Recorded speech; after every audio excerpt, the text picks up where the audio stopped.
Hey everybody, what's up? How's it going? How is everybody? Everyone, we're talking about defenestration in the chat, which when I hear that word, I just picture it like written in like the metal font, you know, when you can't read it. That's what I think of. I'm gonna get this logic stuff going again. No, not defoliation. Hey, what's up, Steve? Steve, Alden, Arturs, Michael, Oscar, Ken, Aaron, Third Dementia, Eric, Caden, Alsh. I love when Donk Bonk is here. Really happy to see Donk Bonk. Jacob Ortiz. Cake is in the chat. Johnny Carlson. Hey, Johnny. I think that's everyone. I need some new headphones? No. I need to do what Ken says and get new pads for these.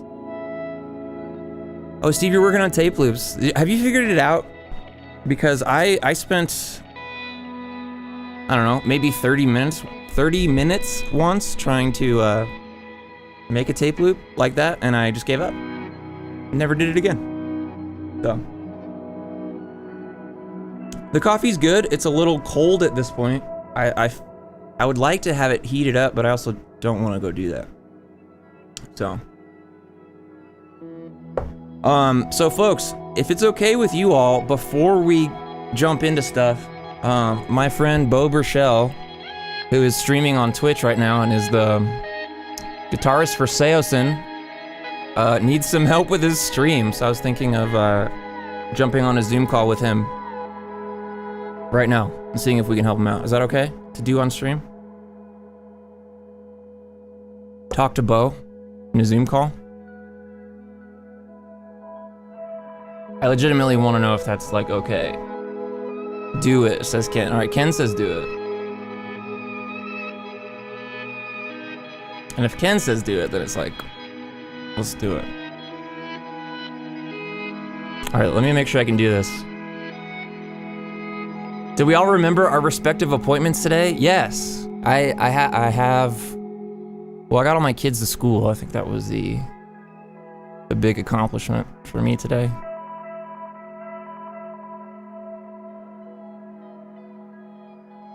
Well, so Johnny, on Tuesday, Aaron had therapy, right? And I was supposed to have therapy, but I just spaced it completely.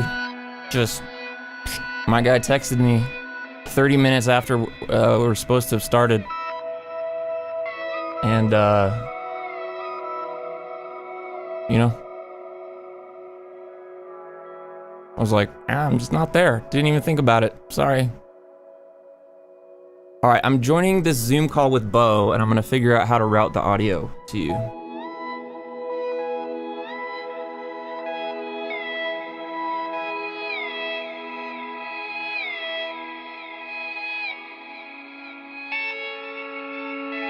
Yo!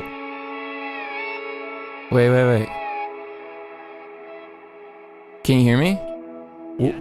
Oh shit, let me get my... There, can you hear me? Good still? Okay, can my stream hear you? Oh, I look like I'm not sending you my right video. That's embarrassing. I know.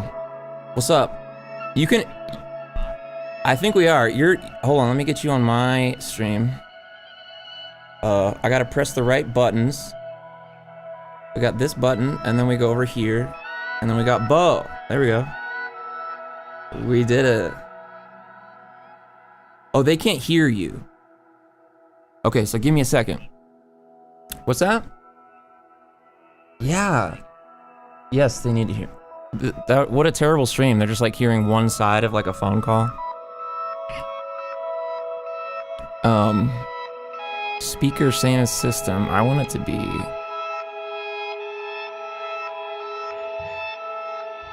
So then if I add...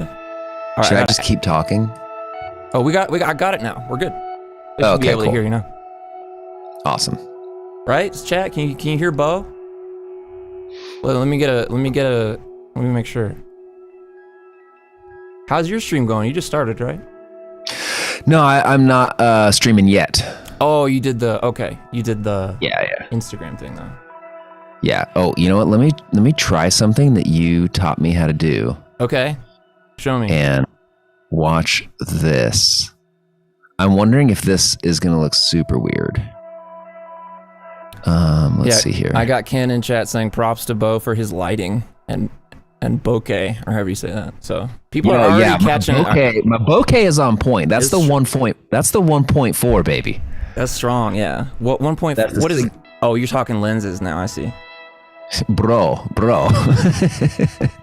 Yo, do you ever watch Camera Conspiracies? Camera Conspiracies? No, what is that? It's great. So it's this dude on YouTube, and he does like these like camera reviews, but they're somewhat jokey. Like there's a lot of dry humor in there. I don't like that. I don't like when people you don't like joke dry around. Humor? No, me neither. But the reason why I like it is because I never tell a joke in real life, so it's nice to be able to enjoy other people telling jokes. You know what I mean? It's just yeah. It's like when you watch those weird videos on YouTube of like things that are just crazy, and oh, here we go. There we go. All right, that's what I was trying to get. Okay. So now we're ready. Now we're ready to get serious. Then we got Bo with his nose. He's not going to be lying to us, folks. Clearly. But doesn't it look so much snappier now? Yeah. What did you? Okay. So tell me what you did to get that working well. So we're on here for two reasons. I want Bo to tell me how he got those SnapCam filters to work well, and I'm going to help him fix that garbage on top of his screen because that looks like garbage. You know. Look, it's all overlapping there. You got violent capybaras. You can't even read it. I know. Who even knows who the most recent sub is? And on my side, it's mirrored, so it looks like it's all in Russian. It looks like I just got some sort of, it looks like I fell into it. You got hacked. Yeah. Wait, but okay, so what I did is I created a custom startup screen for... Startup screen. So you shut the app, is it shut the app down and then start it up? Or what is it? So it's a startup sequence. Let me get out of studio mode. Okay, here we go. Now let's go into... Folks, we're doing some real OBS stuff. Behind the scenes, Yeah.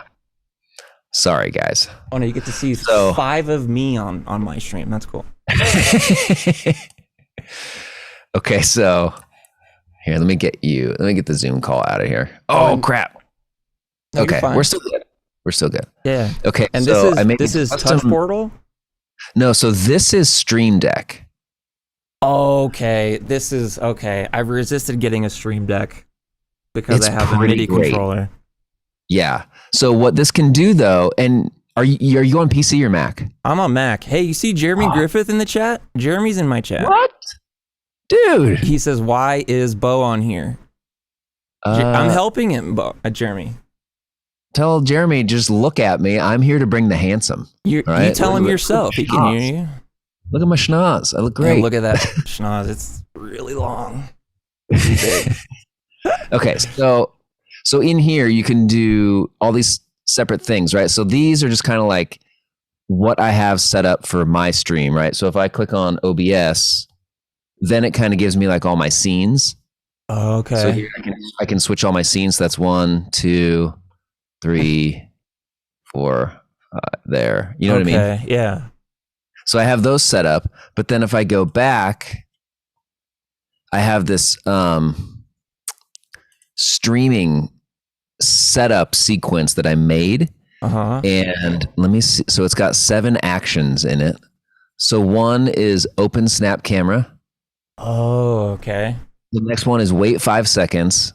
The next one is open touch portal. Wait 5 seconds. Open Streamlab.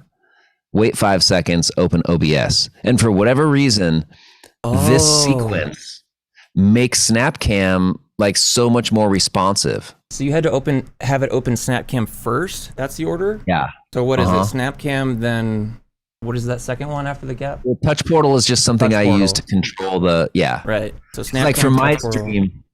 Yeah. Because my stream, the chat command controls my filters. Right. So like, I can still do them here, but like I have it so where they do the channel redemption rewards. Right.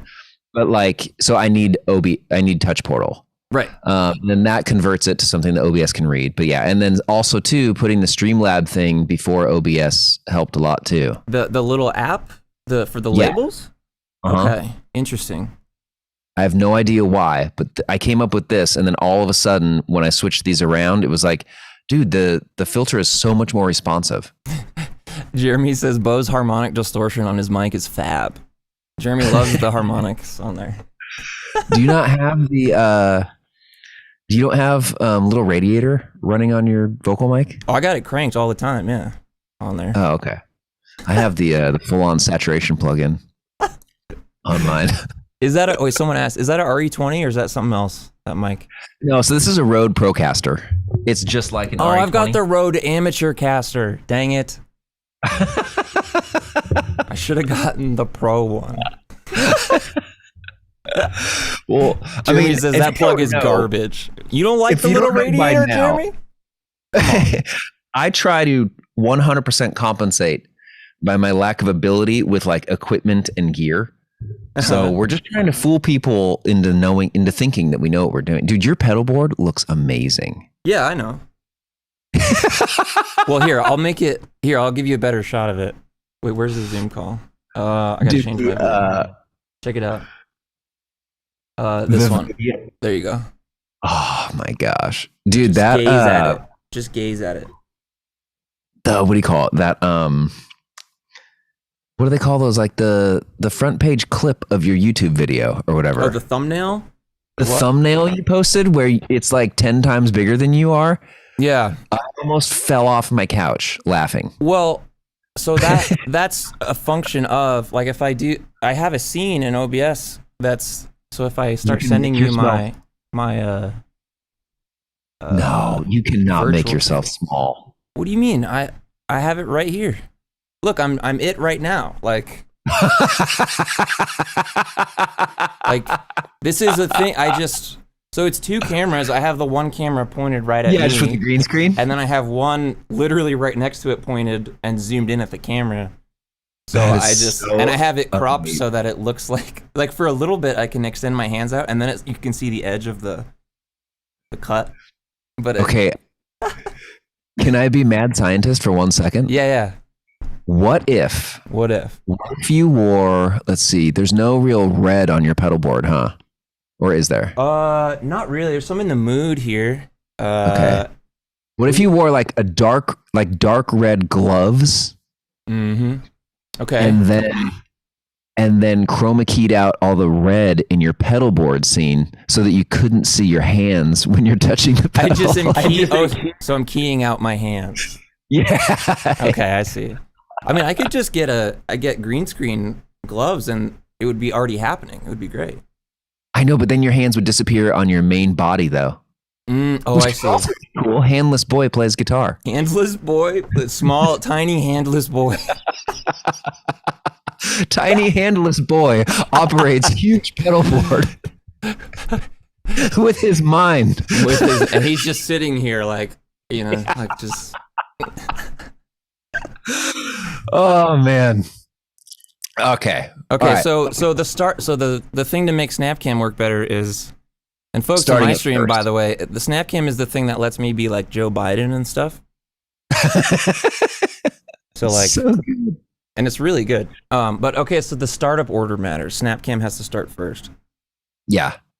Okay. Yeah, I think that's it. And hopefully it'll work for you. But that's just the way that I had to make it work for me. Johnny Carlson says, how do we know each other? Well, so Bo mixed the last two Archibald releases. That's how it happened. Yeah. So by the way, there needs to be a new Archibald record. We're doing it this year, yeah.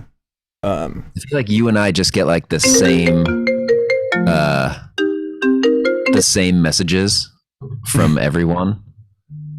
You're like, hey, look at this cool pedal I got, or like, look at this one thing that I'm really excited about outside of my normal music life. It's cool. When can we expect new Seosin? When can we expect new Archibald? When's Archibald getting back together, bro?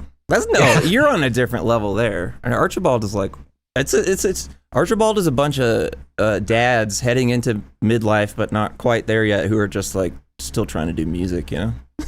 I mean, okay, so the only difference is I'm a dad already in middle life. Well, and you got all these people in Brazil like, oh, say I love Samson. And they're like, I know Anthony, but I don't know who Bo is, but he's part of the band, so we love him. Yeah, but tell Anthony to come to Brazil. But tell Anthony to come. Yeah. Excuse me, can you please tell Anthony to come to Brazil? Thank you. Well, how many of your interactions when you're like when you're touring or like at a show are actually about Anthony and not you? Percentage wise, 50%? More. Okay. It used to be more, but I still do get like the random, like, there's always like the overly concerned fan that like concerned. Yeah, maybe, and I don't want to say this in a mean way, but like say it in a nice way then. I'm trying to find it because it's gonna come off mean, but like, so say like, let's just say like you commented on like T-Pain's post or something. Yeah. And you were like, yo, you're totally right. I agree with you. And like, they responded with like, I feel you. You know what I mean? Yeah. I did that with Ice-T on Twitter once. Yeah. So you know what I mean though? But it's very easy for you as a person to be like, oh my gosh, T-Pain replied to me. We're totally bros now. You know what I mean? You're talking about the parasocial relationship thing. People think you're their friend. Is that what it is? Yeah. So like, but like they think that they're Anthony's friend and will sometimes message me saying like, hey, is Anthony okay? I messaged him and he didn't respond. You know what I mean? And I was like, I think so. I talked to him yesterday. Like he was out skateboarding with his kids. Like he's staying offline and not reading messages from strangers. So he's good, I think. Yeah. He's living his life. Yeah. So yeah, but you know what I mean though. Like, so I still get a couple of those, but for the most part, it's like pretty mellow now. And I just reply like, whatever you want to ask someone about their own life, you got to ask them. Like I'm not the intermediary. You're not Anthony's keeper? I thought you were his keeper, bro. His handler. Right. We have to go through you. I'm like Britney Spears' dad. Oh yeah. Hey. Gosh. Free Bo. That's what I say. Free Boatney. Free Boatney. All right. I'm probably boring your streams. No. Let's fix your crap real fast. Okay. I apologize. I really appreciate all of you guys for letting me invade Andy's space right now. Well, we gotta He is my master. I'm helping Bo, and so Bo is streaming on Twitch. You want to do a little plug real quick? We got 40 people watching. Oh, what's up, guys? So I focus mainly on all the nerd, boring stuff of making albums. So I'm streaming like mixing albums, like working on albums.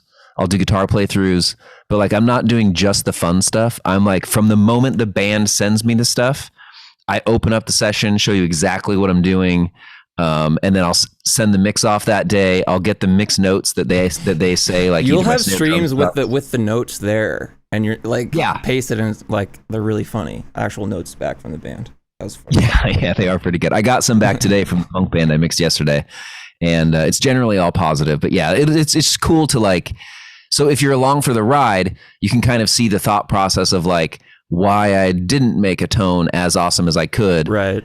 And the band replies back saying like how much they love the fact that I kept the original tone. You know what I mean? So it's like just seeing the more of the stuff that no one ever talks about of this stuff. I'm not doing just the clickbaity like, change your drum sound with this one simple parallel compression technique. No, you're just working. You're doing your work. Yeah. It's kind of like an IRL stream, Yeah. I mean, yeah. Like yesterday I was watching you and what was the phrase we heard over and over?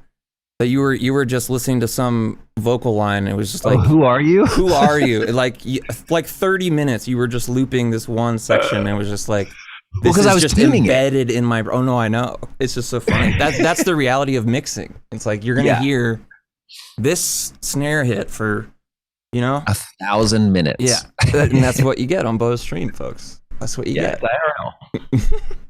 It's IRL. So, and it's twitch.tv/Bo Burchell. I'll put it in the chat. Yeah. Awesome. Thanks, dude. Yeah.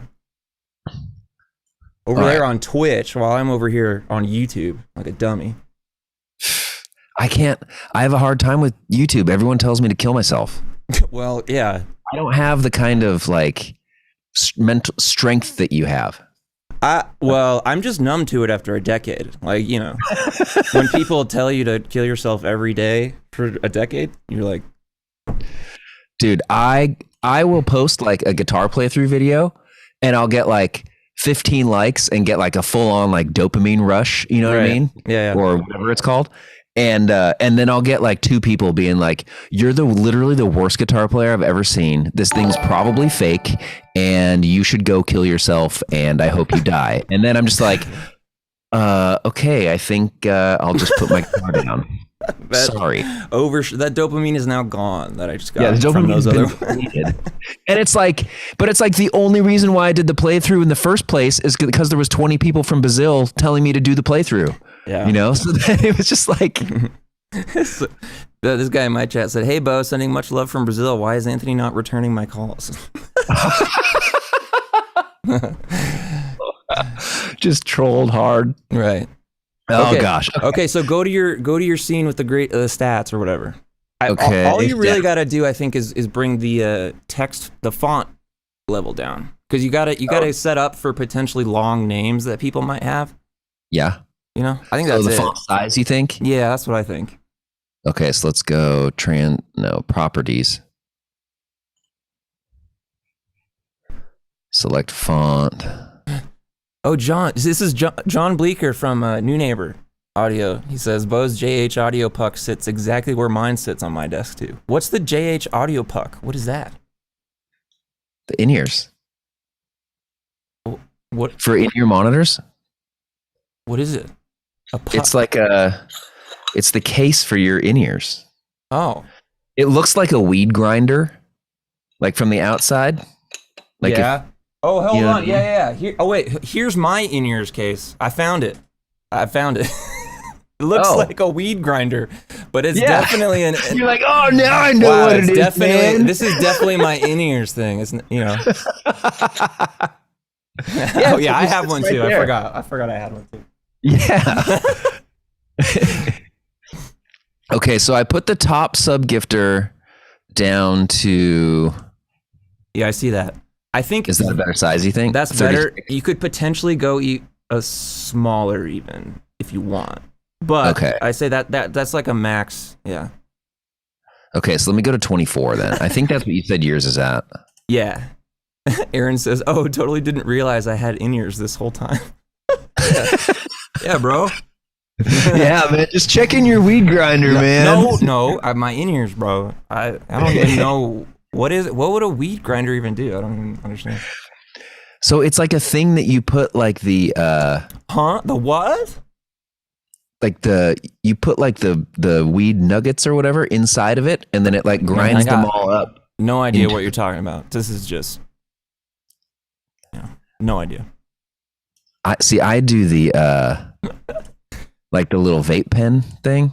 Oh yeah, I mean so I don't mess around with like I'm not trying to like. I just want to get there. You know what I mean? Oh yeah. I'm not trying to like build my own car. You're not trying to mess around. Yeah. Yeah. All right. Let's see here. Oh whoa! Is this okay? How's that looking? So I think that's great size-wise. You're gonna have to reset up the reposition stuff. Yeah, reposition stuff. Okay, so top donator group. Then I go to transform, right? Well, you're gonna want to scoot the label, the top donator's label you have, like closer over to the scrolling part, and then group those two together. They're probably still grouped together, and then transform that center horizontally. Ken says, everybody go check your weed grinder. It might actually be in-ears. Or check your in-ears and you might find something else cool if it reverse, you know? You might find some chunks in your... You might find some chunks in your ear. Steve says, Bo is a Fed confirmed. Are you doing a PSYOP right now, Bo? Are you CIA? You might be CIA, I think. I'm just doing some recon, trying to weed out all the weeders in here. Bo's on Twitch to figure out who's smoking weed. He's like, I'm gonna get you guys. Yeah. This is my. Well, yeah, that's looking great. So you got to I would say move the recent follower more over to the right. while still leaving room for like a longish name there. You know? Yeah. Okay, top donator is here. There we go. And then we'll center that whole thing, right? Yes. And I do that under transform. And then center horizontally is what you're gonna want. Okay. It says it's already centered horizontally. Well, then there you go. You're good. Okay, now let me center this guy horizontally. Top sub gifter. You could also put that like right beneath the recent sub kind of thing. Kind of make like a stack of text. You know what I'm saying? Oh, over in the corner? Yeah, I feel like that might be cool, especially because it's both like sub related. Like here's the most recent sub and here's who's gifting, you know? Okay, I'm going to tell you what though. I do appreciate that, but I'm going to see how it goes because I have so many like sub gifters that I want to put them like you really front wanna, yeah. I want to like really give a huge thank you from Brazil to that one. Yeah. And then there, right? Steve, there's not really a way to right align them, and I've struggled with that in OBS, and it's really annoying. I know if it was right justified alignment, yeah. That's what they should do. But whatever. All right, I think this feels pretty good though. Yeah, definitely. Awesome. Dude, thanks so much. Are you streaming all day? Until I want to stop. Yeah. So that's what you should do. Just next couple hours. How many hours did you stream yesterday? Like 8 or 9? Yeah, I usually stream about 6, because like I said, mine's just kind of like in real life. I'm just sitting here working. So yeah, I may as well have the camera on. And yeah, there's people that just like have one earbud in at work and they're just like, oh yeah, hanging out. It's so weird. Yeah, I mean, that's what I do with Twitch. I know, but you have like very enjoyable music going on. Like awesome stuff. I have like, who are you? Over and over again. Yeah, it's almost a nightmare at some points compared to my game. But no, people love to just have something on. Like you were talking about people do the parasocial relationship thing for sure on Twitch. Yeah. But it's also just kind of like a comfort thing. Like, oh, I'm just not alone right now, which is. Dude, well, that's how I feel. Yeah. I'm getting. Well, yeah, you and me are just like we just sit in our dang rooms and like.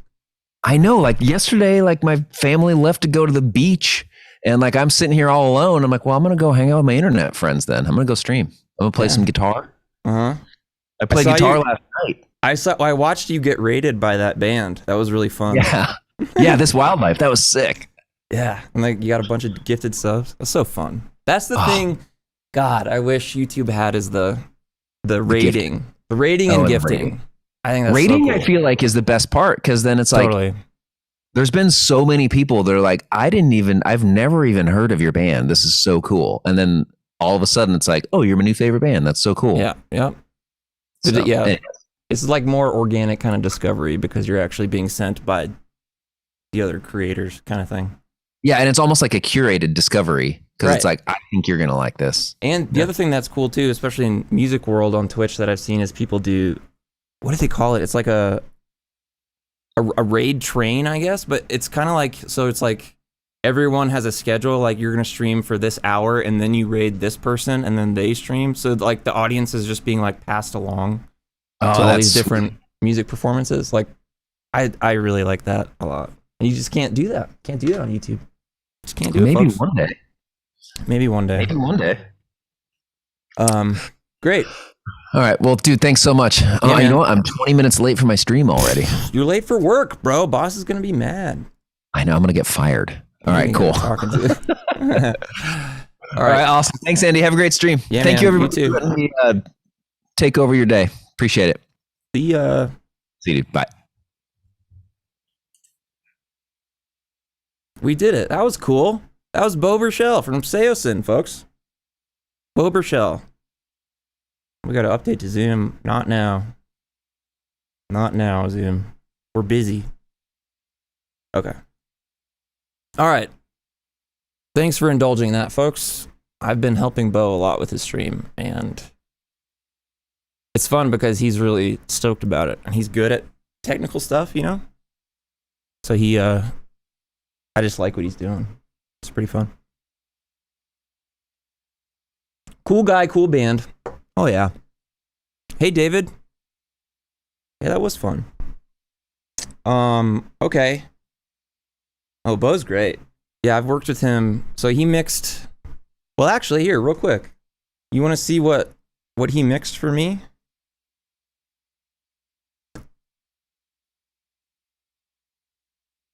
So this is my band. The reason I met Bo was because he mixed this record for us. So I recorded everything, and then he mixed it. Which one should I play real quick? Oh, this song rocks. This song rocks. You ready? So this is me and Bo's mix.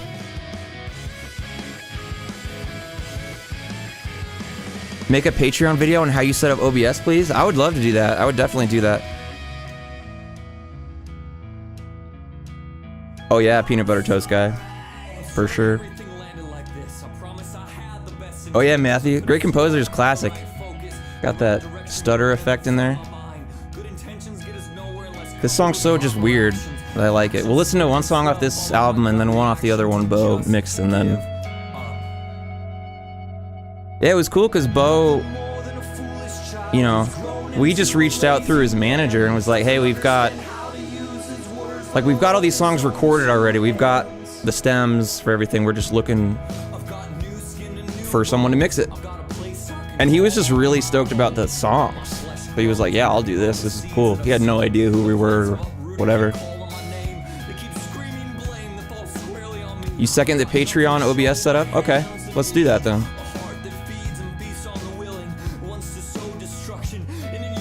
Yeah, we'll do that for sure. Pretty much this album is just my tellies, my two tellies into the JMP.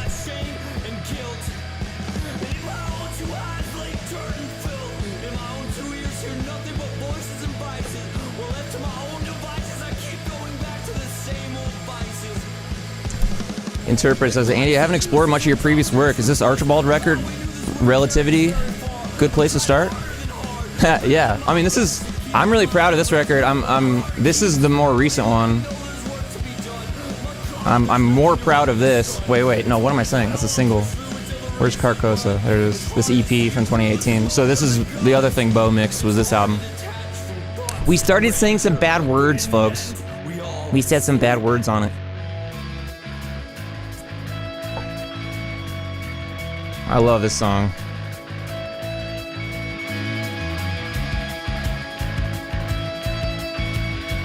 All right, thirded by Peanut Butter Toast Guy. All right, then it's gonna happen, folks. Patreon video about OBS setup.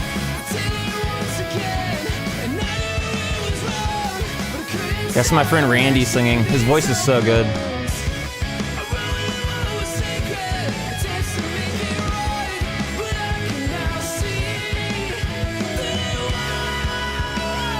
The end of this song is so fun. I remember the end of this song, I had the cabs for my amps in another room, and I went in there with massive fuzz and got it all distorted. I was feeding back at the end of this.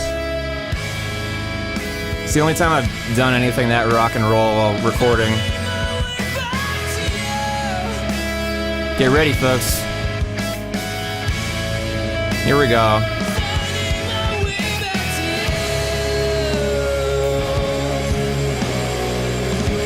This fuzz riffs, I was just in the library just like going nuts.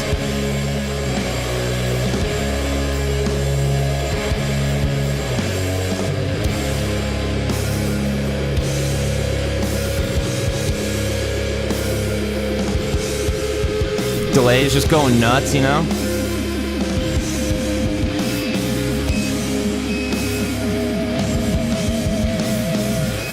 There you go. That's one of the albums Bo mixed for us, and then I'll do this other one. Wow, this song has 58,000 plays. But I think I want the first track actually here. Thanks, Zach. Yeah, I have two personalities. You know? Drop C on the telly for this one.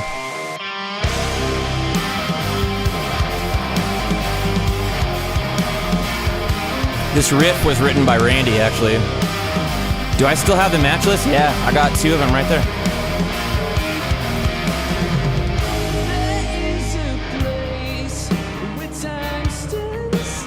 Sleepy Andy versus Angry Andy. Yeah.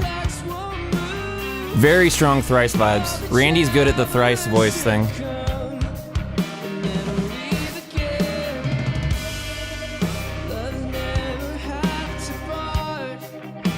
The riffs are a little mathy. Try not to go nuts with the mathiness, but it's fun a little bit.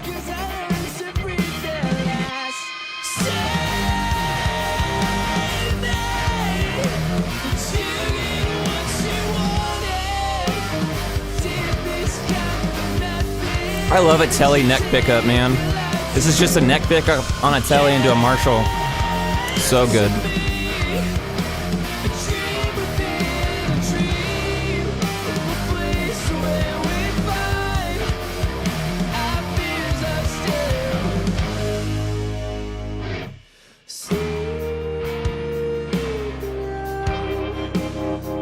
There's a ramping gravitas there. The Chase Bliss tremolo.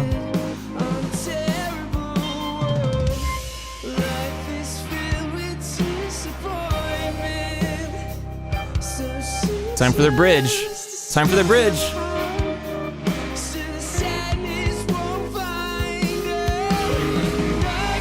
Yeah, it's meth rock if it's from Albuquerque, huh?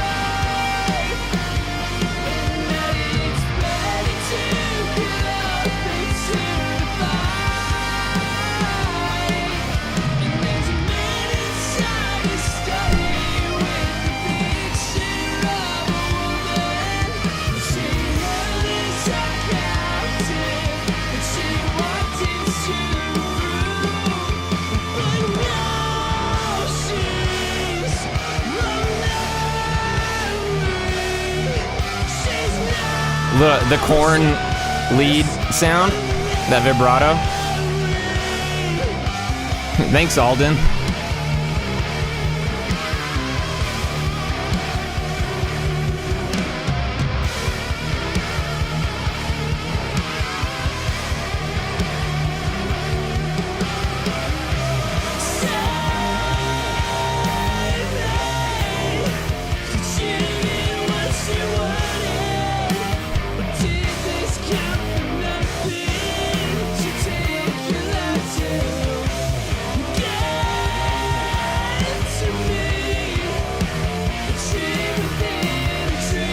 Deep track, deep dive.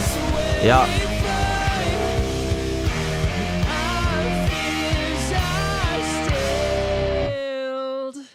There you go, folks. That's other Andy. I mean, that's me, but, you know.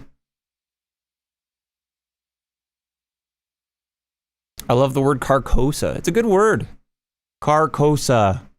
Just a fun word to say, for sure. All right, let's listen to what we recorded yesterday. I think what we got down yesterday is like really, there's some cool stuff in it, but it's pretty busy. Hardcore songs are good songs. Yeah, I know.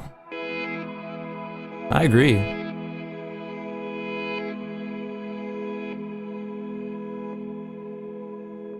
I gotta close Twitter. I don't even want to see it.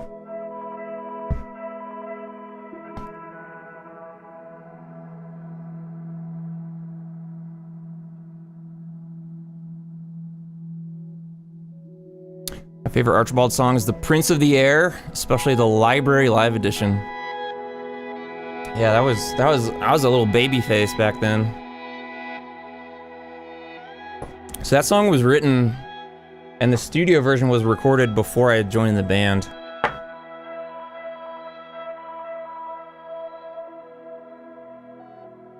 So I think actually what I want to do is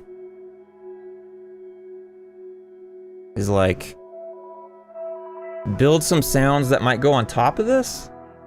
Like I'm gonna loop this section because I think this is the good stuff. Up there.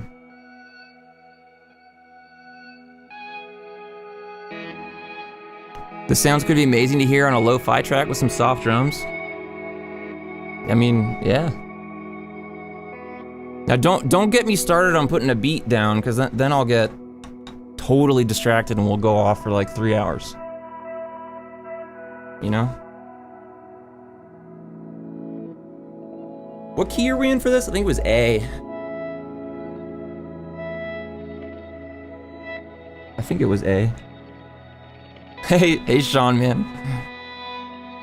How the pokey through, you guys? We're the pokey through, you guys. Where's my pick? Dang it. Oh, there it is. Or a pick. What if I only had one pick? Like the one? Alright. Alright. Alright, we got it. We got sound.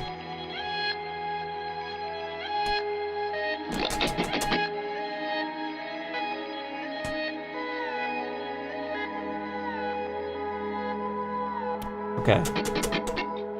Oh, the polymoon is giving it a little stereo-ness. I'm gonna turn this compressor off. There we go.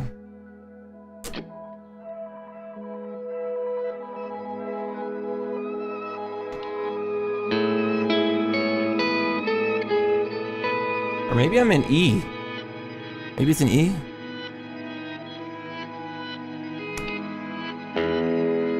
Oh, I've only got top chat up. Wait, I need to have the full chat.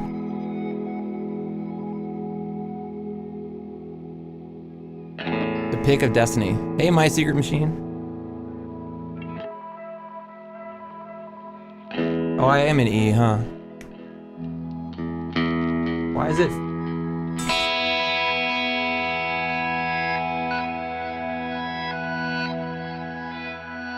Trying to get my gain staging a little better.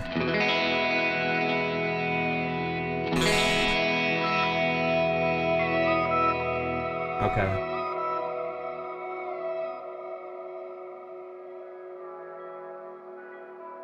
Okay. So what do I want to do? I want to build another boomerang loop to kind of play against this. So I'm gonna erase what we did yesterday.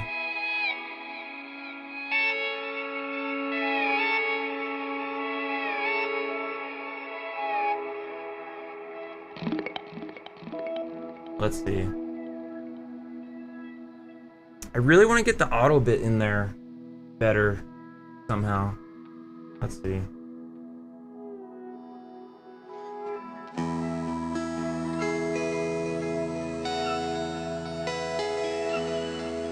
What does it sound like to go T120 into ottobit? So T120, and then from the T120 to ottobit would be this, and then out of ottobit would be that. Right? Yep. Got it.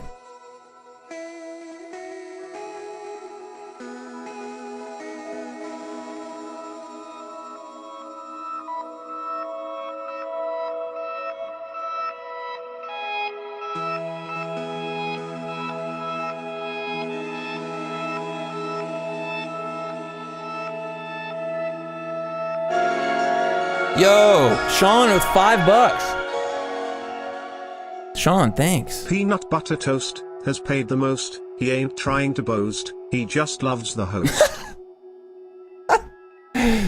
Wow, a poem for Peanut Butter Toast guy. Peanut Butter Toast has paid the most. He ain't trying to boast. He just loves the host. That's pretty good. Thanks, Sean, for the $5.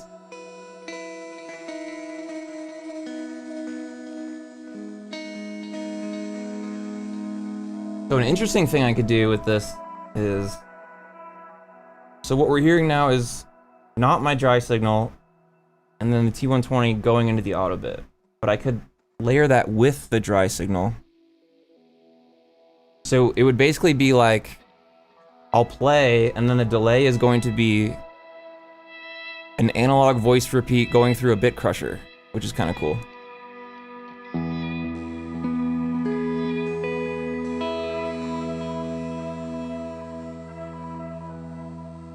Like that. Maybe it's not as cool as I thought it was going to be.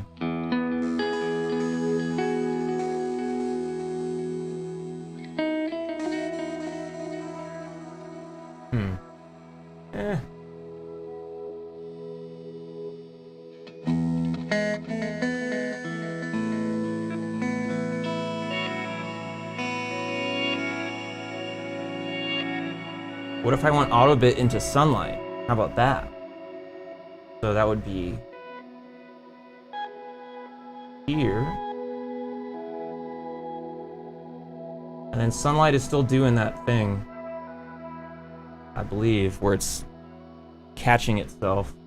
The 8th step is controlling the input knob on it. Still.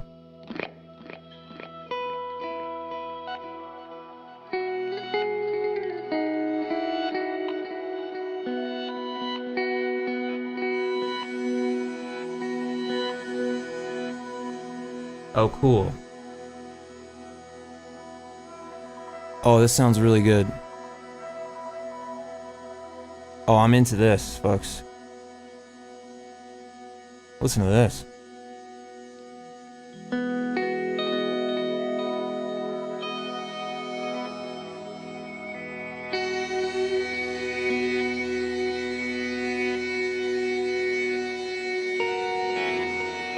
Whoops.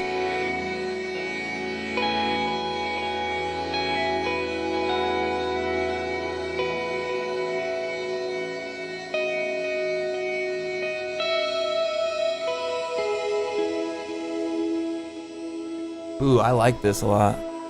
Why do you have so many pedals when you can go direct into amp? Yeah, I know, I should. Andy, what is your favorite guitar? Is your favorite guitar the Telly? And what Telly is that? So this one is an American standard. It's like a 2012, I think. Yeah, 2012. It's got this, whatever that's called. And these are the, 2012 was the first year where they started putting some custom shop pickups in the American standard Tellys. So that's what's in here. But my favorite guitar is out of commission right now. And it's this one. Yeah. This one has some fret issues that I need to get sorted out, but yeah, these are my two guys. This one is a parts caster. The neck is from a late 90s 52 reissue Telly. And the body is from early 2000s American Standard. And it has the Telly pickups are Lawler vintage tees, matching set, the neck and bridge. The middle pickup is a just American Standard Strat pickup, like it's nothing fancy. And then this is just a 3-way switch, okay? 1, 2, 3. And then this little knob down here that everyone thinks is a B-bender is a blend knob for the Strat pickup. There you go, folks.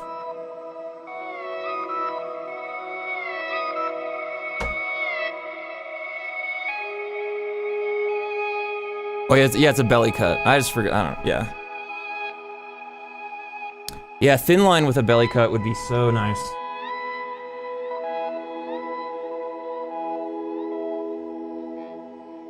All right.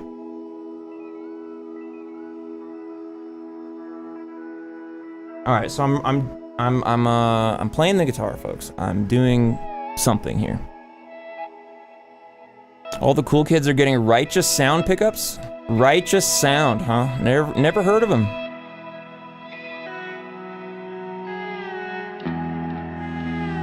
Let me tune, folks.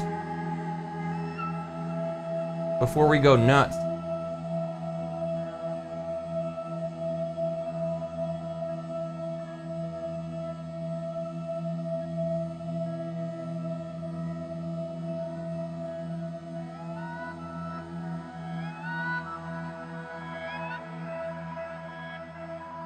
All right. So I just gotta like noodle around a little bit.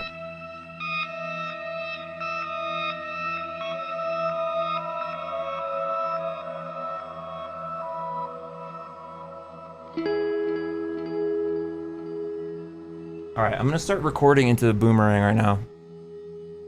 I'm gonna lock in, folks. We're gonna do something, okay?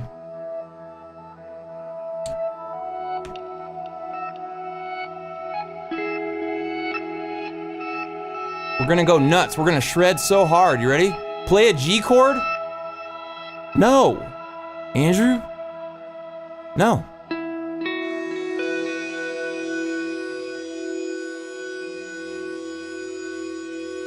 No.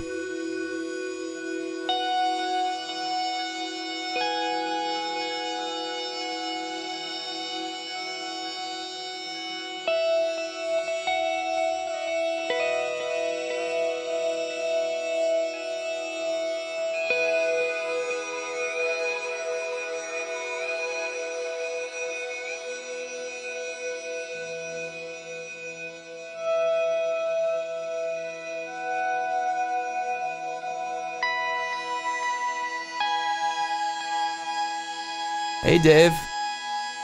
Dave's in the house, folks. We got a Dave in chat. Yeah, Sean, man, I'm using a volume pedal. Can you believe it?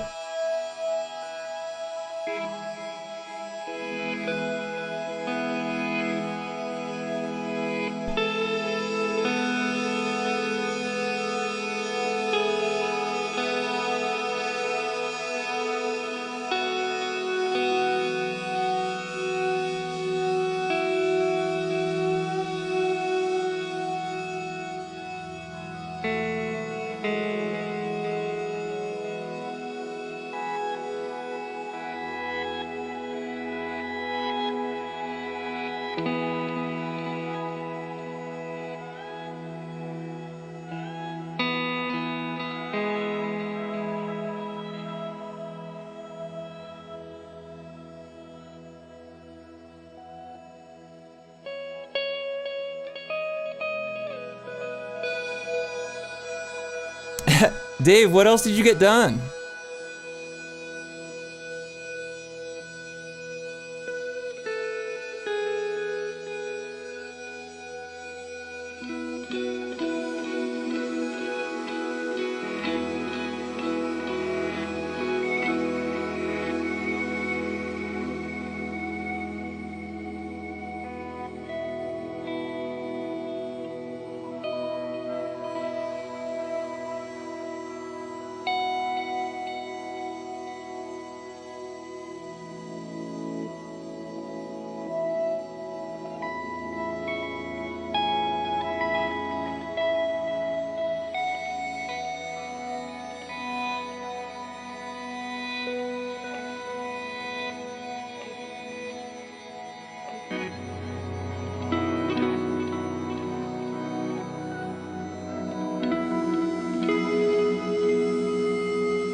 All right, that's a good first go around.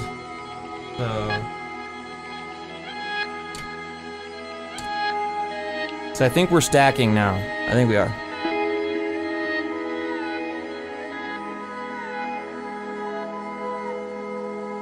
Oh, hell yeah, Dave. That's awesome.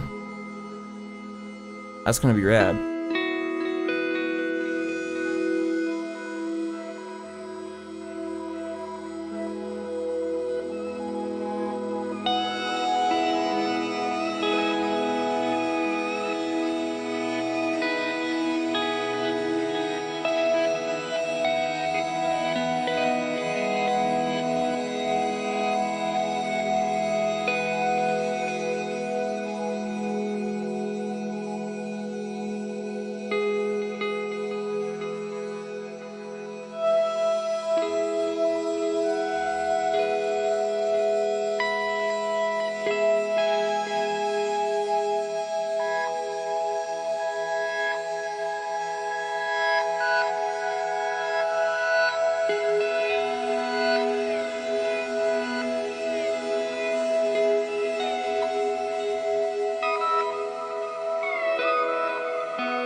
Yo, Mark Ragsdale just became a member. Mark, you just became a patron too though the other day. You're killing it. Thank you. Thank you, Mark. Man, I appreciate you.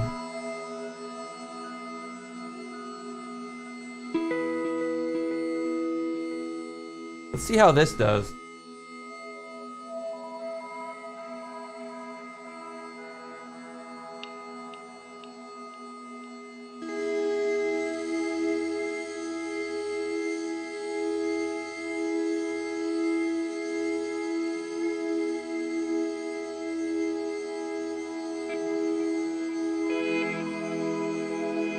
I'm gonna turn off this backing track thing. The recording from yesterday that's still playing. So this is the only thing happening on the board right now. Steve, nothing's going on with the microcosm right now.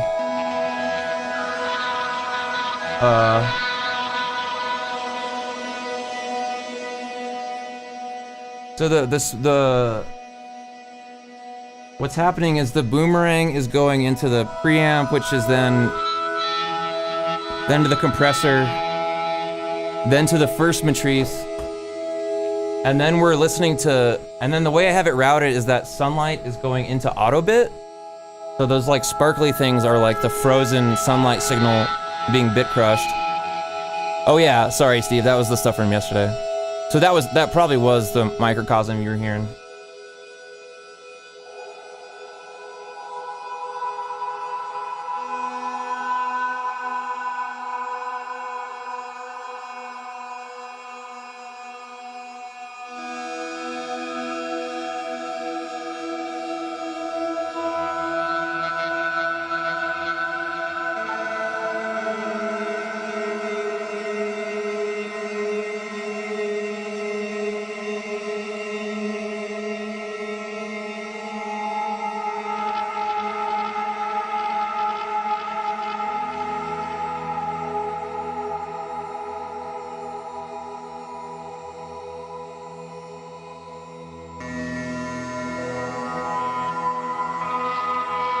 Is this cool? Is this cool sounding?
So much reverb.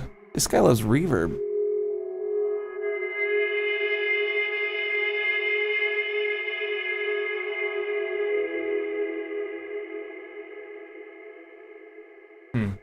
Eh.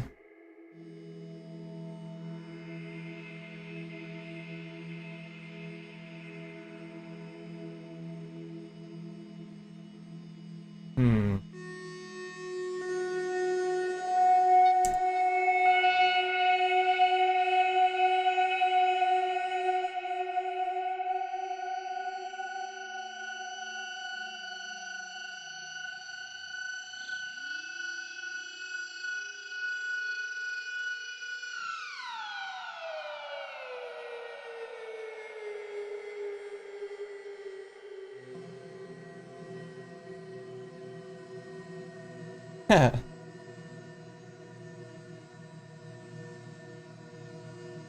old blooper, folks.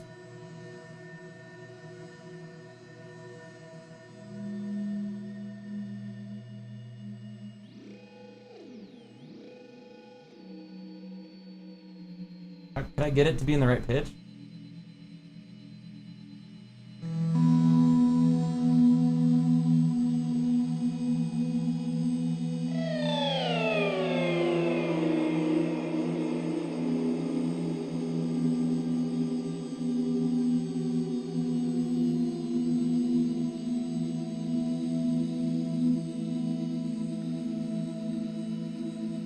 This may not work. Let's see.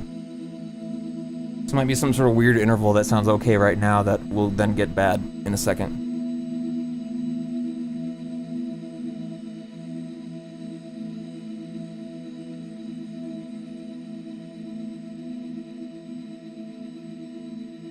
Gotta give it a second. Give it a second.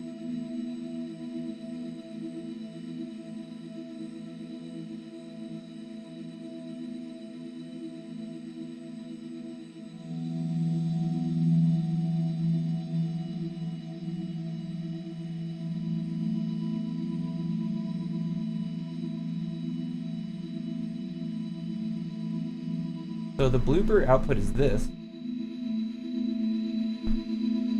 And then the dry output is this. So I'm like a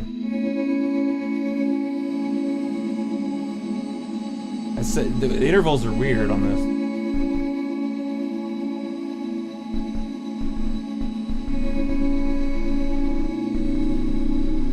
Oh, this is gonna be weird when this propagates.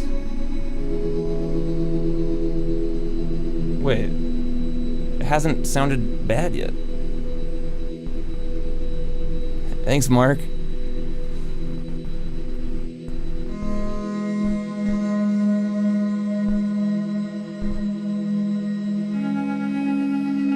What interval is that? Bum, bum. That's weird. So at some point this is going to sound bad. It's like the wrong notes are gonna get in there and the interval is gonna be bad. I think. Or maybe it won't.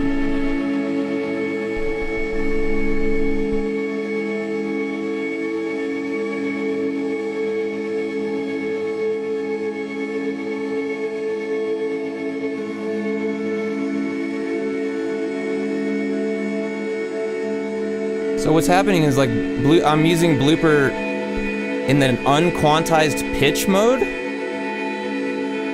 So you could tell I have complete control over the pitch. Yeah, it does sound like a seventh, maybe.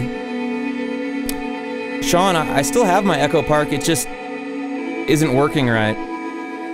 If I had it working right, I'd probably consider using it more. You know?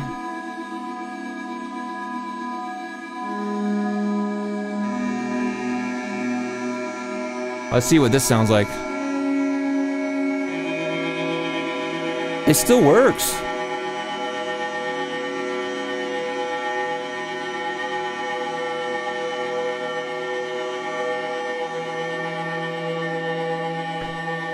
This keeps working.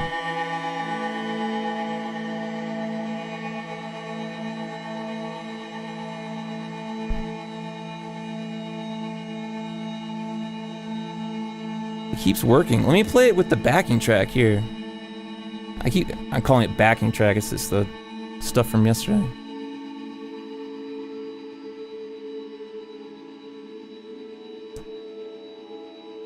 Will it still work with this stuff?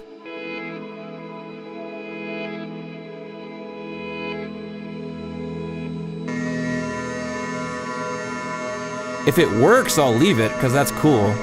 I just really feel like there's going to be moments where it won't work.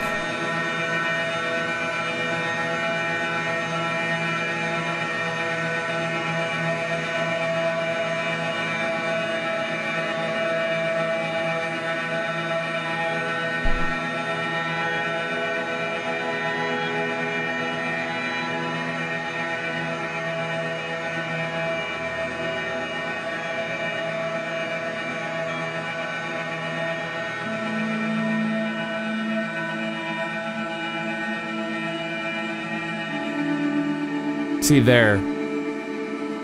Right?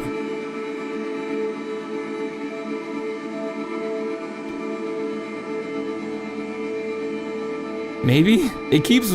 I keep waiting for it to not work, and it's not happening.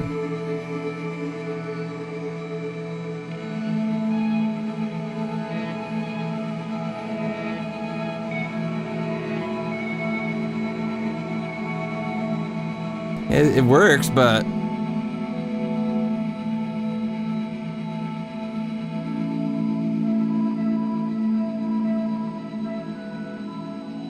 Oi oi is floating. Oi oi.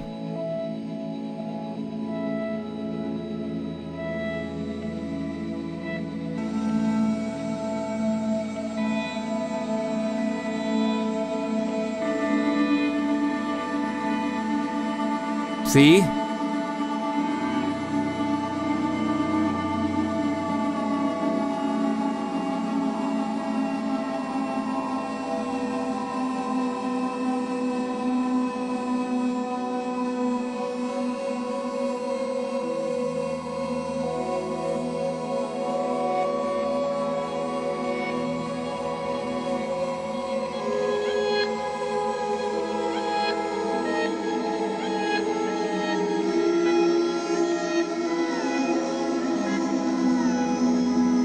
Ooh, I got octave down right there, I think. I think I got it right there. Sean, yeah, I do. I upload these on my Patreon. And actually, I'm hoping today, if we can finish this piece up, to actually post it on Patreon today. We posted the last one a week ago. And yeah, so the deal is on my Patreon, I post these on there, and you can either download them as the MP3, or just have it as an RSS feed next to your podcast and stuff. Yeah, and Will just got Nightbot to give us the Patreon link if you'd like to join. Yeah, the goal of the streams moving forward is going to be to create a long-form ambient piece every week. And then release it on Patreon that week. So, that's what we're doing.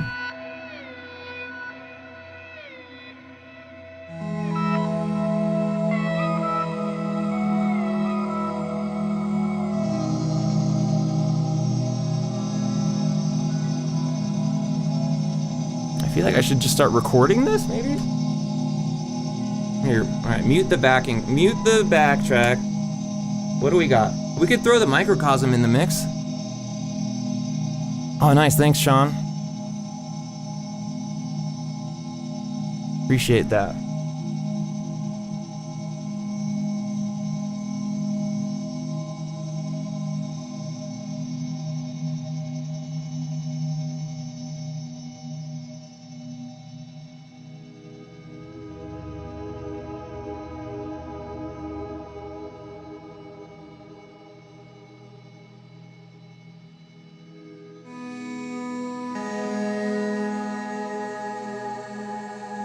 This is really cool.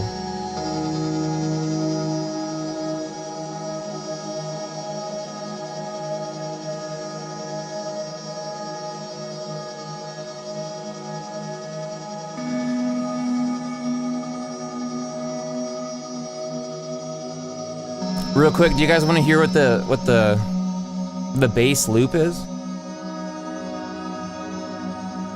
So if I turn this down, and this down, and this down, and this down, and this down, and then this up, this is what's driving everything.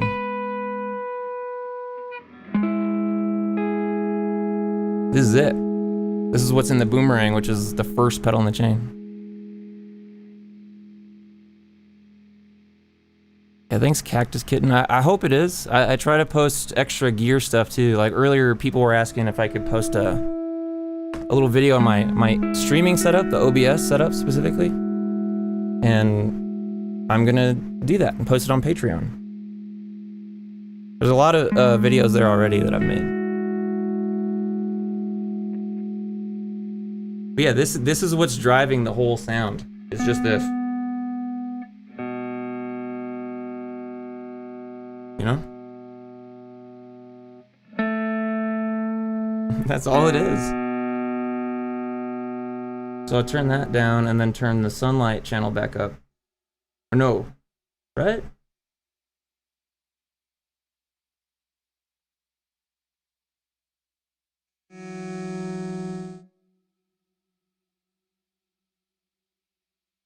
Oh, I was sending dry and sunlight to ottobit. That's why it was making that interesting, like, chorusy sound.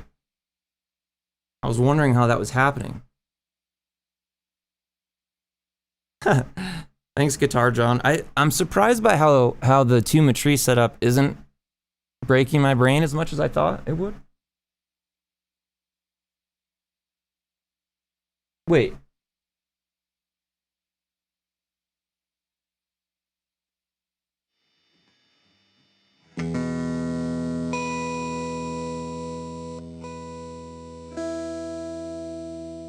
What was I trying to do? So the dry should go to sunlight first? And then I was doing... What the heck was... Wait. Ottobit into sunlight? Is that what I had going?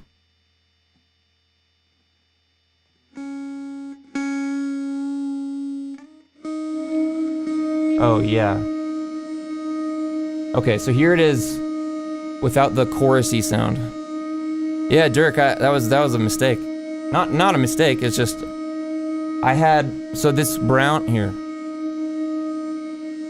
This brown column here is send to ottobit. And I had this knob up, which is the dry, and that's the T120. I was sending from the T120 to it, I think. Maybe, okay, so that's, yeah, see, this is funny because half the time I don't know what's going on.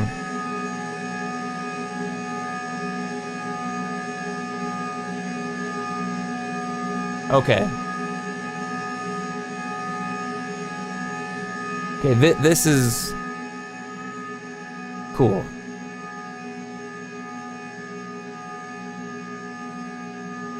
And then if we add the blooper part on top of it, let's see. What's the unity gain on matrise? I mean, it's kind of weird because, I mean, you can kind of make it what you want, if that makes sense.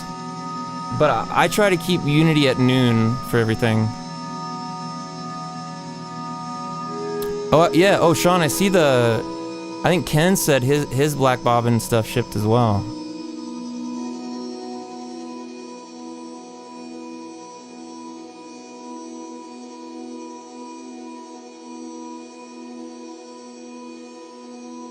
Yeah, I don't know exactly what the unity is on the matrise, Johnny. Like I said, I just kind of set everything. I set all the matrise stuff at noon, and then kind of work around that and kind of set my gain stages up around that, because there's too much going on in matrise. I don't want to have to worry about gain staging as much.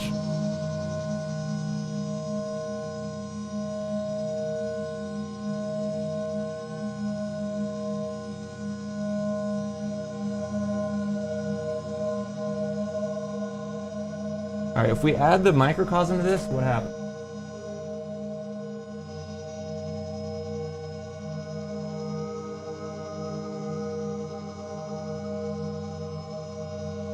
So because of this one change I made, this sound is going to move a lot more slowly now. Because what's driving the whole pedal board now is actually the sunlight, and the sunlight is only grabbing audio when this 8th step hits that 8th step.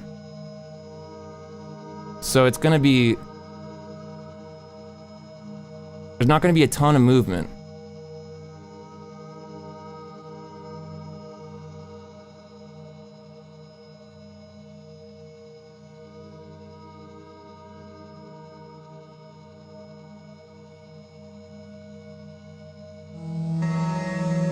There goes something else.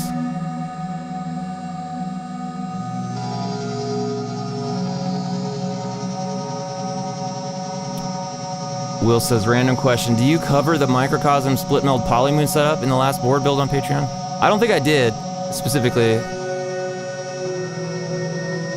I think I could show you, potentially, in a little bit.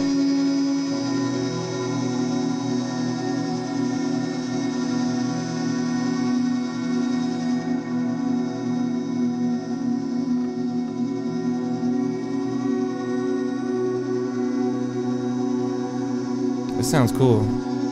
Let me get the backing thing going and see. How's it sound with that?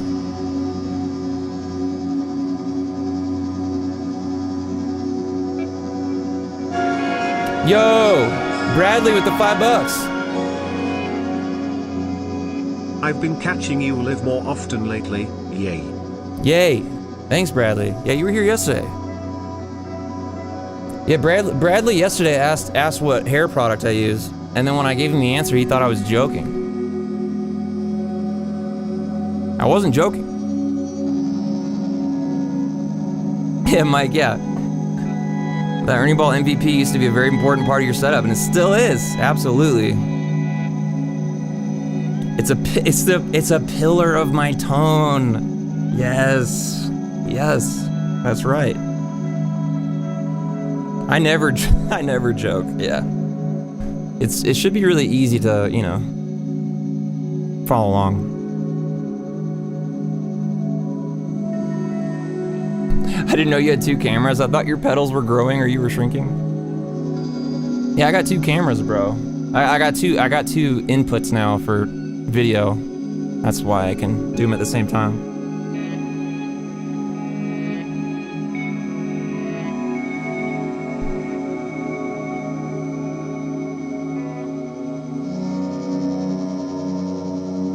I really like what's happening.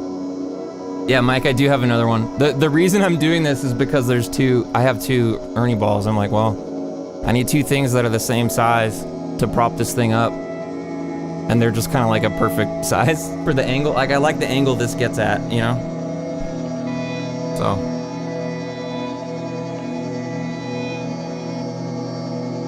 I'm pretty into this. I'm gonna turn Blooper down a little bit. Turn Blooper off. No, Blooper is good.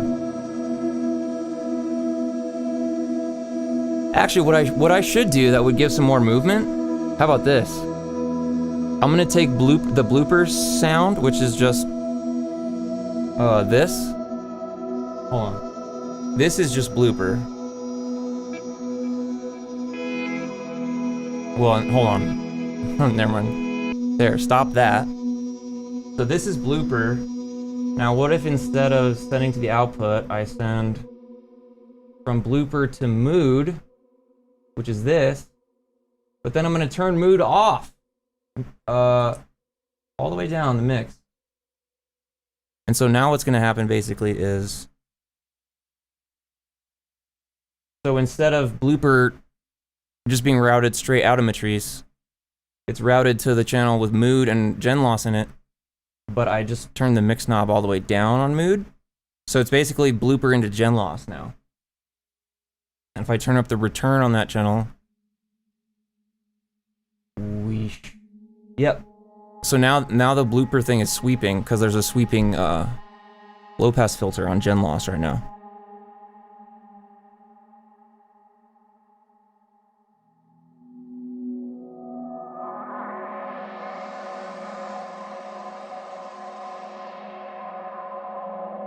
Put a little hiss on there. How about that?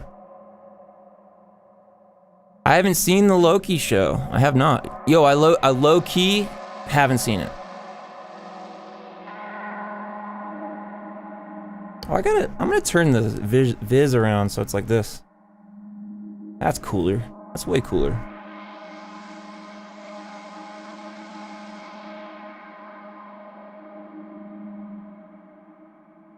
What if we make it extra noisy?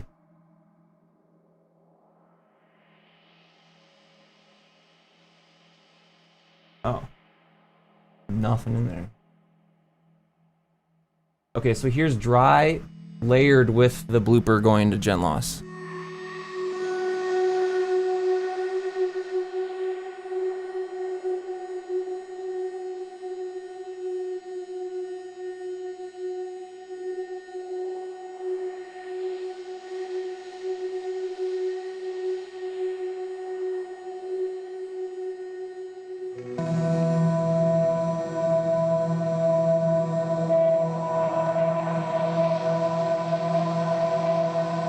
Let's bring the microcosm back.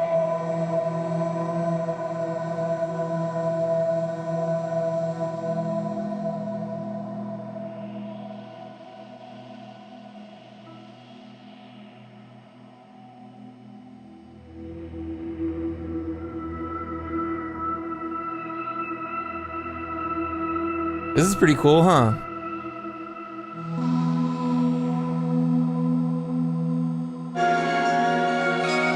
Yo, Johnny. Johnny with the When will we see you in the robe again? In the robe again? I don't know. I don't know if we'll do the robe again. I'm trying to get better at streaming, you know? Not you know.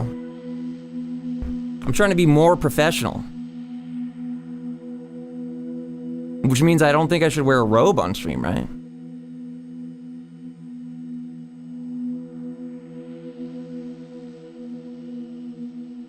Well, it's 100, it was 100 NOK, which, whatever that is.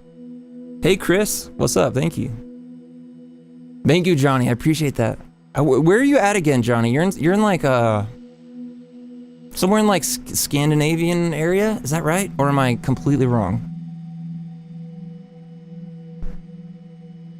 Crone, okay. Where's Crone from?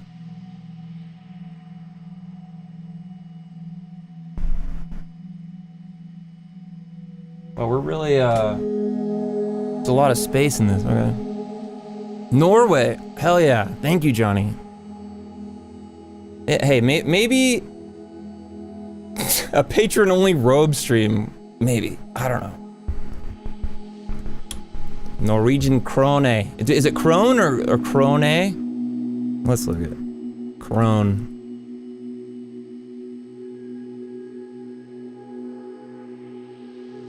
I'm gonna go to the Wikipedia.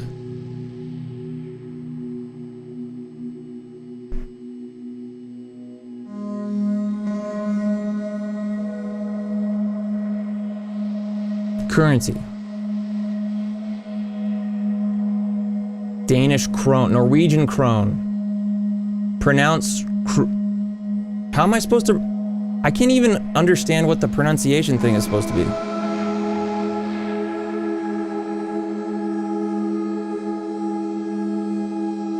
Whatever. OnlyFans robe show. Am I rich now? No. Definitely not. Chris says, hey, do you play live at all anywhere? So yeah, playing live right now. No, so before COVID, what I was really into was house shows. And, you know, what I was planning on doing last year, it was continuing that, doing house shows, but to kind of do this more improvisational thing with an audio video setup and whatever. So whenever that's okay to do again, and whenever that feels comfortable, I'd like to do that. It's pronounced corn, okay. Thank you, Johnny, for the 100 corn. Life is peachy when I get 100 corn. Krona, okay. Krone-ish, whatever.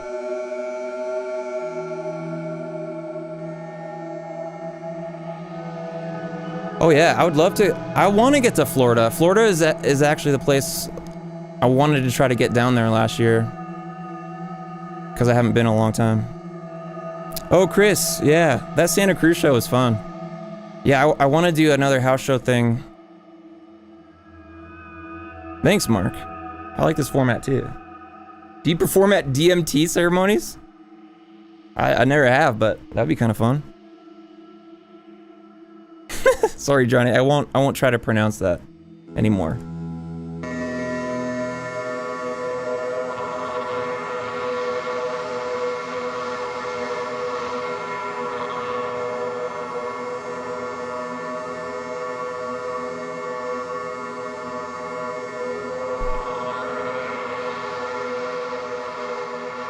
Really interesting sounds. I'd pay to participate in an Andy DMT ceremony. It would be, okay. I got you. I see you, Sean. Yeah, Joel, I prefer Twitch too, actually, but yeah, it's tough to abandon 100,000 subscribers on one platform to go to one where you have less than 1,000, you know?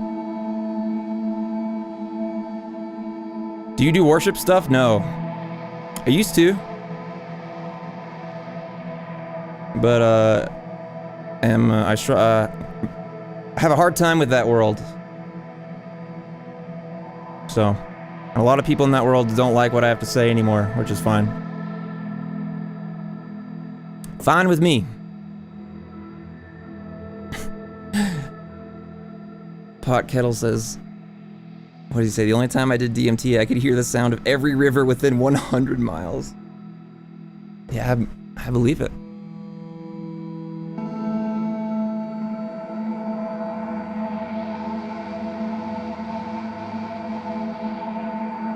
Yeah, I assume, I kind of assume that I've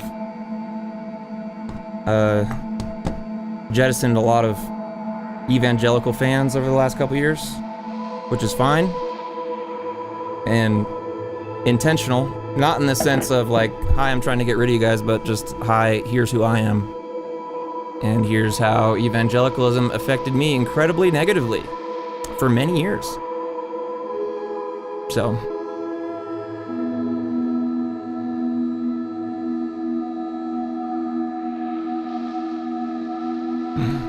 Anyway, we don't have to go into that, folks. Like, I've been listening to this stuff happening, and I'm not hearing anything. I feel like I should just start recording. Because, you know? Here. Whoops. Here we go. Let's add another recording lane. I'm just gonna hit record. Boom! Yeah, Bradley, I think a lot of people have in the last couple years. Yeah, the last couple years was a bit of a nail in the coffin situation for me. But not to get all weird about it, but kind of where I'm at with all of it is I believe in pluralism. I find absurdism to be a way to deal with meaning. Yeah, and I find pluralism gets at the things I want to get at in a real high level sense. Most of what I see does not uphold pluralism in any way. So yeah, I agree with you, Jeremy, and the community can be found in many other places, even though they like to think they have a monopoly on it. Anyway, let's listen to what happens here, folks. Let's listen to how these two things interact with each other.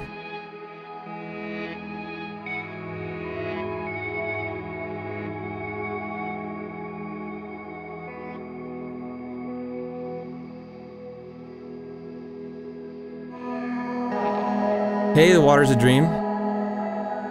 On your work break, nice. He likes pluralism, but only plays one note? Folks, what a hypocrite. Oh my gosh. No, but actually, I swear I'm gonna stop talking about it, but diving into kind of pluralism and what that means is, it's challenging for someone like me because it requires me to want to be more open about, you know. Anyway, you know.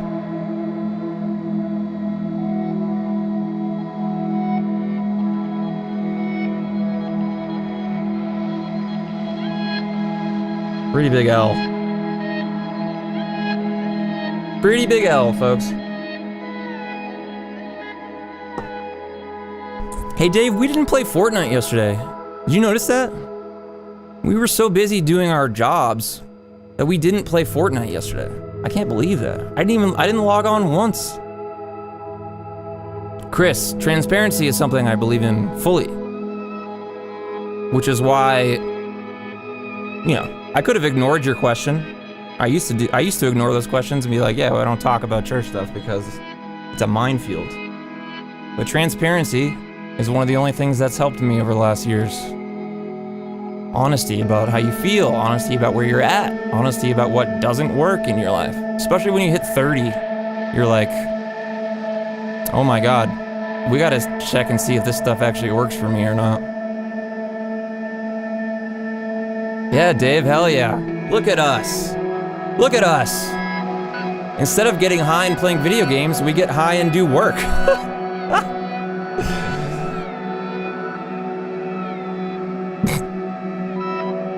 I'm ready to play today as well.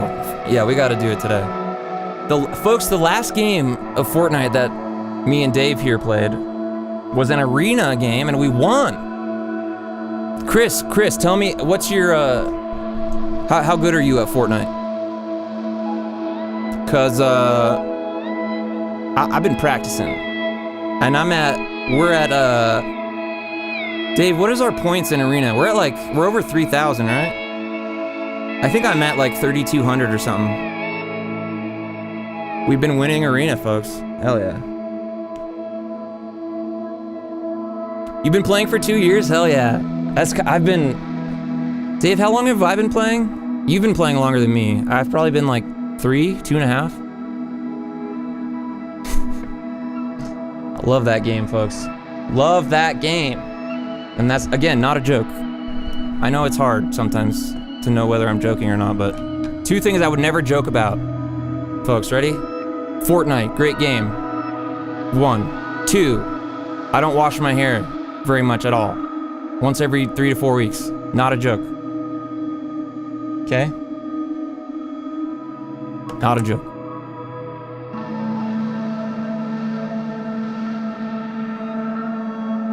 This is how real men type.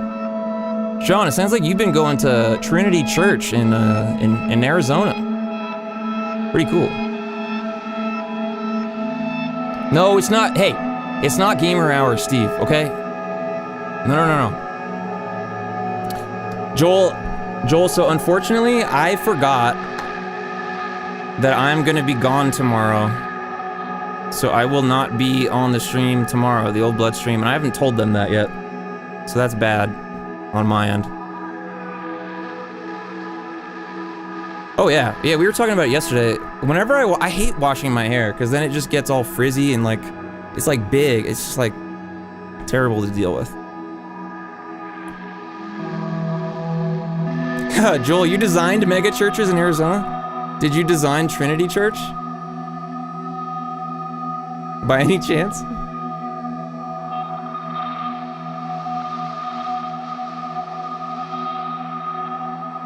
That would be very funny.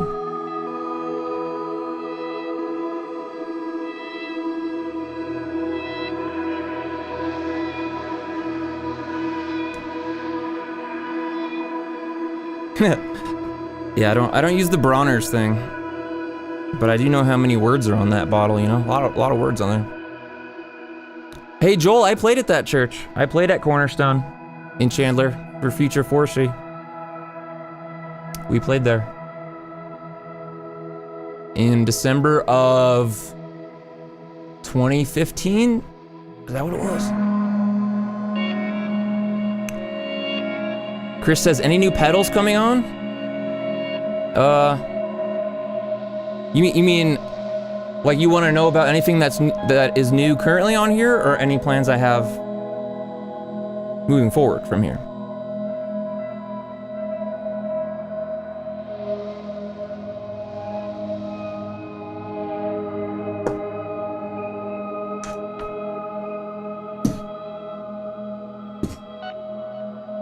I really like these sounds, by the way.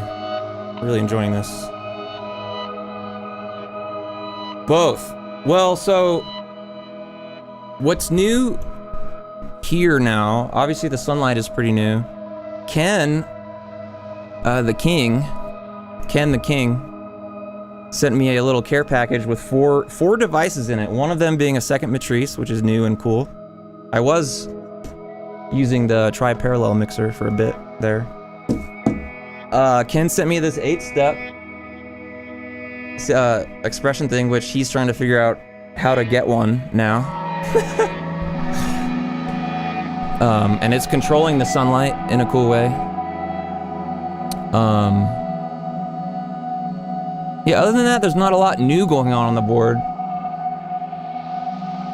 And I don't really have any plans moving forward until I get bored with something. I would like to get the Pog 2 back in the mix someday. Oh yeah, Joel, Cornerstone was, I mean, as a venue, really incredible, yeah. Oh yeah, Cornerstone was where I got hit on. I got hit on by someone in the congregation. They came up to me and they were like, "Hey, are you?" This is the only time that happened on the Christian tour I went on. I was completely taken aback. I was like, I said literally, I think the only thing I said was like, "Hey, I'm married and have 4 kids." Like, I was very weird. Yeah, Steve, the 8-step is cool because basically like on the expression ramper, right? You can just do you can do triangle or sine and square wave, right? Those are the only like waveforms you have or whatever. But with the 8-step, like basically the waveform I've programmed in here is like a really lopsided square wave. So it's like, of the 8 steps, it's 0, 0, 0, 0, 0, 0, 0, and then full. So like that's not a waveform that you can get on the expression ramper or like the built-in stuff from Chase Bliss or whatever. So it's just that you can get different moves, you know? It wasn't a groupie, it was just like someone who attended the service that day. It was like, I'm gonna go talk to that guy. And I was just like, I was not prepared for that. So weird. So weird.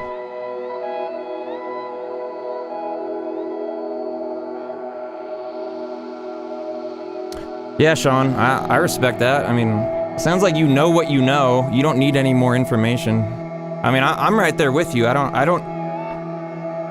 I've got enough examples to back up my current ideologies and beliefs, and I don't need any more.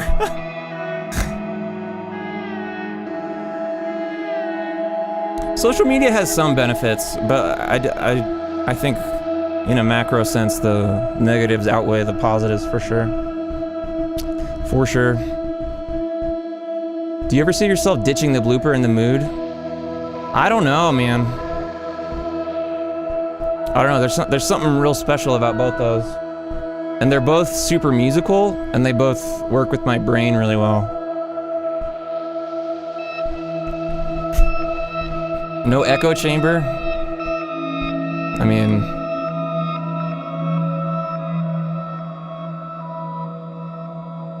Was the tour... No, the tour, I was a hired guitarist, hired musician for the band Future of Forestry.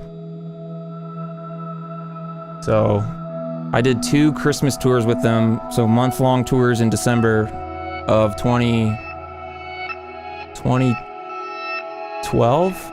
December of 2012 and December 2015. I did 2 nationwide tours, driving all across the country, playing in a new mega church every day. So, if you'd like to know part of my deconstruction story, imagine getting to experience a new mega church every day and the behind the scenes of it. Imagine what that would do to your soul. It sucks, folks. It's real bad. Anyway, I keep saying I'm gonna not talk about this, but then we're talking about it.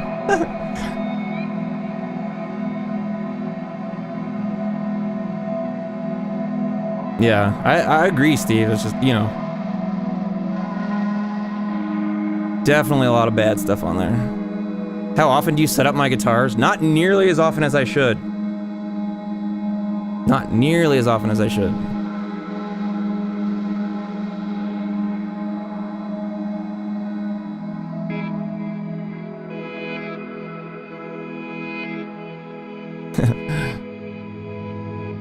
No, this is a safe space. No, I'm telling you it's a safe... Hey, Joel, you can't tell me that this is a safe space. I tell you that this is a safe space. Did I make a Patreon video on how I use the polymoon? I don't think so. I don't think I have. Yeah, Mike, that's a struggle.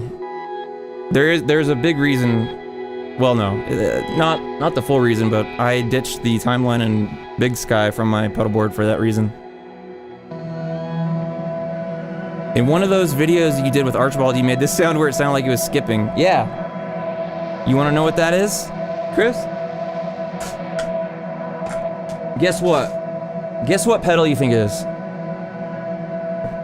Who's streaming who right now? Who's streaming the streamer? Who? I don't know. Didn't mean to do that. Didn't mean to press that button, folks. Chris, this is the pedal you're looking for. Boss DD5, and it's literally oh, you got to be in this mode. Mode 5. Hold mode. Can you see that? See how mode 5 is hold?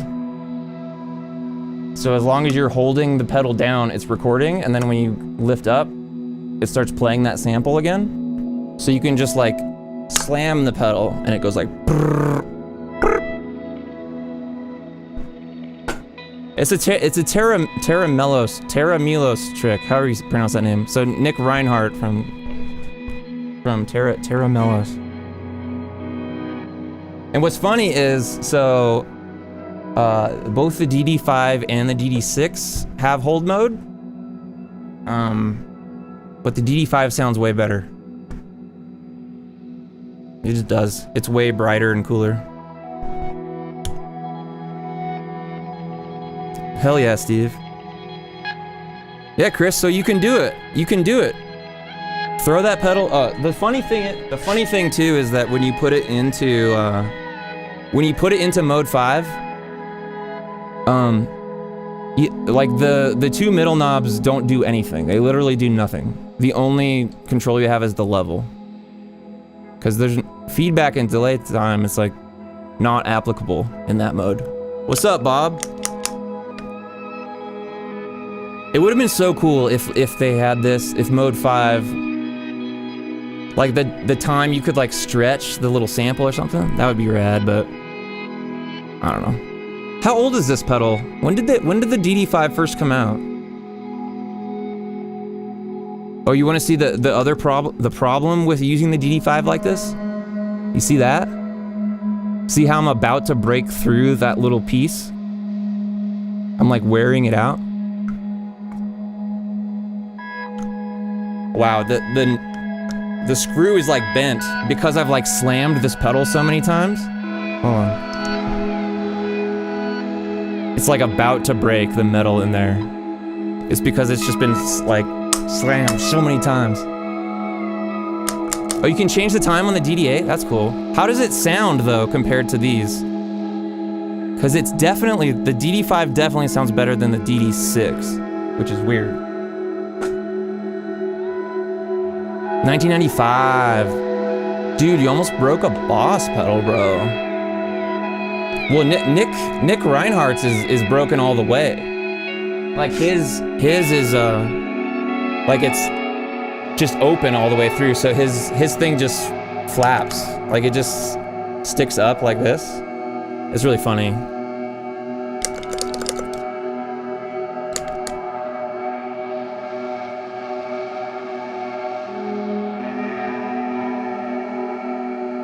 Okay.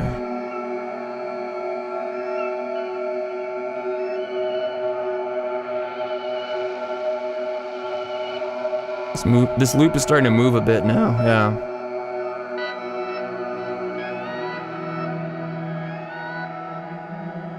You traded a Boss pedal to Brady? Did you trade him a slicer? Were you the guy who traded the slicer to Brady, Joel? Brady loves a slicer.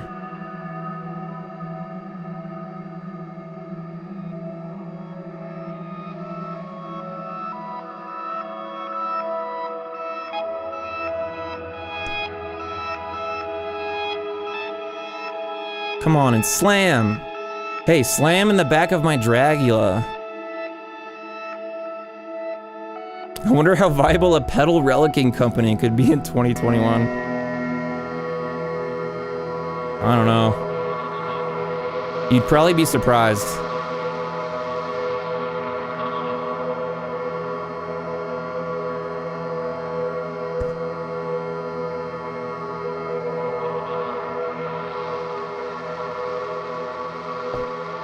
It's cool to look at the waveform and see that it's so dynamic. Like you just looking at it, you can tell there's no real like loop, no definitive loop, you know?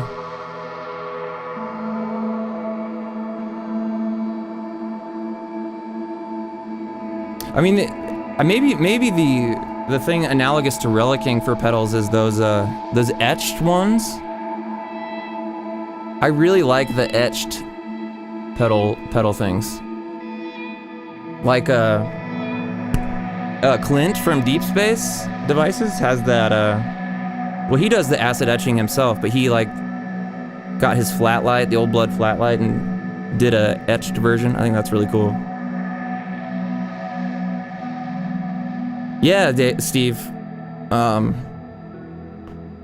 So that's like a big thing for me, is using all of this. So everything is repeating. This loop in the boomerang is repeating. The 8-step is repeating. The gen loss sweep is repeating on a fixed rate or whatever.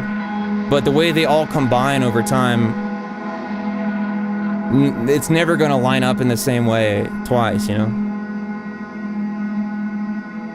Because the sunlight is only letting through like a little piece, and the loop is like, well, the loop is a couple minutes long. It might be close to 5 minutes long, and then I half-timed it, so it's maybe closer to 10 minutes. So you got like a 10-ish minute loop running into this matrise, but then we're only taking a tiny piece of it, feeding it through sunlight every once in a while.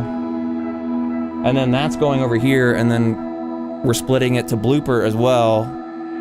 The blooper is being ramped, and then we're going into microcosm, so like... Yo! Thanks, Jordan, for subbing.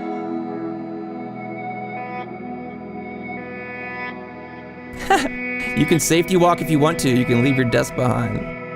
Good luck, Sean.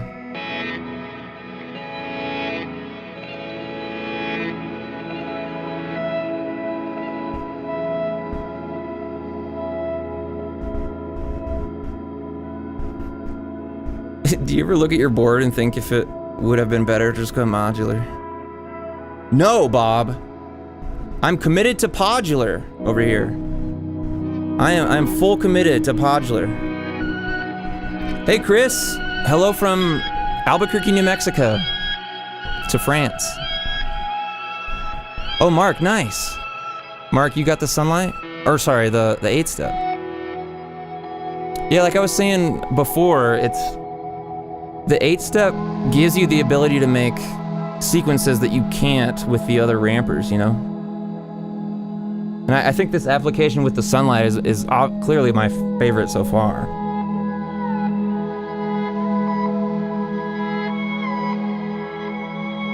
Fly, there's a fly there. And then Mark, I don't know if you were watching, but you can ramp the ramper. Like there's expression in on the 8-step, so you could have it, and then it's really generative, because once you're ramping a ramp thing, you're never gonna hear the same thing twice. That's what's so cool. Don't get into modular, Steve. Don't do it. I'm telling you, folks. Listen, podular is not a joke, okay? It's not a joke thing, okay? We got pedals. It's sort of modular. But it's not. It's podular, okay? Don't go modular, folks. We got all these crazy pedals. We got microcosms. We got matrix mixers. We've got this is super modular. This guy. You just want to LFO one of your expression things? This is so cheap. How much are these? I don't even know. Does this look like a joke to you? No. We don't do modular, folks. Don't do it. Don't you dare do it. What's up, Cody? Can you use the 8-step with more than one pedal at once? I mean, not by default, but you could try to split the expression out and like send it multiple ways. I'm sure there's a way to do that. That sounds like a bit of a hassle though. I feel really bad for questioning the teachings of Modular. Let me go say some prayers to my matrise. Yeah. Do some penance.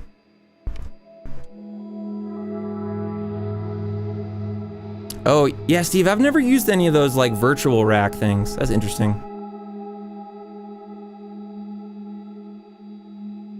Oh yeah, yeah, Sean, you're doing good. Sean's on fire today.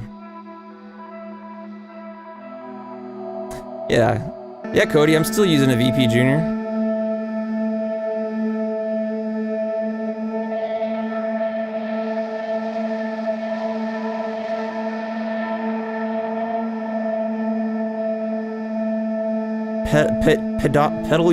Pedalural. Oh, Mark. Yeah, that's true. I forgot about that. So the old blood split meld. Yeah, so you could theoretically go out of the 8-step into a split meld, and then two cables out from that, so you would be able to split. So potentially able to control 2 pedals with this 8-step if you have a split meld, right? 8-step has tap tempo. How could you sync to that level? Well, it also has a rate slider, so I don't F around with the tap tempo. I just do this. You scroll the rate up and down. See, look at that. Oh wait, I shouldn't be messing with it. It's still recording. Whoops. Whoops. I forgot we're actually doing something.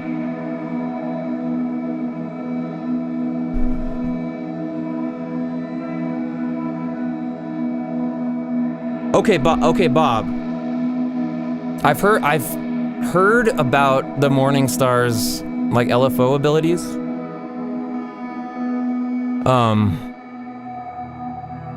But how is the Morningstar stuff? How does it work? I'm just gonna let this record and then pull up the Morningstar website. Morningstar Engineering. Mike says, I have my 8-step connected to Midi. I feel this is the safest space. I can actually admit that. That's cool though.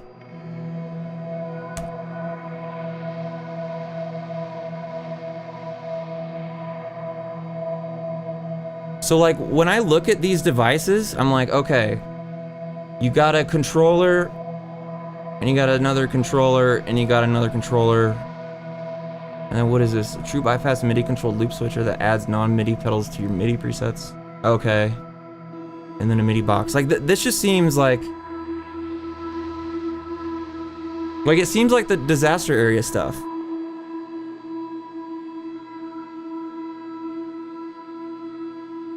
Like, well, how would like, say I wanted to get something that does like ramping and whatever, like does this,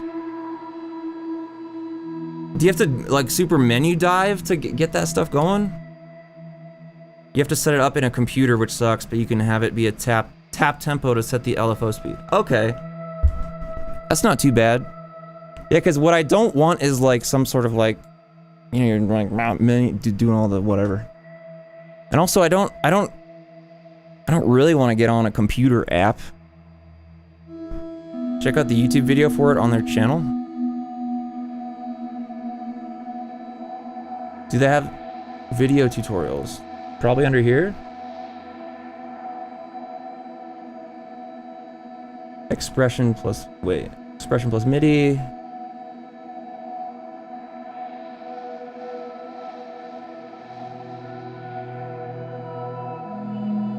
The online editor is quite nice. Okay. Wait, so which video should I watch? I'll just go look at their channel real quick. Menus aren't Modular. No, sir. No, folks. Listen. When we're talking about Modular, what that means is we're talking pedals, we're talking quarter-inch inputs, we're talking guitar. Well, no, not necessarily. And then whatever else we're talking about. No menus. That's it. Yeah. And MIDI controlled MIDI CC waveforms. Automated MIDI waveforms, right?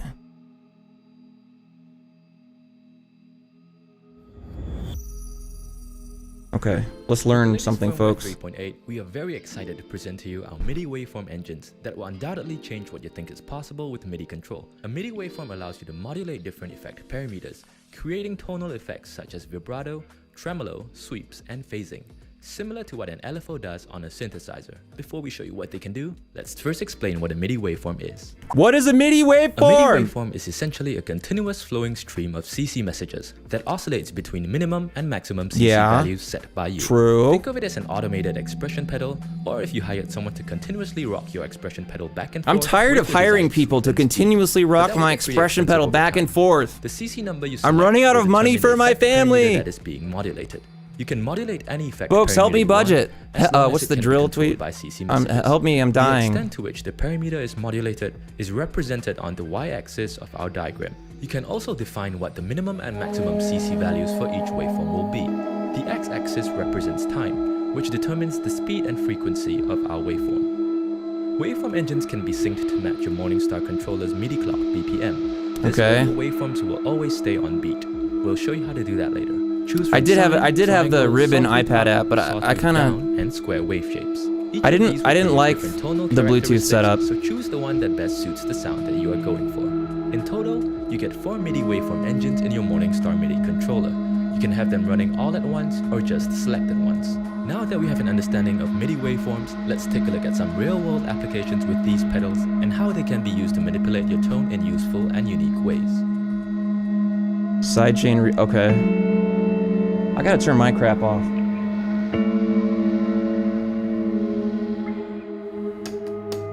Sawtooth mod. Okay.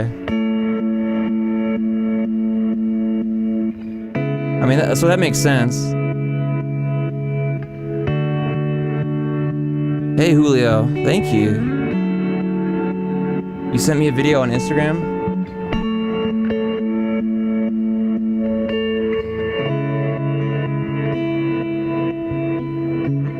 Oh, you sent me like a video. In that example, I used a sawtooth up waveform to modulate the reverb mix on the Big Sky's cloud. I'll look at it in a second. I also had it synced to MIDI clock, so the reverb would rise and fall in sync with our BPM. Does this video show the like editor for this stuff? The first thing you need to do is access the waveform engines under the controller settings tab in your editor. Here you will see Steve knows. Steve's online. Food $200, data 150, rent 800. Guy that rocks my expression pedal for me. $3,600. Utility 150. Someone who is good at the economy. Please help me budget this. My family is dying. That's it. Thank you for doing the alley-oop for me on that one, Steve. I got it like 80% there, and you just took it. You know, took it over the edge. Yeah, I am still recording. Who cares? It doesn't matter. Nothing matters. Yeah, stop recording. You can select a different wave shape and define different minimum and maximum CC values. For the side-chained Big Sky reverb, I used engine 1 and chose a sawtooth up wave shape. This wave shape emulates the sidechain effect the best. It's as if we have our kick drum sidechain to a track, making its levels drop every time the kick hits. Yeah. That's the kind of effect we want to achieve here. I set a minimum CC value of 30 and maximum value of 127. That way my tone would go from a moderate mix all the way up to full wet and then back down again, creating the sidechain effect you heard in the demo earlier. You can use any switch you want on your controller to trigger this waveform engine to start.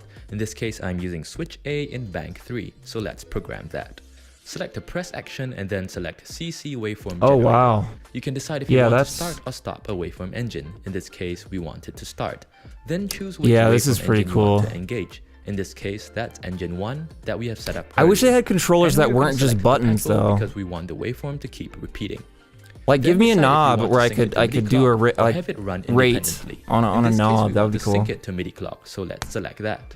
Select the quarter note division, so we get 1 cycle per beat. You can also experiment and play around with the different divisions. And for our CC like, what if you could get a 15 because something alongside the Morningstar, like a I don't know, like the disaster area smart clock or something, where you could control the master tempo of it? That would be kind of cool. Because there's no MIDI yeah, I know you can set with a tap, but like, so let's also choose that feels action for our not ideal to me. MIDI clock tap. Hit save and that's it. Tapping 4 times or more on switch A will now start. Yeah, we should get a Morningstar and Old Blood to collab.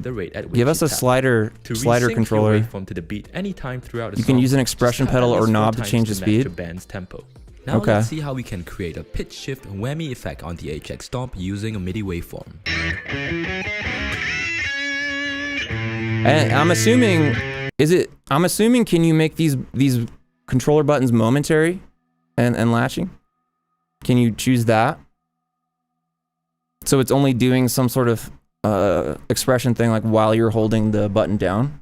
Is that a thing you can do with this? Yeah, okay. Well then that's rad.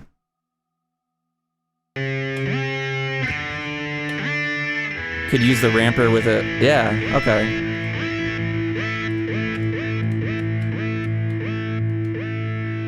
Sick. In this example, we used a sawtooth up wave to shift the guitar's There's button down, button by up +12 actions. semitones, Okay. a full octave. To make the pitch shift go from 0 to +12 semitones, use a minimum CC value of 64 and maximum value of 96. 64 is the neutral position, meaning there is no pitch shift, and 96 will take us up 12 semitones. The big difference when programming a switch in this example is that we need to select once only instead of perpetual. Yeah. With this option selected, the waveform will run for only one cycle. So that setting that he just described is basically what the bounce knob is on the back of Chase Bliss pedals. So if the bounce knob if the bounce dip switch is not on a Chase Bliss pedal, and you are ramping something, it'll just do the ramp once, and then stay at whatever that value is. But if you have the bounce switch on, then it continually does the waveform. So. Maximum CC value, holding the note at the peak of our pitch shift. CC number 30 was used to control the pitch shift parameter. You can use any CC number you want, as the HX Stomp makes it user definable. If you are not sure how to do that yet, watch this video about using MIDI on the HX Stomp. And we also don't want to sync this to MIDI clock because we want our pitch to ramp up the moment we hit the switch. Right. And to get our pitch to ramp up quick enough, let's choose a wave speed of 127 cycles per minute with a 4x speed multiplier. Lastly, we added 2 more messages that would be triggered upon release of the switch. The first is a message to stop the waveform engine. The second is a CC message with this is really 64 cool. to bring our pitch shift back to neutral. That way, when we press the switch, our note will ramp up 12 semitones, and when we release the switch, we will be back in normal tuning. And that's how you use the MIDI CC waveforms on your Morningstar MIDI controllers. Have a blast and get creative, and we'll see you in the next video. Peace. Bob says, so I'm hoping I can basically rig it to be an expression ramper for every MIDI pedal. Alright, I'm gonna watch this video you just sent me, Bob. Wait, if I watch it, does it go away? Yeah, the Morningstar guys are serious. And like, the only thing I knew about the Morningstar controllers is like, I just thought it was like, you know, sending program change to your timeline in Big Sky to change presets. Like, I don't give a crap about changing presets. I just want control over parameters.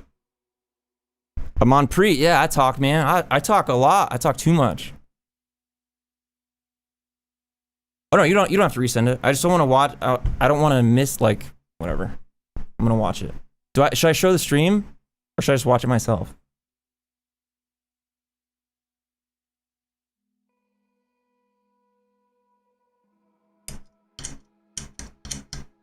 I'm watching it right now. Oh shit, yeah.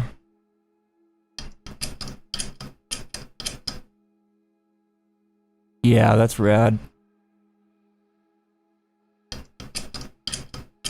Okay, so here's what Bob just sent me. So he's pressing the thing, and you can see it moving that knob on the arcades.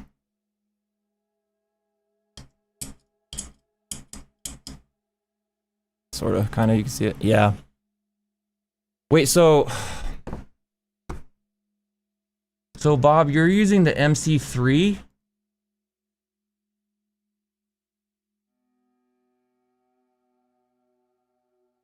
And like, how much could you do with the MC3?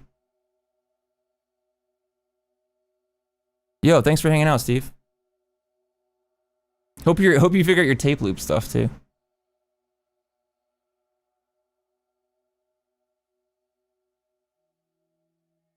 So how much could you do with this versus the other one? Hell yeah, Bob.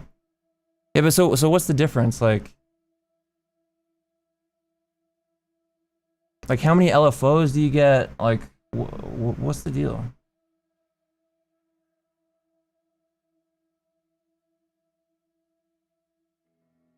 They're all pretty much the same outside of how many buttons they have. Okay.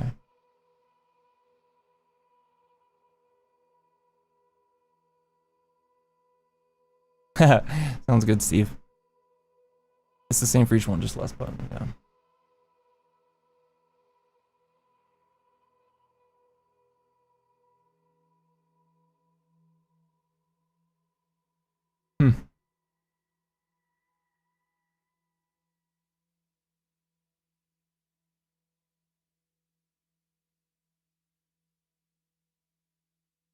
Four independent MIDI waveform engines. Okay. Allow you to send continuous streams with CC messages. So does that mean I have 4? Oh yeah, Conan right there says 4. The MC8 has a bigger screen size, for instance, so it can fit some things like BPM on the screen. Does it have the same amount of LFOs though? Does the MC8? Is this for all the devices? Because in that case, it seems like the smaller one is the way to go. I don't know.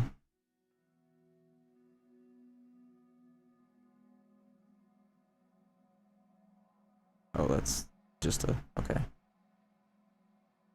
Is this the same video? Yeah. Okay. Okay, well that's cool. And actually, the thing that makes that even cooler... So this sort of gets to something I've been wanting to do for a little bit, and I kind of was doing with Bluetooth for a bit, but I didn't really like how it was implemented, is, so both Mood and Microcosm have the ability to press one button and hold that audio, like freeze it. So Microcosm has the hold button, and then Mood's right channel is just, you know, freeze, whatever. And I would love to use something to trigger those buttons over time, you know, which since this is using MIDI as the basis, I could do that very easily. But since it's just expression, if it's just expression, you can't do that, you know. Yannick says, can you start and stop the expression with the same foot switch, or do you have to set it up separately? I would guess you have enough control to be able to do it with the same foot switch, because like we saw earlier, you can have different actions for button down and button up, you know? I don't know. People in chat are smarter than me about this topic currently. Yes, it sounds like you can just choose all that. Choose a lot of stuff.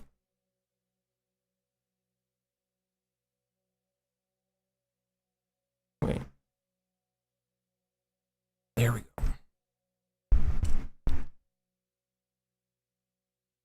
There's a way to program the second state. Yeah, exactly, Conan. Yeah, that's... Yeah, it's clear that it'd be very easy to do that trick with the Mood and Microcosm. MC3 only has one expression input. Okay. MC6 has 2. Gotcha. I was planning to try that to simulate what you were doing with Ribbon. Yeah, because that's the one thing I miss about Ribbon. Is like the ability to draw in those waveforms is really cool. But I don't even want to deal with an iPad. Like I want the knobs. I don't want a screen. So, all right, let's listen to what we got here. So we have these 2 tracks. like, what is the time from here? It's 1931 to 39. So that's 20 minutes. I feel good about that. I think the limitation is the length of the LFO. I couldn't get it stretched out so long. Okay, yeah, that is important to me too. I would want a really long LFO time. MC3 is just the 3.5 millimeter plugs too.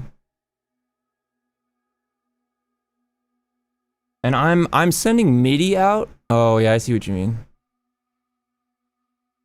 I closed the site. Yeah, that makes sense. Okay.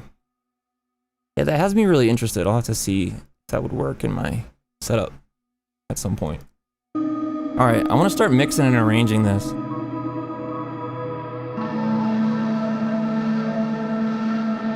Oh yeah, and I made it so the visuals are reacting to Logic instead of the guitar now.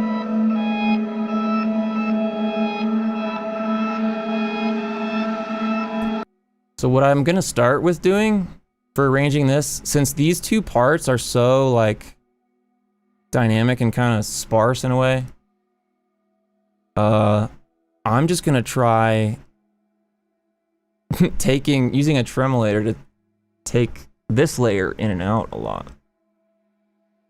So, Sound Toys, tremolator, stereo.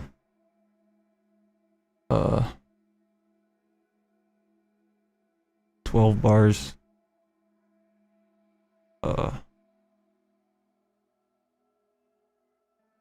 Yeah, whatever.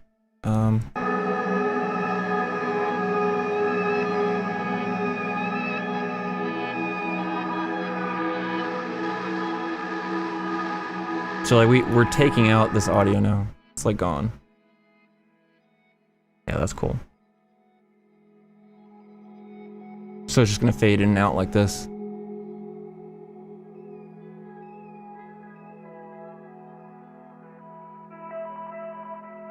Okay, nice. And then this one.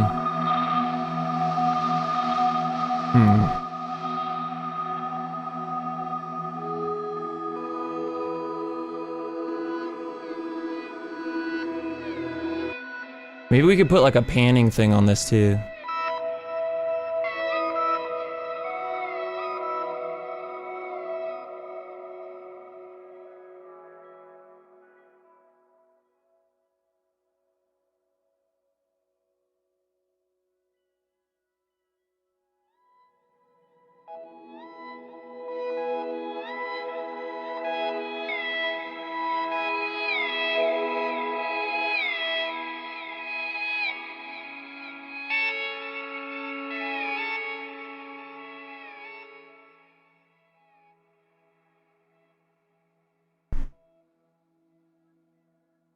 Hey Shannon, how are you doing? How are you doing and what are you doing? Pladask announced the new pedal backlangs. I tried to order one but haven't gotten a response yet. What's the deal with it? I haven't kept up. Let's see, Pladask. What are these guys doing?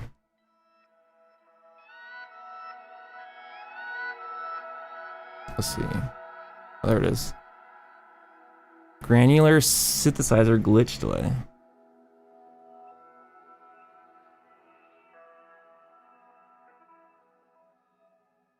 Delay stuff, time stretch stuff. I love that they're using the storage stuff. It can do delay stuff, shuffle stuff, freeze stuff. Yeah, what, you know, there's some stuff. You can do some stuff.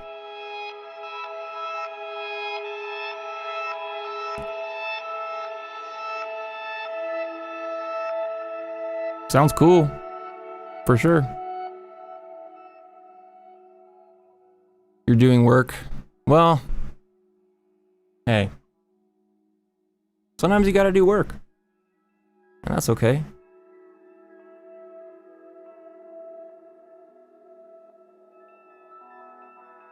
Oh yeah, I was gonna maybe put a little panning going on. Pan man.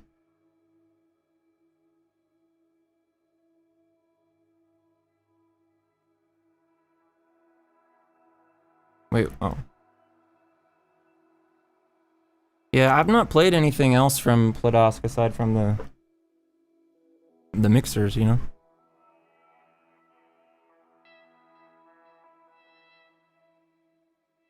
Turn this compressor back on this.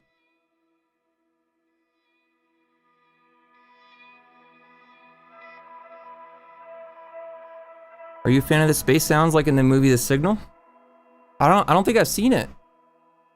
I don't think I've seen that movie. My ambient tastes are a little obnoxious. They're a little picky. I tend to not. I don't really like the kind of spacey or like that sort of 80s, you know, sci-fi stuff. I don't know. I don't super resonate with that.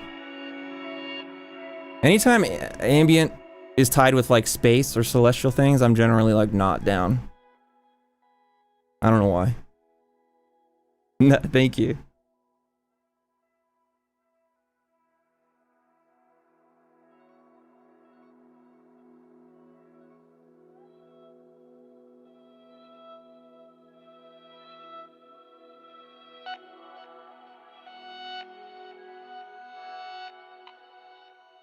There we go.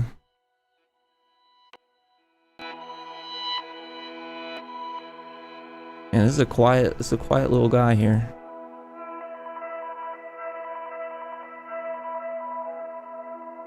But what about Dark Star and Sunlight? Those are space stuffs.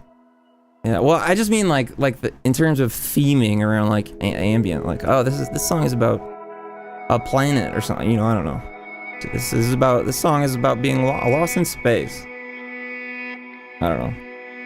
Anytime the imagery of like space is involved, I'm just like, oh, this is now corny to me. But that's just me.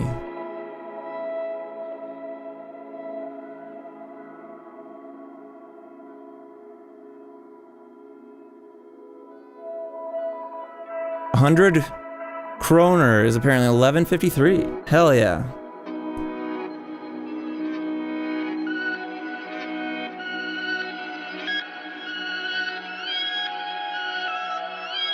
Ooh, some harsh stuff up there, but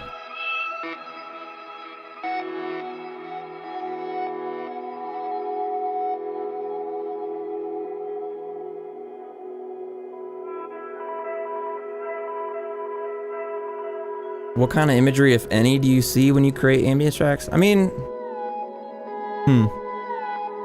I don't feel like there's like an imagery when I'm like creating or anything, but I think I'm more talking about in those like, in like a branding sense of like what, cause I definitely agree. Whoops. Sorry, folks. Sorry, it's that time of day where we start getting the internet dropouts.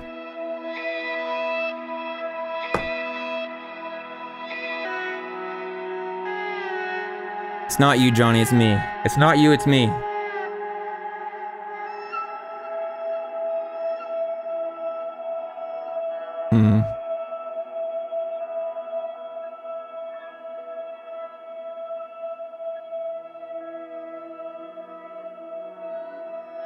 Sorry about that dropout. Sorry!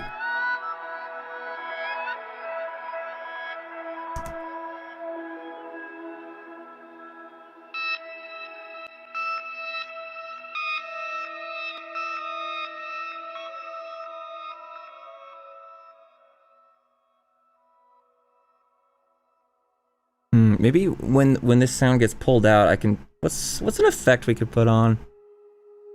Let's just do primal. Let's do the old primal tap. We love the primal tap, folks. Yeah, so there's an 80% chance an ambient artist Bandcamp is going to have a Saturn somewhere in the banner. Yeah, that's what I mean. Like, oh, this is, you know, just the imagery, all of it, the space stuff. I'm just like, just don't do space stuff. Don't do space stuff. I just don't do space stuff. That's my only thing.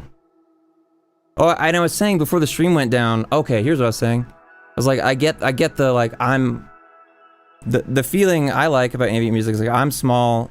I'm a small thing in a big space. I mean, that's what reverb does. That's why we crank up the delay and reverb repeats, whatever. Yo, Johnny. With that's about. You gotta fix the internet, but here is money for a hot dog. Yes. Thanks, Johnny, for the hot dog money. But I was saying, here's what I was getting to: is like living in New Mexico, living in the desert, living in the high desert. We have a lot of open space, a big open space. You can see a long way. You got big old mountains over in the east, you know, you got a mesa over on the west. Like, oh, Shannon, no, you don't count, Shannon. No. Shannon, okay? Shannon, listen to me. You're fine, okay? You're fine. You've been around, you've been doing the work. You know what's going on. You're not just doing a space thing because it's cool, or you think it's cool. It's because it's what you like or whatever. You know? No, but I'm just saying. So for me, like the big small thing, I feel like I get that here living in Albuquerque in the desert. You know, I kind of always living here helps you feel small in your environment, and I like that. So I don't know. Forgot why we were going over that.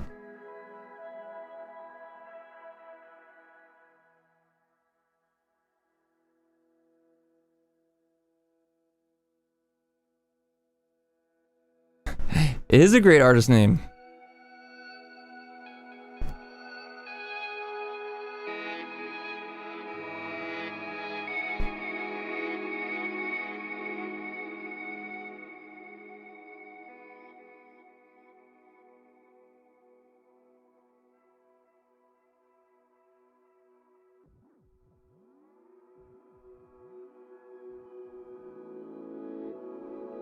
Ooh.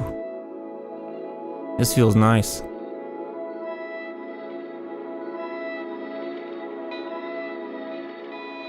Oh, you lived in Arizona for a year?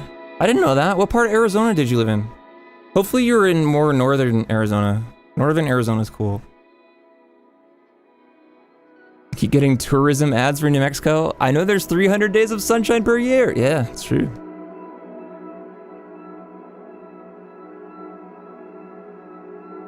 Hey, this sounds kind of sick, right?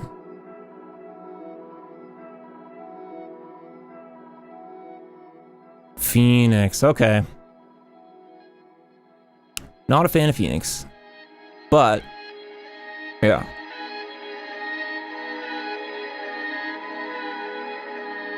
Oh yeah, absolutely, Guitar John. Yeah, absolutely.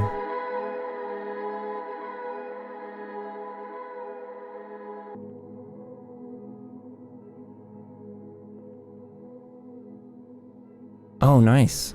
Shannon, you were working on Anastasia in Phoenix? Yeah, coming up with artist names is so hard. I mean, I don't like lowercase noises. You know, I think it sucks as a name, but I can't change it. I've heard Dredge say similar things. Like, you know, they're very aware that, like, we can't change, that'd be the stupidest thing ever to change our name. What's my favorite Rage album of all time? Battle of Los Angeles. Oh, I don't like Phoenix for basically every reason you can have. Like the weather. I was born in Phoenix, folks. Literally, that's where I was born. Phoenix, Arizona. In June. It's way too hot there. Way too hot. No one should be living there. And that's really it. It's too hot. It's too hot there.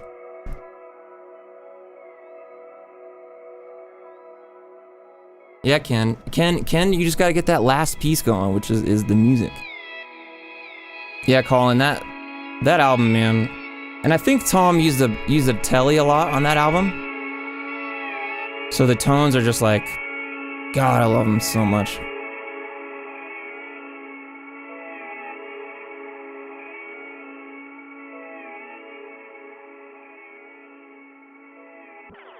I'm gonna make the delay really long, see what this does.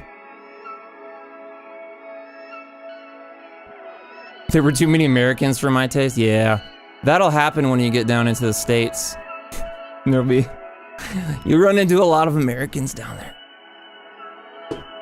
Oh yeah, Colin, the Testify? Yeah, dude. Testify, there's so many riffs that are just like a... I was talking about it earlier, just like a neck pickup on a telly. Neck pickups on telly just sound so mean. If you want them to.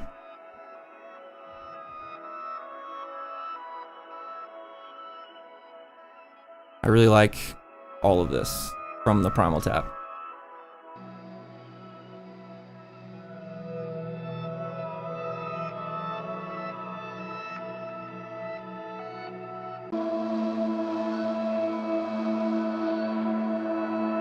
Out of all your own sketches you've made, what's your fave? Man, if I could remember any of the sketches I've made, I might be able to tell you. But I don't know. I really don't know how to answer that one.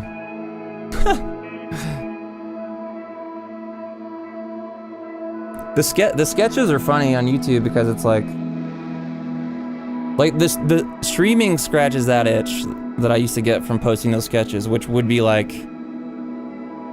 I'm just messing around for a few minutes. Oh, this sounds cool. Let me record it real quick and post it. Like, that's all it was. Very little thought and time went into those.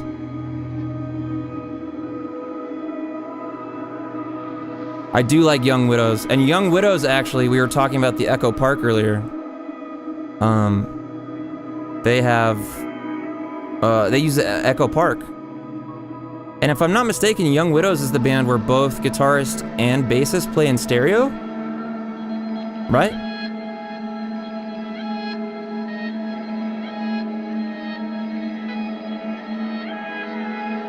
I remember watching some, like a rig rundown or something with the Young Widows years and years ago, where they talked about the cabs. They had kept these cabs with lights in them too. And the like Varellin amps, right? Those Varellin amps are so good.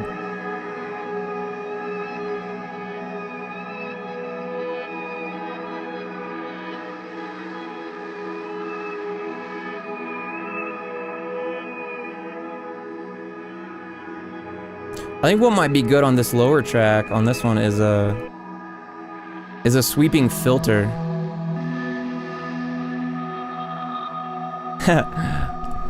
Thanks, Payton. I need to get Paddington in here.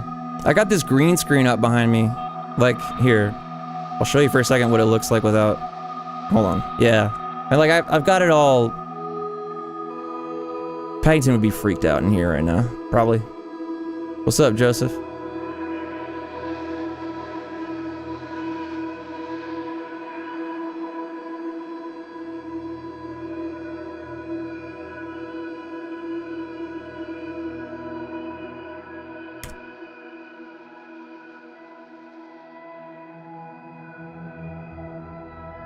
Ooh, yeah, that already is gonna be nice.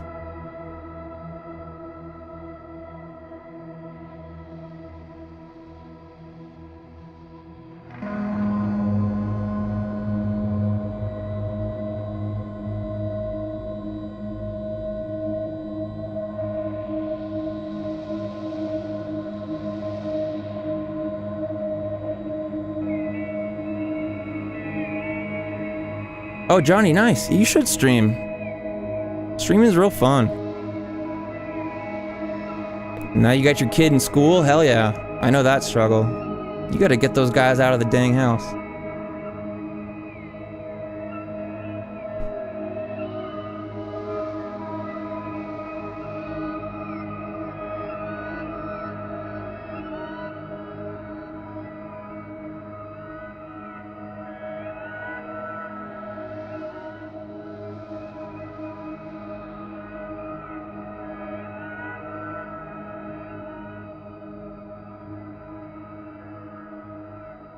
I think I need to mess with this tremolator. I want less of this. Like I want it to fade out quicker, basically.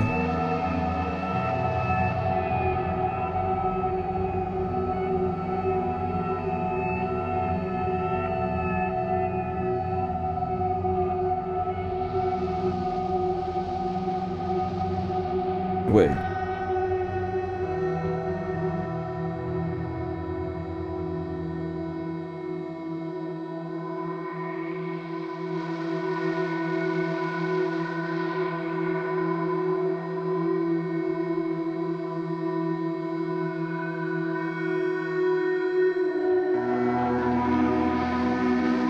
Man, this is cool.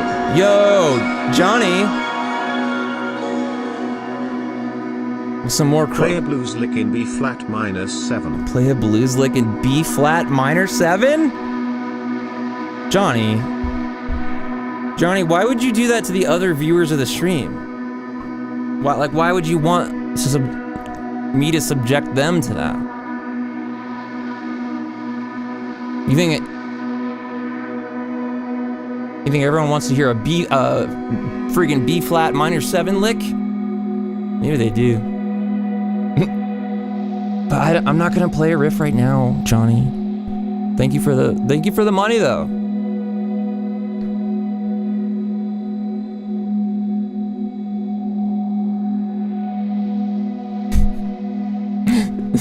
Moon Unit doesn't want to hear it, so.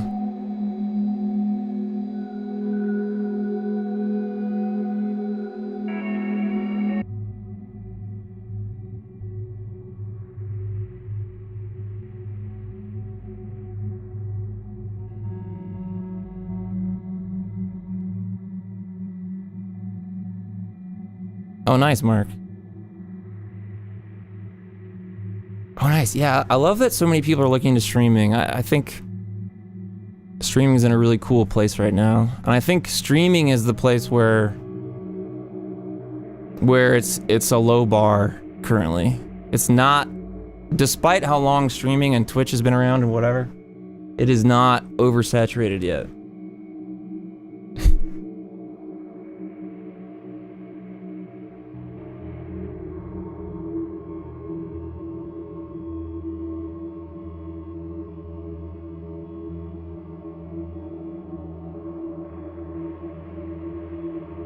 I need to start just using the effect rack. I keep using too many Sound Toys plugins.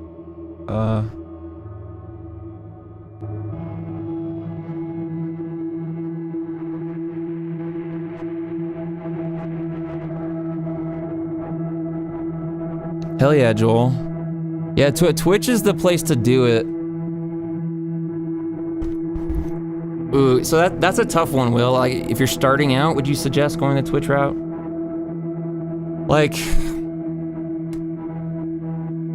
Twitch is the best in terms of functionality for the artist, for the streamer, and the main reasons for that are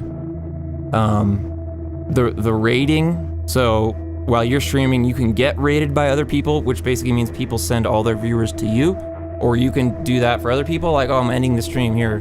Let's go raid this guy and whatever. So there's like a really cool kind of sharing culture, like ways to kind of cross-promote, self-promote, you know? Yeah, so Joel, yeah, if you've already got friends on there, so then it makes a lot of sense. And Arya, I watched a video the other day about live stream discovery and Twitch and stuff, and they were kind of making a point that discovery on Twitch is actually pretty bad because you can just go to the category pages and all you do is just scroll down. Like, I don't know. YouTube's isn't better. Basically, I don't think either of them are great for live streams in terms of discovery, but I think Twitch makes up for that because of the other features and the fact that they're both bad at it. And yeah, Joel, the raids, the bits, the subs, emotes, yeah. But my favorite are raids and gifted subs. I think those are two things that are really good for the streamer that don't exist on YouTube. Yeah, those are the big things. Yeah, I did talk about that, Johnny, and I can't say anything more.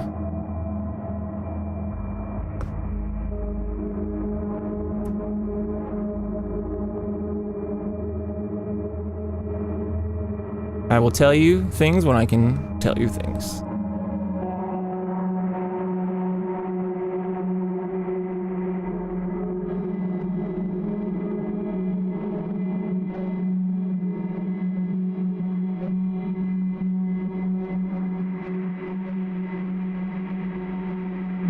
Woo.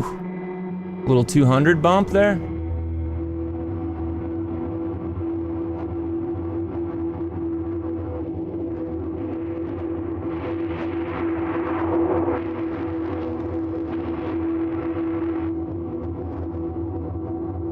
This sounds pretty cool.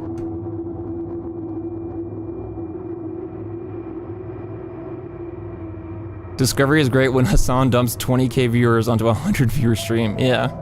Someone who's got no mods in their chat. What about scary non-mainstream sites? Wait, what do you mean?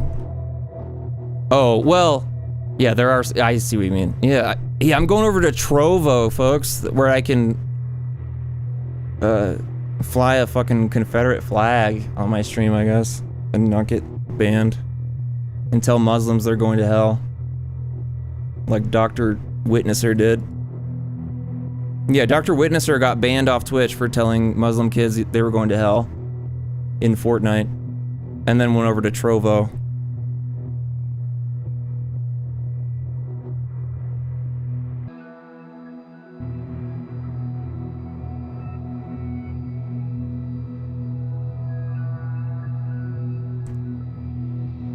Don't go on Trovo, folks. Trovo is the Gab of streaming. Don't do it. I need some water. Yeah, we should start our own streaming service. The Old Blood streaming service.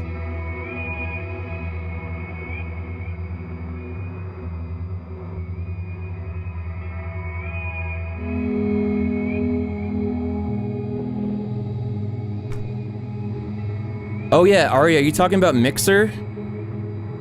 Yeah, or is that a different one? Mixer's the one Twitch, or no, what am I saying? Mixer's the one Ninja and Shroud went to, and then it went down. It like died within a year and they came back to Twitch. New Blood Noise.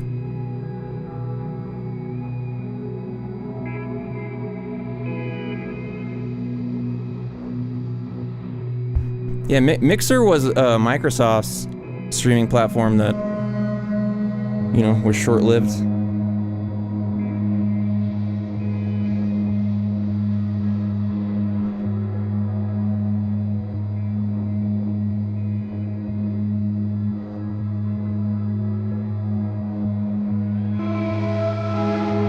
You get some real low-end bumps on that Crystallizer track.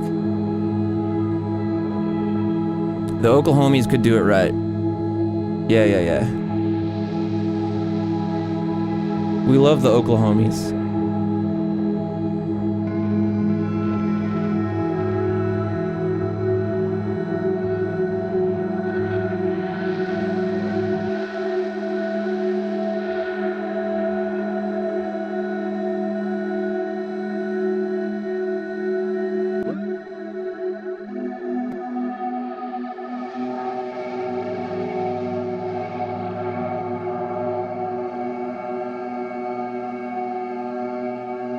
Is this cool? I'm trying to do something with those high frequency bit crush things and spread them out.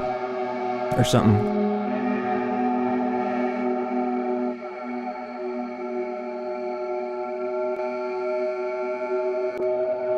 I don't know.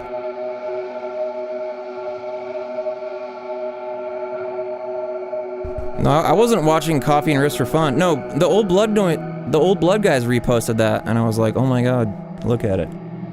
They're the ones who dug it up.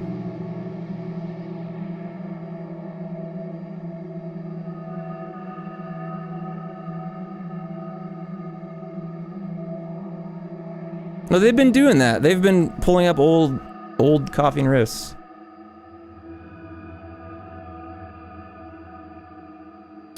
Yeah, shame that Amazon and Google have basically just bought out the entire streaming market. Maybe in the future, servers will be easier to run, there'll be more competition.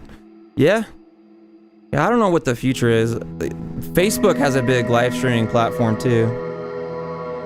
And the guy I watched the video, his kind of prediction was that, not really the near term, but in the long term, Twitch will be kind of taken over by somebody. And they were kind of insinuating that it'll be YouTube and Facebook that kind of take over. And that's like 5-10 years out, but Some maybe not. I don't know. I know, Johnny. We look so similar. See you, Will. Enjoy your dumb meeting. Enjoy a dumb meeting. You think Amazon will sell off Twitch? I don't know. I just don't know what Amazon's goal with Twitch is. Yeah, YouTube better take care of their creators, Alex. Yeah. I don't know. I just don't know what. I don't know what sort of priority Twitch is to Amazon. I don't think it's profitable. You know. And I think if YouTube, well, like I said, both sites need better discoverability. They're both pretty bad at it. I mean, YouTube's discoverability for videos, you know, is good, very good. But for streams, like, no. Amazon bought Twitch for $1 bill. It's now valued at $5 bill. Okay, but is Twitch like profitable year over year? You know how like Spotify is not profitable, right? Like Spotify doesn't make money. They just need investors every year, right? Hopefully we'll see AWS and YouTube spun off from Amazon and Google respectively. You think they'll get spun off? Like, it seems like all that's happening is consolidation, you know? I don't know if stuff will separate out for a while. It seems like everyone's just trying to own everything until it's just like Facebook or something. And instead of going on the internet, we'll be just like, I'm getting on Facebook today.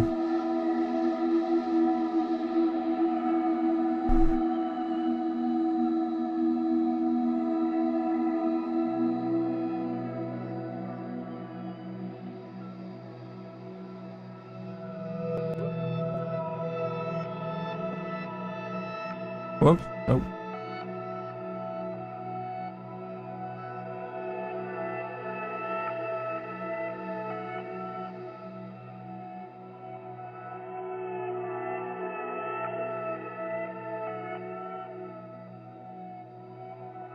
MySpace will rise again.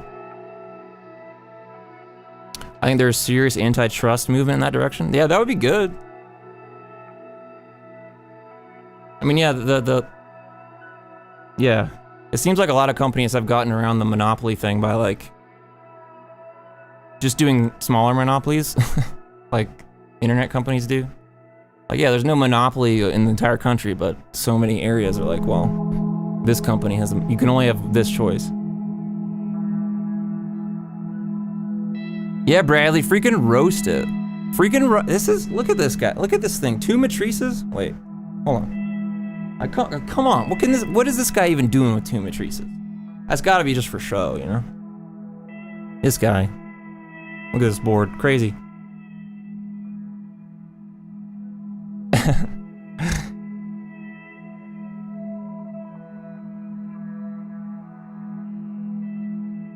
Does MySpace still exist?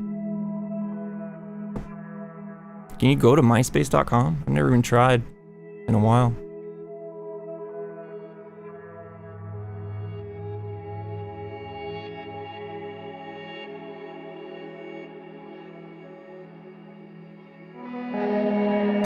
No, I'm not the reason you can't get one. They're really hard to get. Matrice not having a free channel for clean signal? What do you mean, Bob? The matrice can be whatever you want it to be. It just depends on how you set it up. Amazon is the largest digital distributor of games after Steam. Twitch is trying to capture more of that market. Yeah.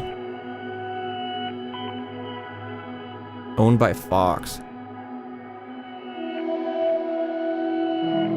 Did we meet through MySpace, Alex? Oh yeah. No, we did. I forgot about that. Oh my god. There's a clone called Space Hay. Space Hay. Hey, let's all go on Space Hay, folks. I'm on. Hey, come over to my Space Hay profile. It's the coolest thing now. I'm trying to check out this filter I put on. Is this a good filter?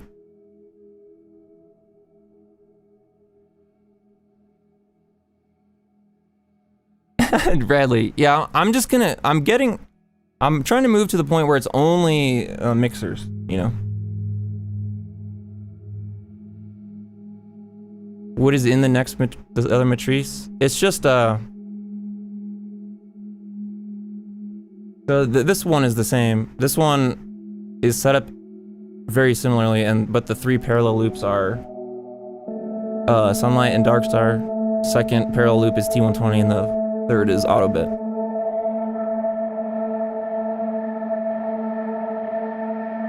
So.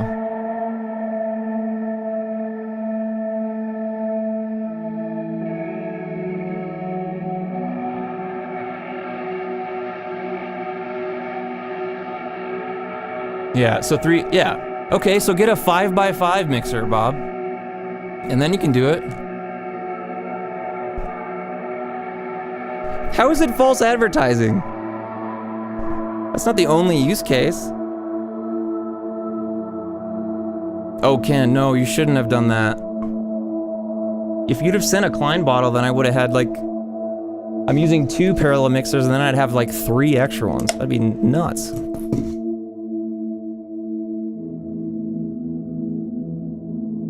Also, you know what, Bob? Who needs a clean signal? Who's out here hearing your clean signal?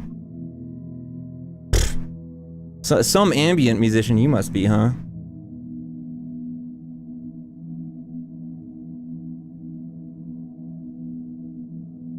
Cool project.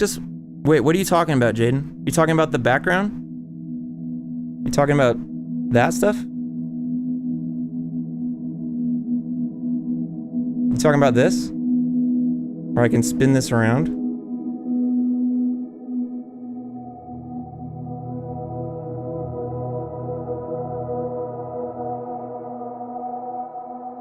Talking about that? This MF over here needs 5 loops.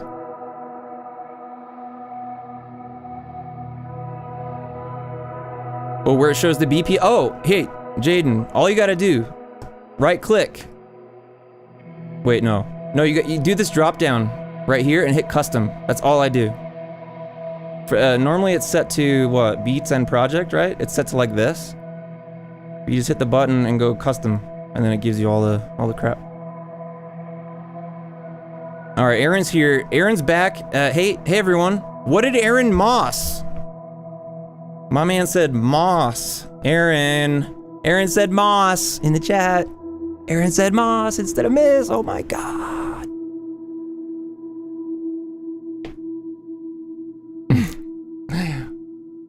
Oh no, Jaden, that was a thing I didn't discover for a long time. The other thing too is to right click and like, so if you right click at the top and do customize control bar and display, and then you can choose what stuff is displayed here. Like usually I have to turn on, a lot of times I like to have low latency, auto punch, and bear speed. See you, Shannon.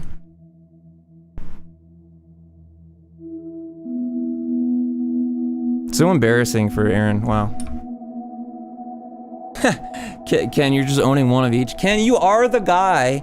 You are the Bob Odenkirk character in that sketch from the new I Think You Should Leave season. The guy who's like making up the story about having 2 of every car. I think that's you. Oh, we got a funny guy, huh? Yeah. Yeah.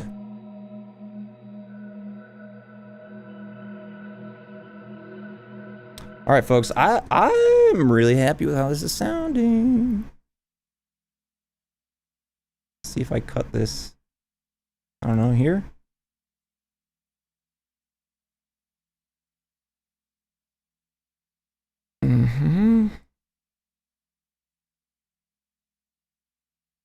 Hell yeah, Jaden, working on your first ambient album.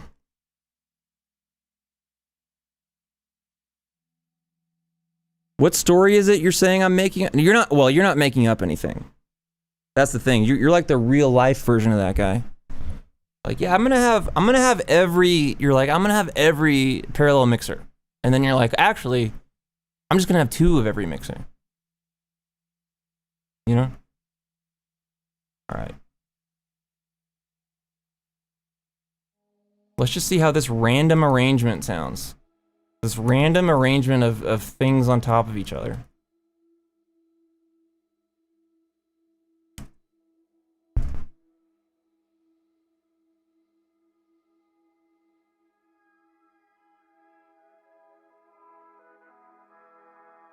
A lot of baritone? Hell yeah. No clean tone. Love to hear that.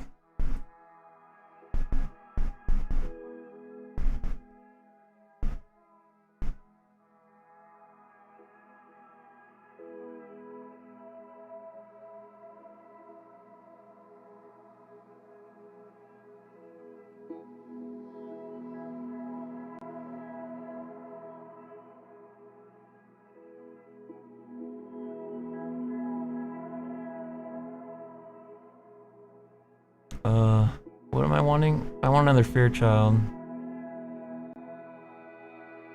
I didn't rig shit! I didn't rig nothing!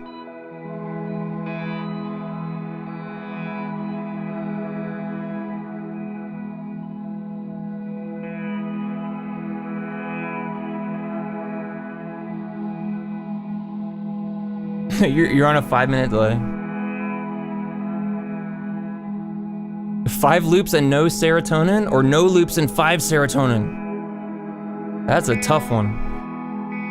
And I'm trying to keep my serotonin around, you know?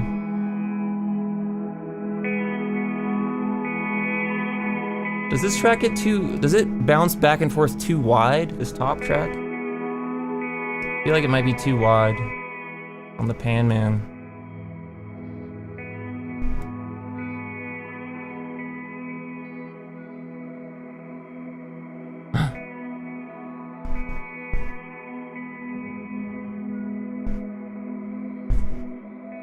I think it should go slower too.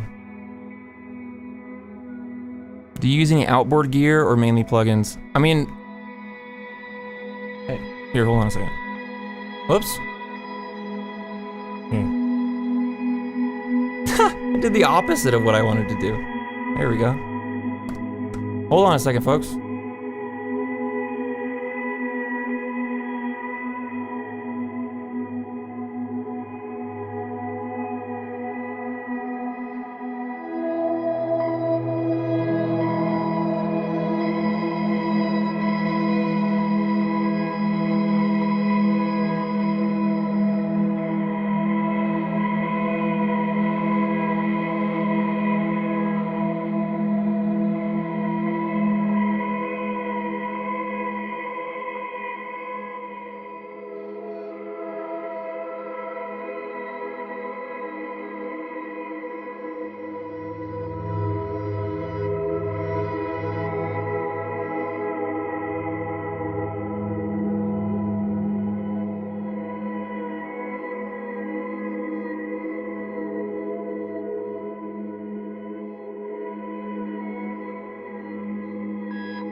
Hey folks, sorry.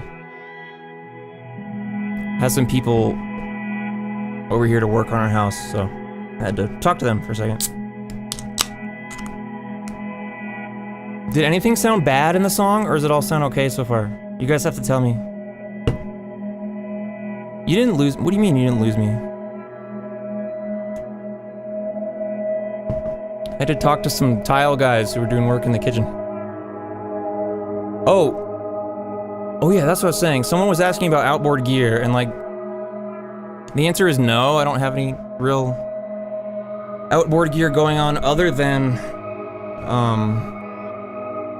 the UAD plugins that are on the way in, so.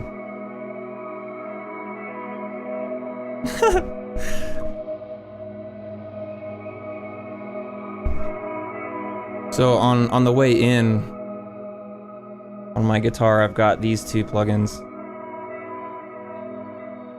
So I've got an API preamp and a Fairchild compressor. That's basically working as if they're outboard gear.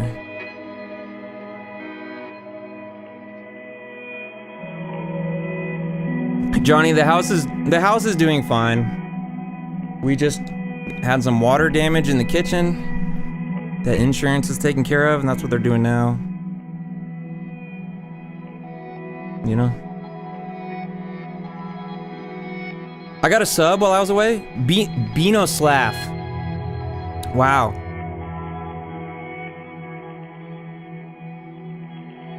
Oh my god, Dave put a fart in?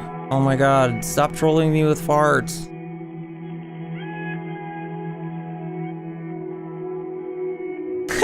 Okay, folks, let's...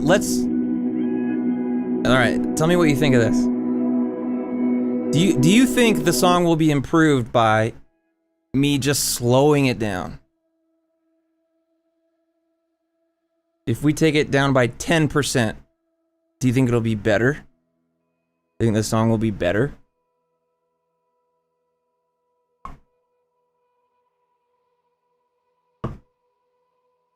Hey, imagine ghosts.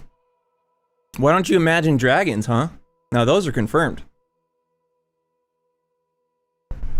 B flat minor 7. All right, let's see what 10% slower sounds like, folks. Oh yeah.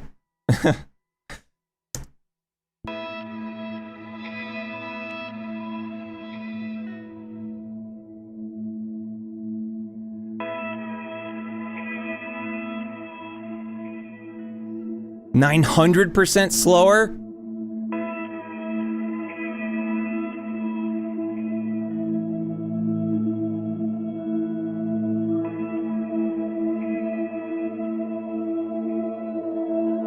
I mean, it's gonna be better. Like, the slower we make it, the better this is gonna be. That's just it.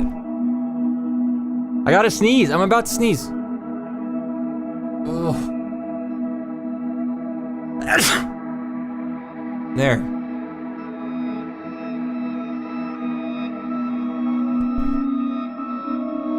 Oh man, I love Paul Stretch.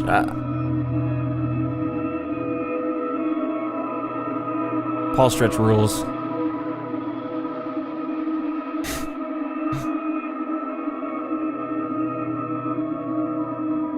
I mean, this sounds better than it did at the regular speed. Thank you for the blessies.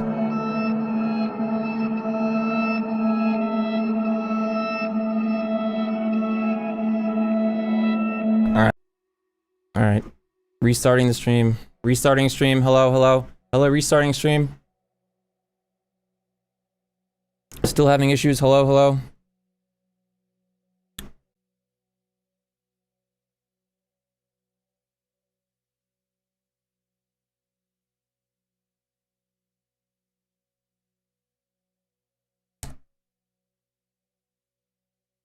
Yeah, still lagging.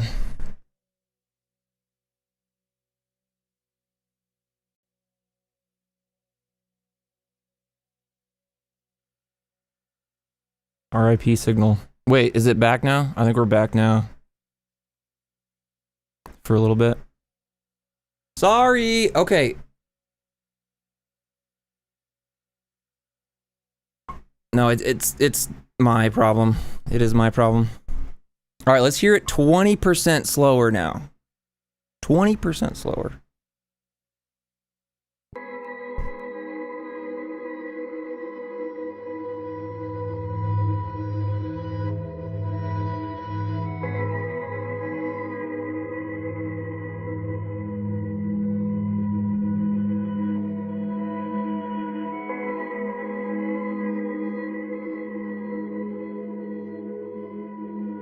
Yeah, it's working all right now.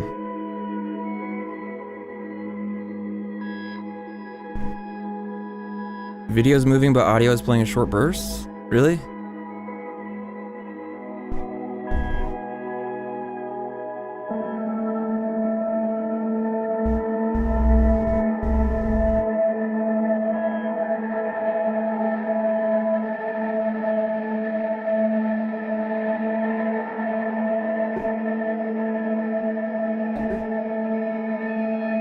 Yeah, I have another computer I could use. Hey.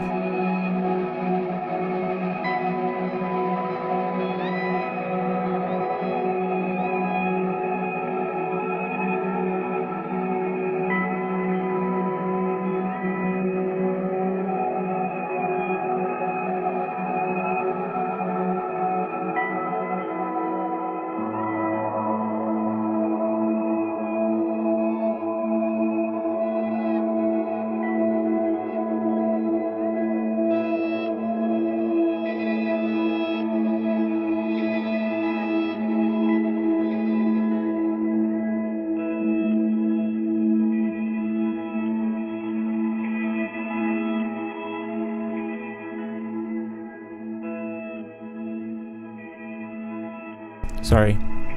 Had to talk to the guy again, real quick. All right.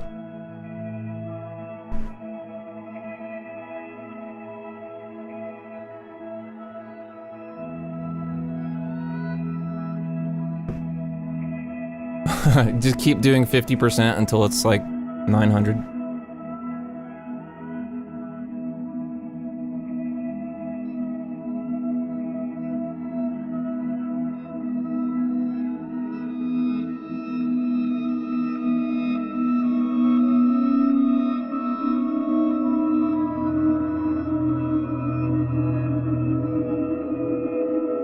Maybe 10% was better, but let's try 50 first. Let's try 50.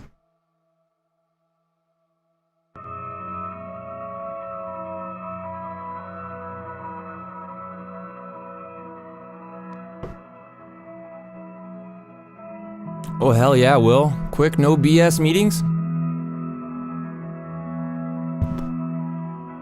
LCO music. I would never add a shimmer.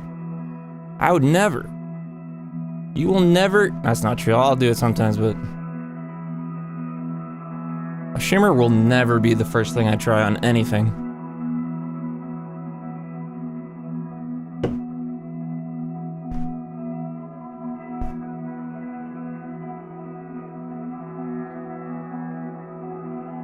What's up, Ame?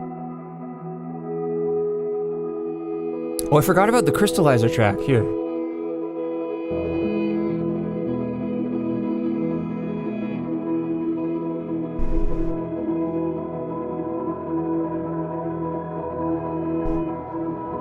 Yeah, the Dark World shimmer is cool. I don't know, shimmer is just usually not something I gravitate toward. What am I drinking today? It's another beer. La Cumbre, beer. Oh, look at that. Look at those watermark. Oh, wow. It looks so refreshing, folks. Just a beer, you know? Oh, Tyler. Tyler. Oh, wait, hold on. Hold on. Yeah, we gotta do this for Tyler here. Hold on.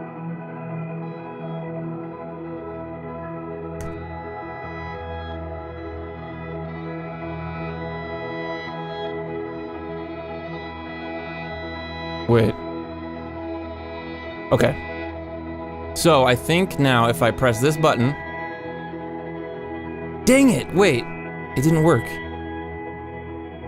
This should, wait, this button should turn on the thing, but it's not working.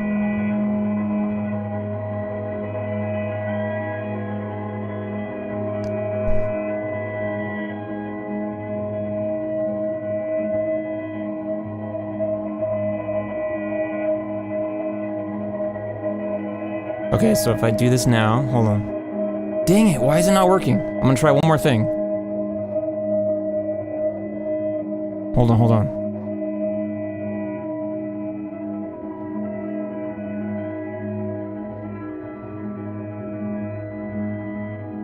There, okay, I got it. All right.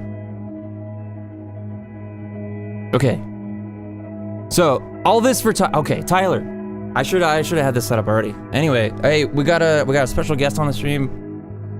Pretty big get for the stream, and it is President Joe Biden. Hey folks, I'm happy to be here on the stream again. Just want to let y'all know that the Ambient is really saving the world, folks. It's bringing democracy and the American way of life all over the airways, you know, folks. And everyone's healthy, everyone's happy. Everything's going great, and I definitely know what's happening, and I'm taking care of it. So just wanted to pop on here and tell you guys that. So thanks for being in the country with me. See you later. Wow, thanks, Joe.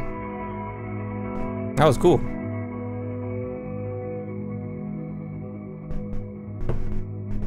You can look around and clearly see that the world is being saved. Yeah, thanks, Joe. Thank you for that.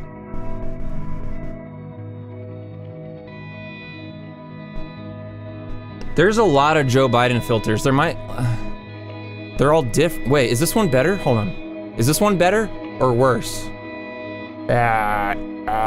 This is really bad. This is really bad, folks.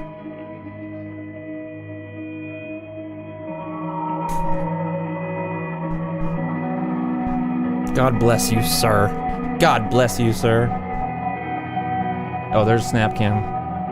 Don't look at the man behind the curtain.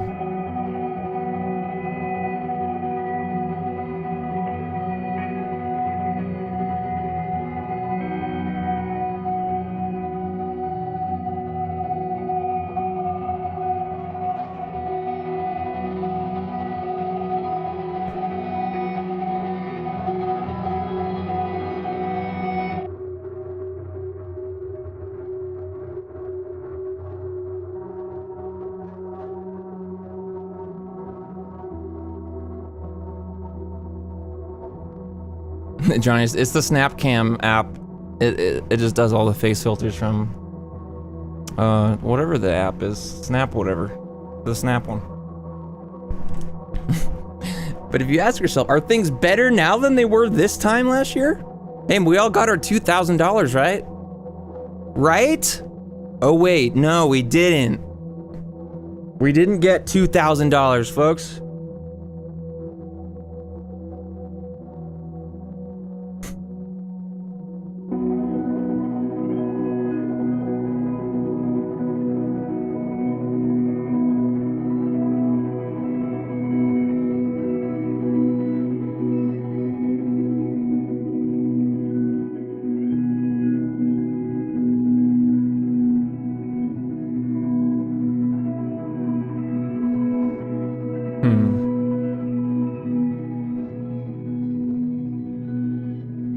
I got dollars, but not 2,000 of them. I mean, that's what I'm saying. You know? That's what I'm saying.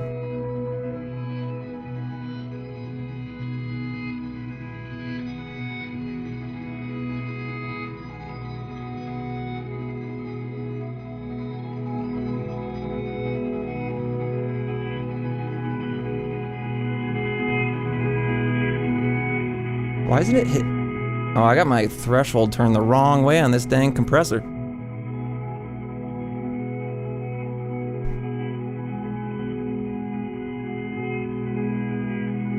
Oh, there we go. Okay. I don't need to be doing it that hard.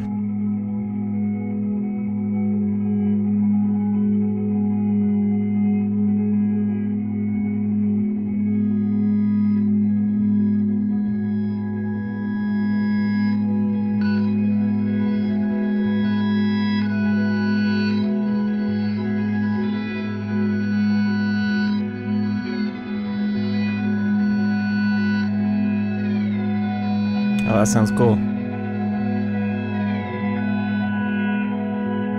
Did I just do like 0 EQ on this channel?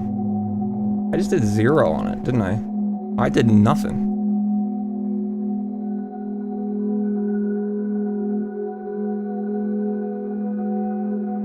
Let's dedicate all future government payouts to Andy's ambient mission to save the world. Yeah, folks. Hey, for less than a coffee a month, you can sponsor an ambient musician. You know? Do I remember my Ode to the Sun cover? Hell yeah. Dredge is the best. Dredge is the best band that's ever been.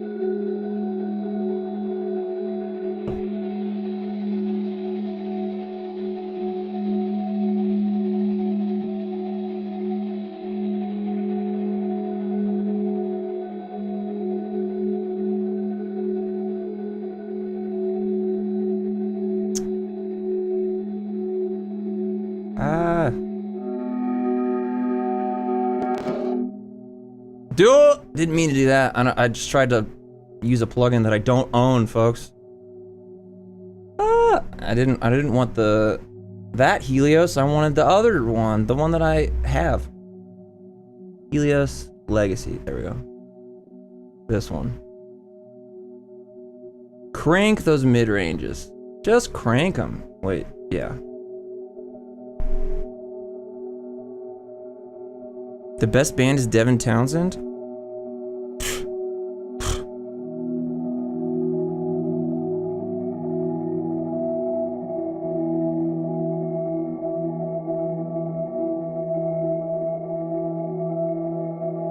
Yeah, we mossed you, Joel.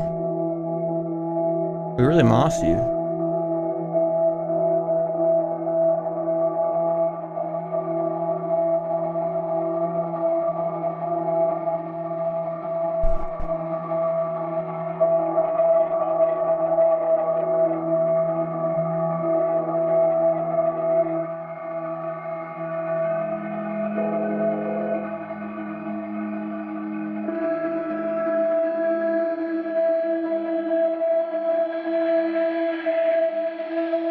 Ooh, that's a pretty big mid-range boost, but it might be cool.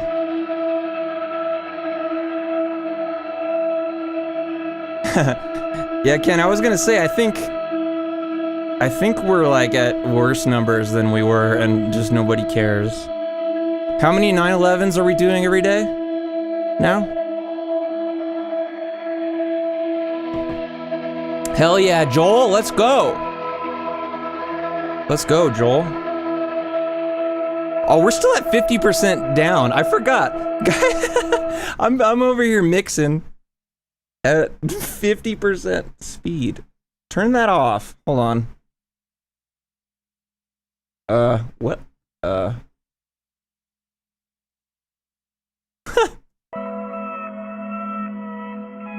Here's the regular speed.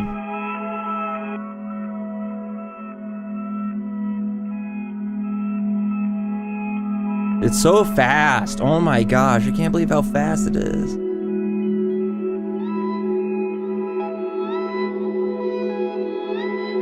At least we're trending back down. That's good.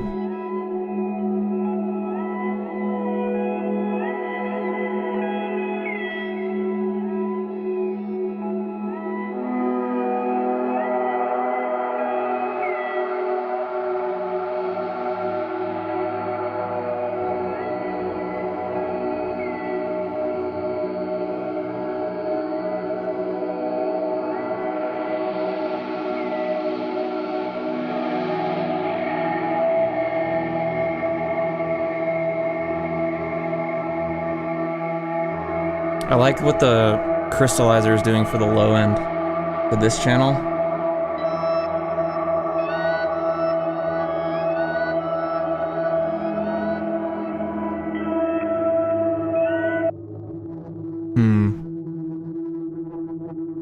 Yeah, that's better. It's a little too crispy.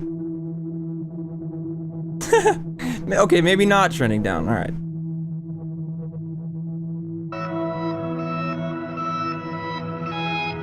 Hey, thank you, Ruslan. Appreciate that.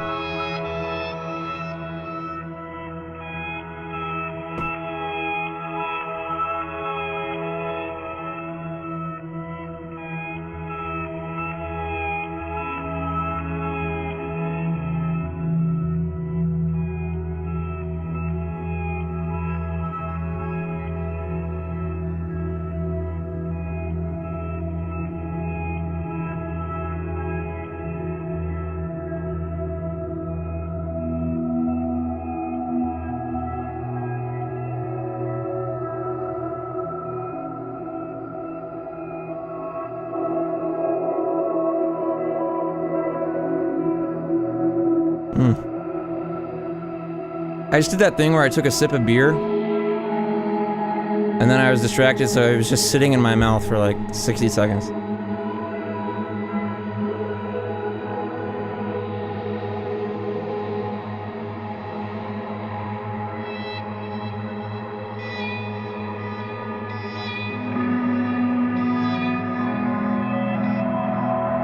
What am I drinking? It's a beer. It's a beer. Just a beer. It's just a beer.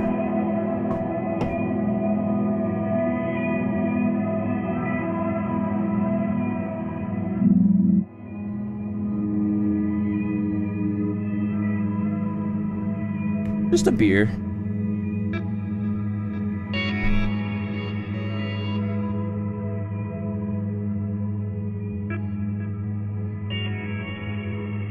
Love La Cumbre. Yeah, La Cumbre is my favorite place here. For sure.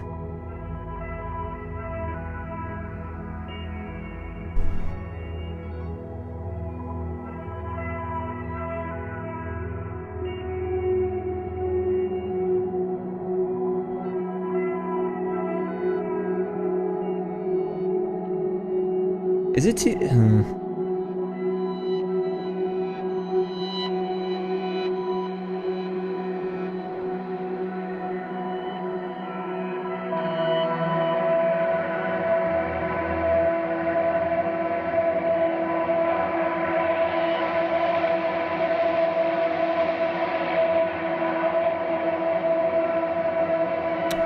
Ooh, should I drink an IPA or branch out and have a Hefe that my wife got me?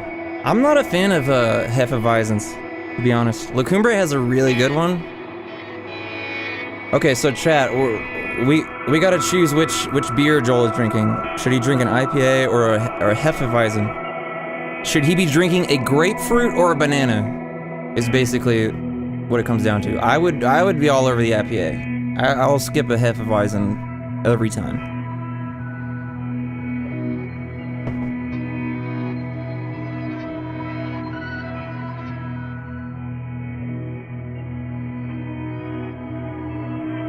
I feel that, Johnny.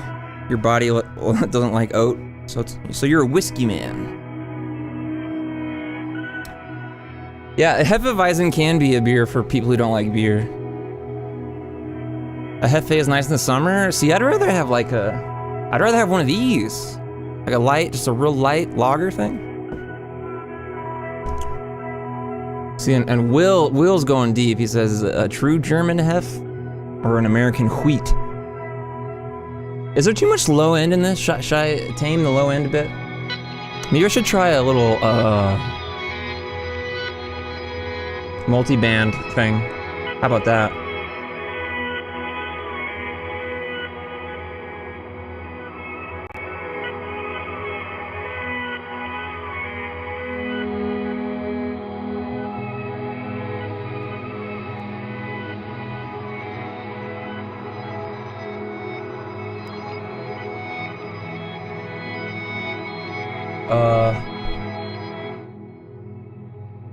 Okay.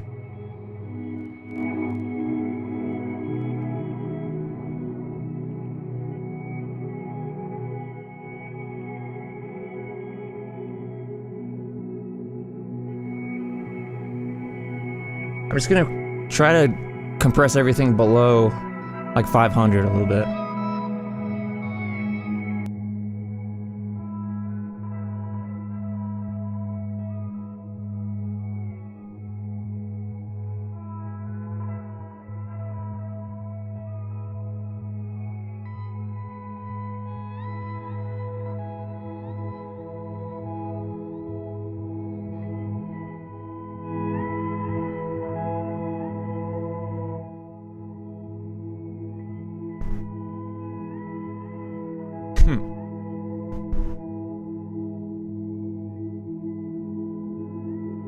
Sounds good on your speakers, Johnny? I just don't want to overdo it. I think this is helping clear it up a bit while still keeping some good low end. Maybe it's too much right now.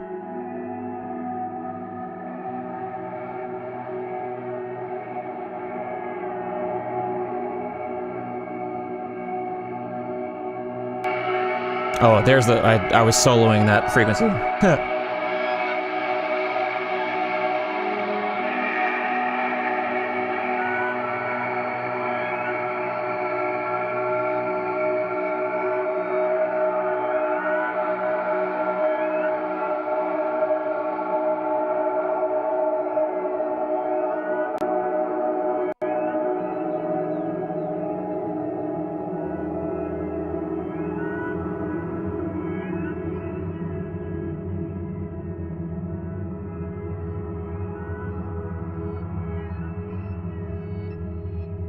Man with two matrices doesn't want to overdo it.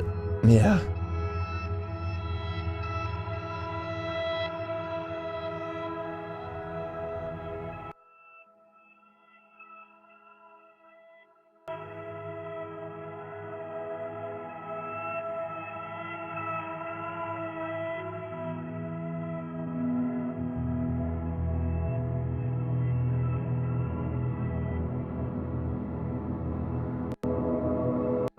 Ooh, I might use this.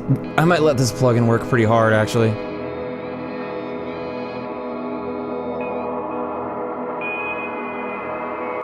So here's what it's taking out of the sound. These are all the sounds it's removing. All those squealies.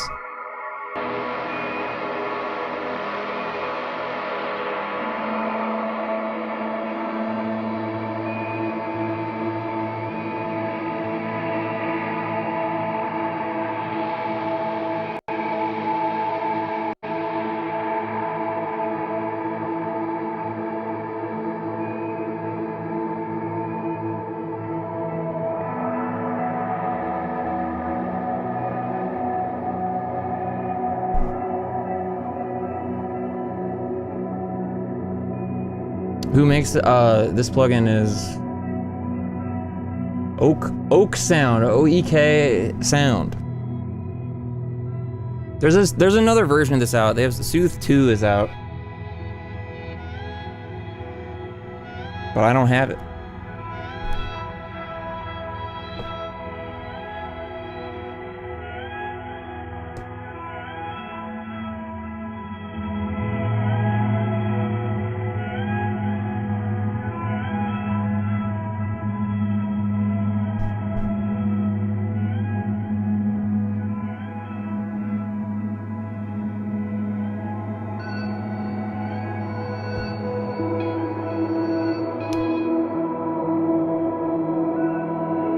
I'm just trying to get the low end right.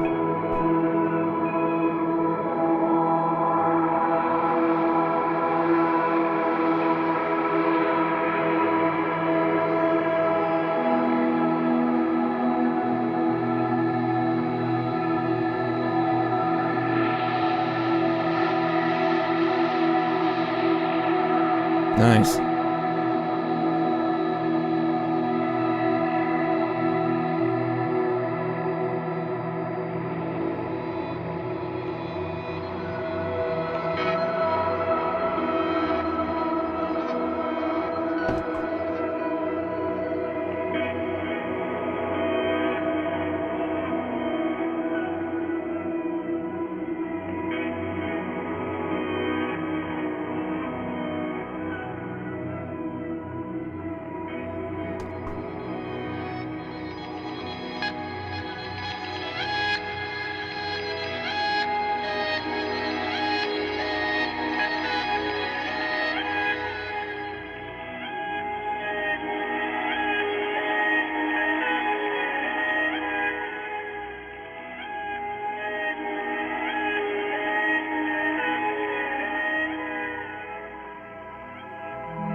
This is cool.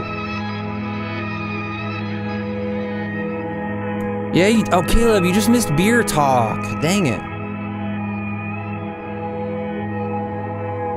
We were trying to figure out whether Joel in here should drink an IPA or a Hefeweizen. Which would you pick, Caleb? An IPA or a Hef? I feel like you might pick the Hef. Am I wrong?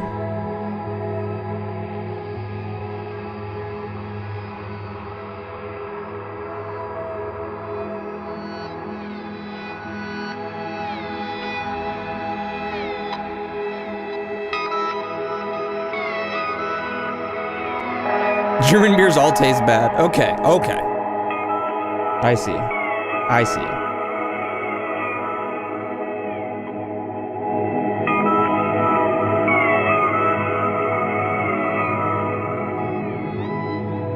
You'd go IPA. Alright. Oh, you are having the Hefe. Alright.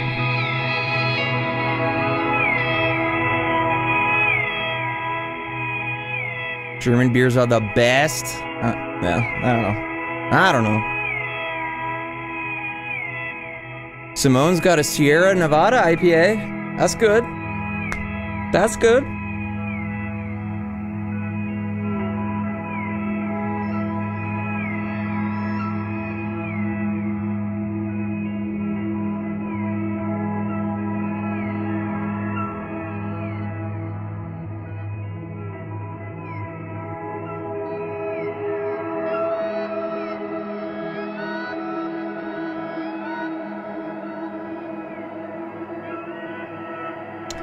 Cool sounds in here. Well, that's kind of nice, Joel. Getting out of your comfort zone a little bit. No problem.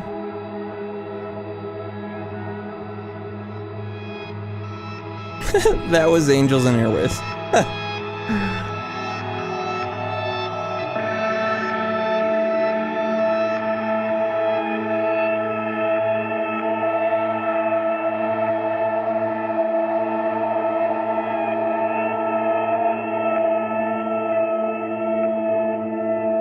This is cool.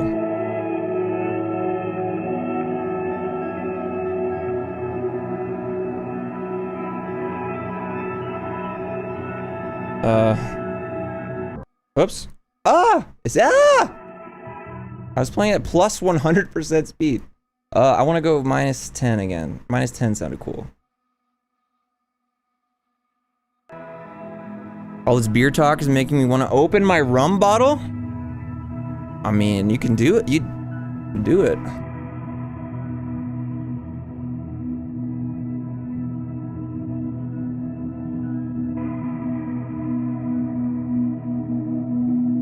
Simona, no reamp in here. I'm not trying to. That is a technical possibility. It is possible I could do that, but. See, I'm not big into Belgian beers. Belgian beers are like truly one of my least favorite styles, unfortunately.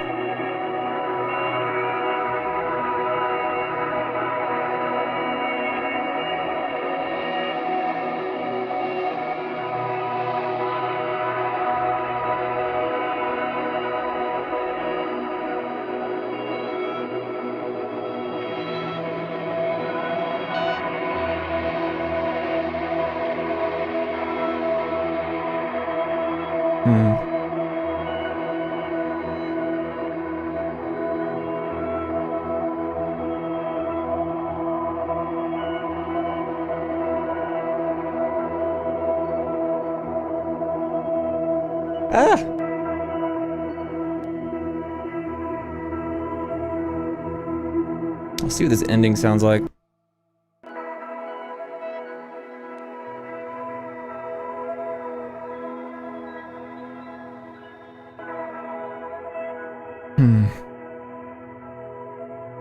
It's that Belgian yeast. Yeah, I don't like the sweetness of it. Yeah, and the banana flavor. I don't like it. So I'm in the US, and you know, I'm into our dumb IPAs, you know? Our super hoppy things. I do like that. Any love for them dark brew? That's how I started. I started with stouts. I love a good stout. I love a good barrel-aged, you know, sweet but still heavy stout, you know?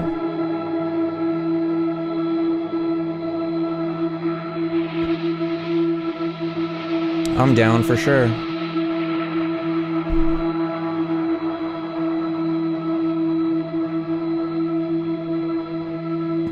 Yeah, Caleb. Give me an American Willy Wonka style bullshit beer. See, I'm not a huge porter fan. Like, usually anytime I'm drinking a porter, I'm like, I just would rather have a stout. Cause it's like a weak stout to me. Yeah, I'm with you, Joel.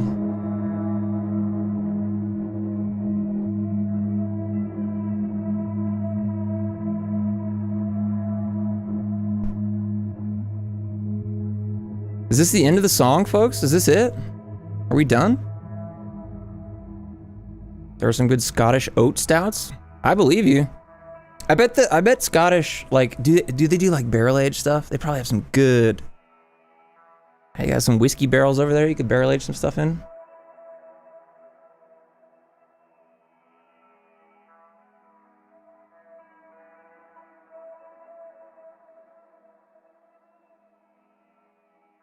I gotta automate the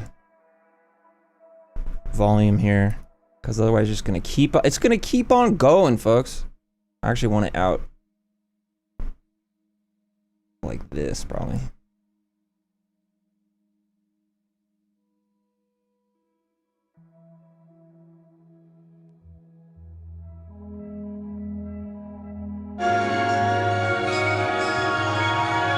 Sean, another $5? Yeah, I own this beat. You can call me the king or the ruler, felon on bass, getting hoarse at the mic, we're getting 20% cooler. What is that? You're just spitting right now, or are you pulling lyrics from somewhere? A coffee porter is good, but I agree with that porter comment for sure. Yeah. Every time I drink a porter, I'm just like, I just would rather have a stout.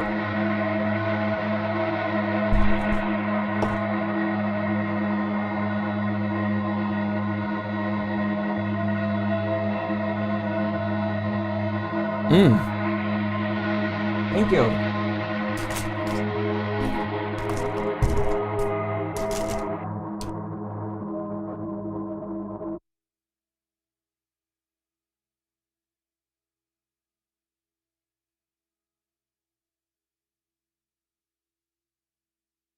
Wait, was that the end? Did it just stop?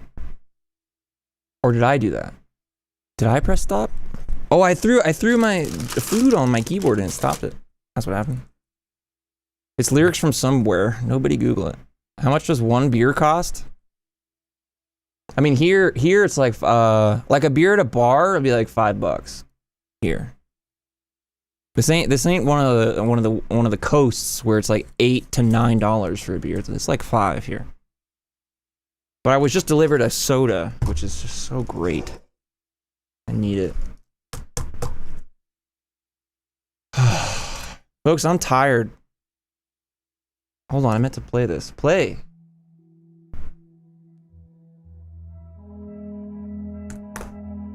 Founder's Breakfast Stout. You like the Breakfast Stout, Wimbus? Because I feel like... So KBS is great. The barrel-aged breakfast stout, but I feel like the normal breakfast stout, the last few times I've had it, it just tastes like cigarettes. Aaron, we're talking beer. Caleb, you went out and 6-ounce pours were all at least $5. See, yeah, that's not it. We got good prices over here.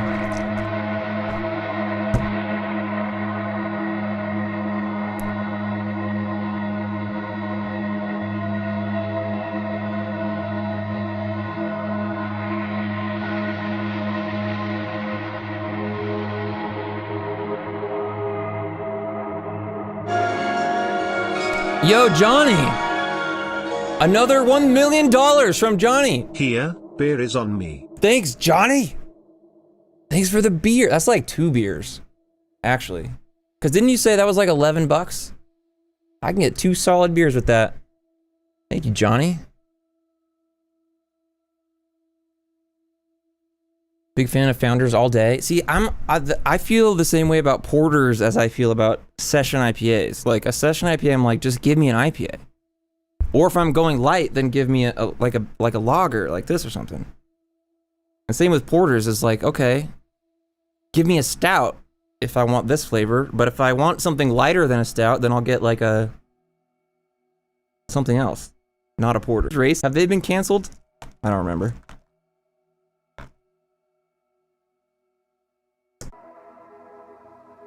Is it coming back? Slowly? God, I hate this. I hate it so much. I think we're back for a minute. I think we're back for a little bit. We're jittery. Yeah, I apologize. I was saying goodbye to Sean. I was saying bye, Sean. You're the best. You gave me a lot of donuts today, and I appreciate it.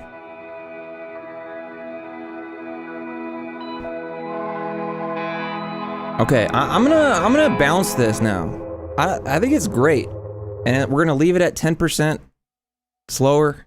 How about Wiseacre? Gotta get up to get down. Wimbus, what? Oh, why? Oh, at first I was gonna be like, what the hell are you talking about?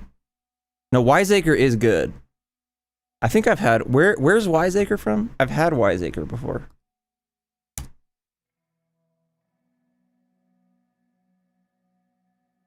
We're gonna bounce it, folks. So here's what's happening. I'm gonna bounce this piece, and then I'm gonna upload it to my Patreon. So if you would like to receive this content, you know, and listen to it either as a download or an RSS feed next to your podcasts, you can join the Patreon. That would be rad. Am I thinking? I know Half Acre is a thing. I know what I'm aware of Half Acre and Wiseacre. I know they're both a thing. You know? Okay. Okay, Aaron, I'll get you my address.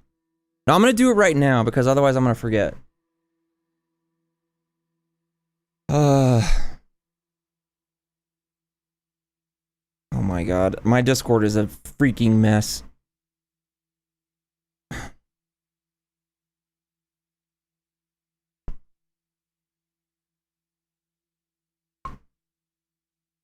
How do I send a... I don't know how to even do messaging on freaking... Oh, new group DM? I don't... Send me a message on Discord, Aaron. I don't know what I'm doing. I'm gonna finally dox myself. Yes! Wiseacre is Memphis. And I believe I went there when I was on tour with Emery, because we played in Memphis. Here, I hate to do this, but I have to go to the bathroom. So I'm going to start bouncing this in real time. No, I'm not going to do that. I'm going to do it offline. Okay.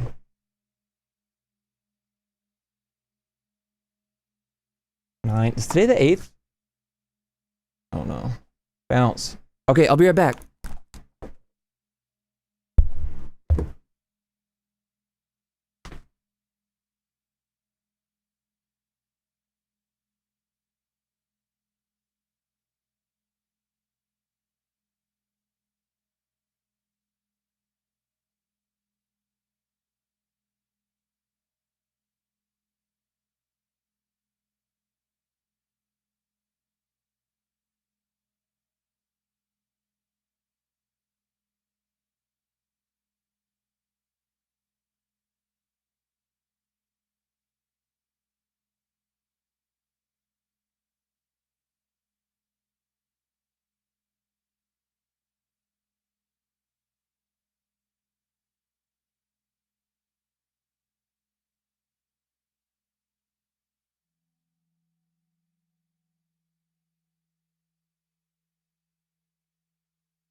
All right. That's better.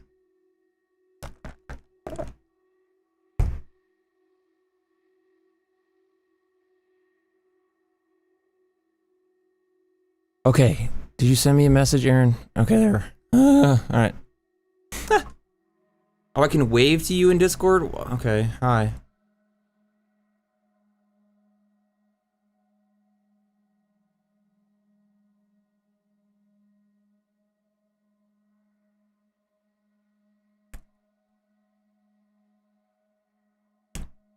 All right. There you have my address now, Aaron. Oh, I forgot to say I'm in the United States. I know you're over in Ireland. It's probably like 2 a.m. over there. It's probably super late. You should you know. Oh, guys, I am like overwhelmed. I'm like, just like, Did you get the bathroom in the studio working again? Yes, it did. It did. Thank you, Aaron, for that image. Thank you. Okay. Closing Discord. It's like 2040 over there. Oh, I just feel like I gotta like decompress. I gotta like chill out somehow.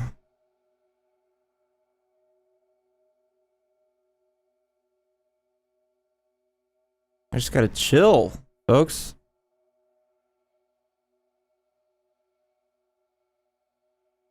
What should we do while this is bouncing?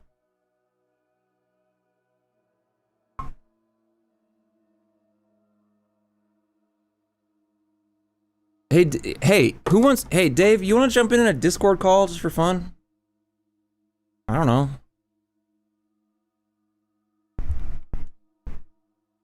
I would pull Fortnite up if I didn't have to reboot my computer to play it. You know?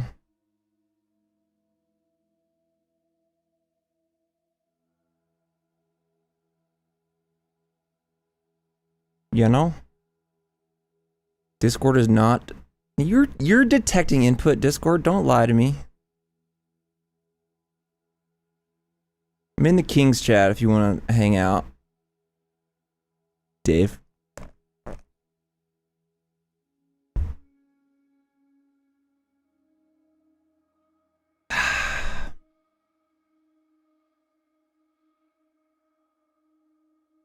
#1 victory royale. Yeah.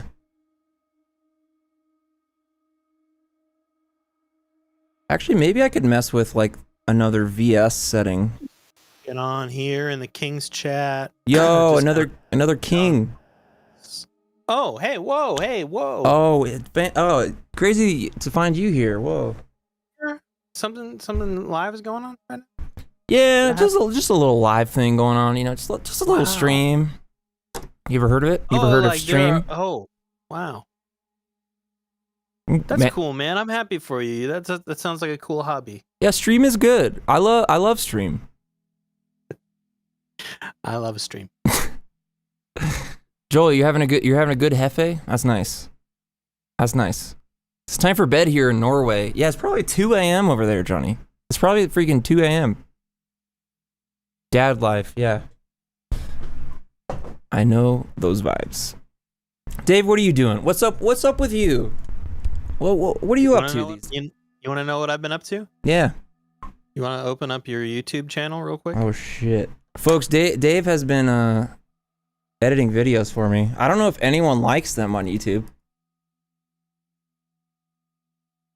Hey, look, I'm live right now. Wow.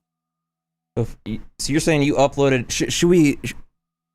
We don't have. I didn't upload anything, but if you open up your videos tab, yeah, we can get people. We can show them what's coming up. You might see. Well, that's not what I was doing either. But wait. So I'm going to my content tab. Yeah. But don't click on the live one. Just click on the other one. Yeah, I see it. I see. And then I did a little. I see the thumbnail action. On the back catalog. Yeah. Oh, you did. I see that. Just to see. Interesting. So good. I still need to record a little thing for YouTube and be like, hey, here's what's happening. I meant to do that like 2 weeks ago. Such a small effort to do those stupid title screens. I was messing around with it last night and I was like, well, let's just see what happens. Look at what we got here. Here's some upcoming videos. Look at these thumbnails that Dave's got going on. You didn't even have to do anything. Everything is just screen grabs I have no idea what's even in these videos. I mean, it's in the title. Yeah. Bye, Johnny. Bye, Johnny. Oh, Ken. Yeah, get Ken in here. There, Ken's a king now. What's up? Hello. You working hard over there, Ken, or are you hardly working? Which is it? I'm working hard, actually. Okay, nice. I would have expected that from you. So, that's cool. I have to mute the stream now. This is driving me nuts. Yeah, sorry. So you're going to have to get an 8-step now. I do. I have to get an 8-step. I loaned mine to a friend, and I realized I shouldn't have done that before I tried it with the sunlight. Yeah. And then I was looking around for some other pedal that does that. Basically, just that very focused function of just occasionally letting an expression signal go through, and I can't really find it. Of course, it's the one device that can do the thing that you want to do now. Pretty good. And then we got Dave over here. He's streaming in stereo now. Oh my god. True stereo. True stereo. Not even that fake shit. I realized last night the only thing preventing me from streaming is the fact that I haven't plugged in on any of my streaming gear. Ken, you gotta do it, dude. Maybe I'll get it all set up tonight. The chat's going crazy because everyone's like, "Oh my god, I wish Ken would stream. I want to watch it." No, they're not. I can't even keep track. It's going by so fast. I can't even. I can see it. They're saying it right now. Oh my god. Which chat is that? The stream it's chat. In the Ken streams. Everyone's like, God, I wish Ken would stream. I've been hearing his voice for so long. I just want to see what he's doing, you know. Oh, yeah. Oh. See, look, they're saying it in chat. Oh my god, I wish Ken would stream. Where does Ken stream? Everyone's going nuts. If by everyone you mean Caleb. No, there's 2 people in there talking about Intrepid. Yeah, there you go. So, I would stream on YouTube if I streamed.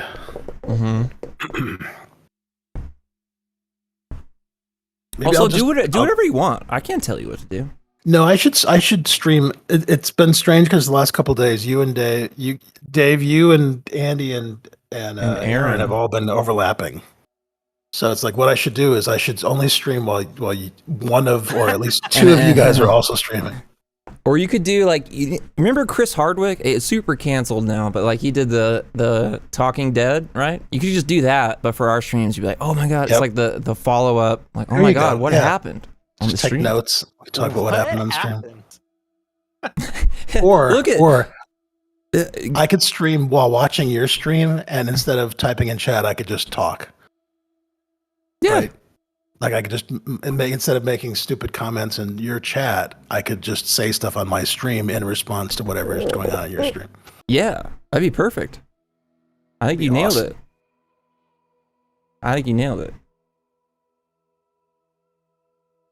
A reaction stream to your live stream. Yeah. Sounds great. There's money in that. There's money in that. Big time. Guille, or however you say that, says, I woke up last night in a panic because Ken is not streaming. People are hurting because you're not... Oh, shit. Can you guys still hear me on Discord right now? Yes. Yeah. So why is my stream going down? I don't get it. All right, it's back now. It should be back now. Did I turn off my DDoS? Ken sends one at like 1:30 my time every day to make the stream go down. Yep. That's so good. Just stream it, Ken. See, Will wants you to stream. Oh my gosh. In lieu of the 8-step, I was thinking what I could do is just put a Chase Bliss pedal of some sort at the beginning in front of the sunlight, and then MIDI control it on and off. But then that would cut off the. That wouldn't really work because it would cut off the dry signal. Yeah. You want to change the input on the sunlight is what you want to do. I mean, so. Oh yeah.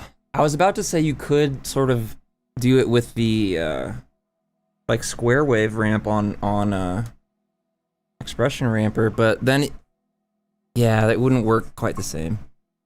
Does the expression ramper have MIDI control? No. Wait. No. Oh. Well, the 8-step does. Wait, what you wanted? What did you say? Does the expression ramper have MIDI control? No. So that you could. Okay. Yeah. It's only output. Wait, so Aaron says, real talk for a minute. So you know how YouTube are buying out all the Twitch streamers from Twitch? I wonder will they add the function to host and raid soon? Yeah, so Dave, you watched that video, right? The Devin Nash video? Or did you? I haven't yet. Okay. Because he was talking about that, like, he suspects, the guy who was doing this video I watched, he was, like, pulling up screenshots of tweets from, like, the head of YouTube Gaming. And he was guessing that, yeah, that YouTube will hopefully be adding host and raid functionality soon. Maybe very soon. But, you know, I don't know. It'd be really good if they did. No, it's not your fault, Daniel. It's my fault. Well, yeah, and I was saying earlier, the cool thing about Twitch, if you stream on Twitch, is you can do the... What did I say? The raid... Raid chaining or something? Raid like chain or whatever. Yeah, so you're basically passing along the audience on some sort of schedule. Like, okay, this person's streaming for an hour, and then when they're done, they raid this person. And there's like a schedule, kind of. It's cool. I think the problem with YouTube with features like that is that they just make so much money with what they're doing right now that no little feature like that bumps the revenue enough to be significant or worth their time. I feel like the gifted membership system would. It for sure would, because they're sharing that money. Like someone's like, oh, here's 5 gifted memberships to the community. It's like YouTube's getting 50% of that. They should do that for sure. Yeah, but everything they're doing, I mean, they're trying to build community, but it's all about trying to like build views, build ad revenue. It's not as much about giving creators Patreon style ways to make a living. Yeah. It's about how do they increase their engagement and therefore generate more views. Right. Yeah, and I just realized my bounce was not bounded, so it was just going to keep bouncing a bunch of silence at the end, so I had to stop it. Oh, I hate that. And restart. So, cool.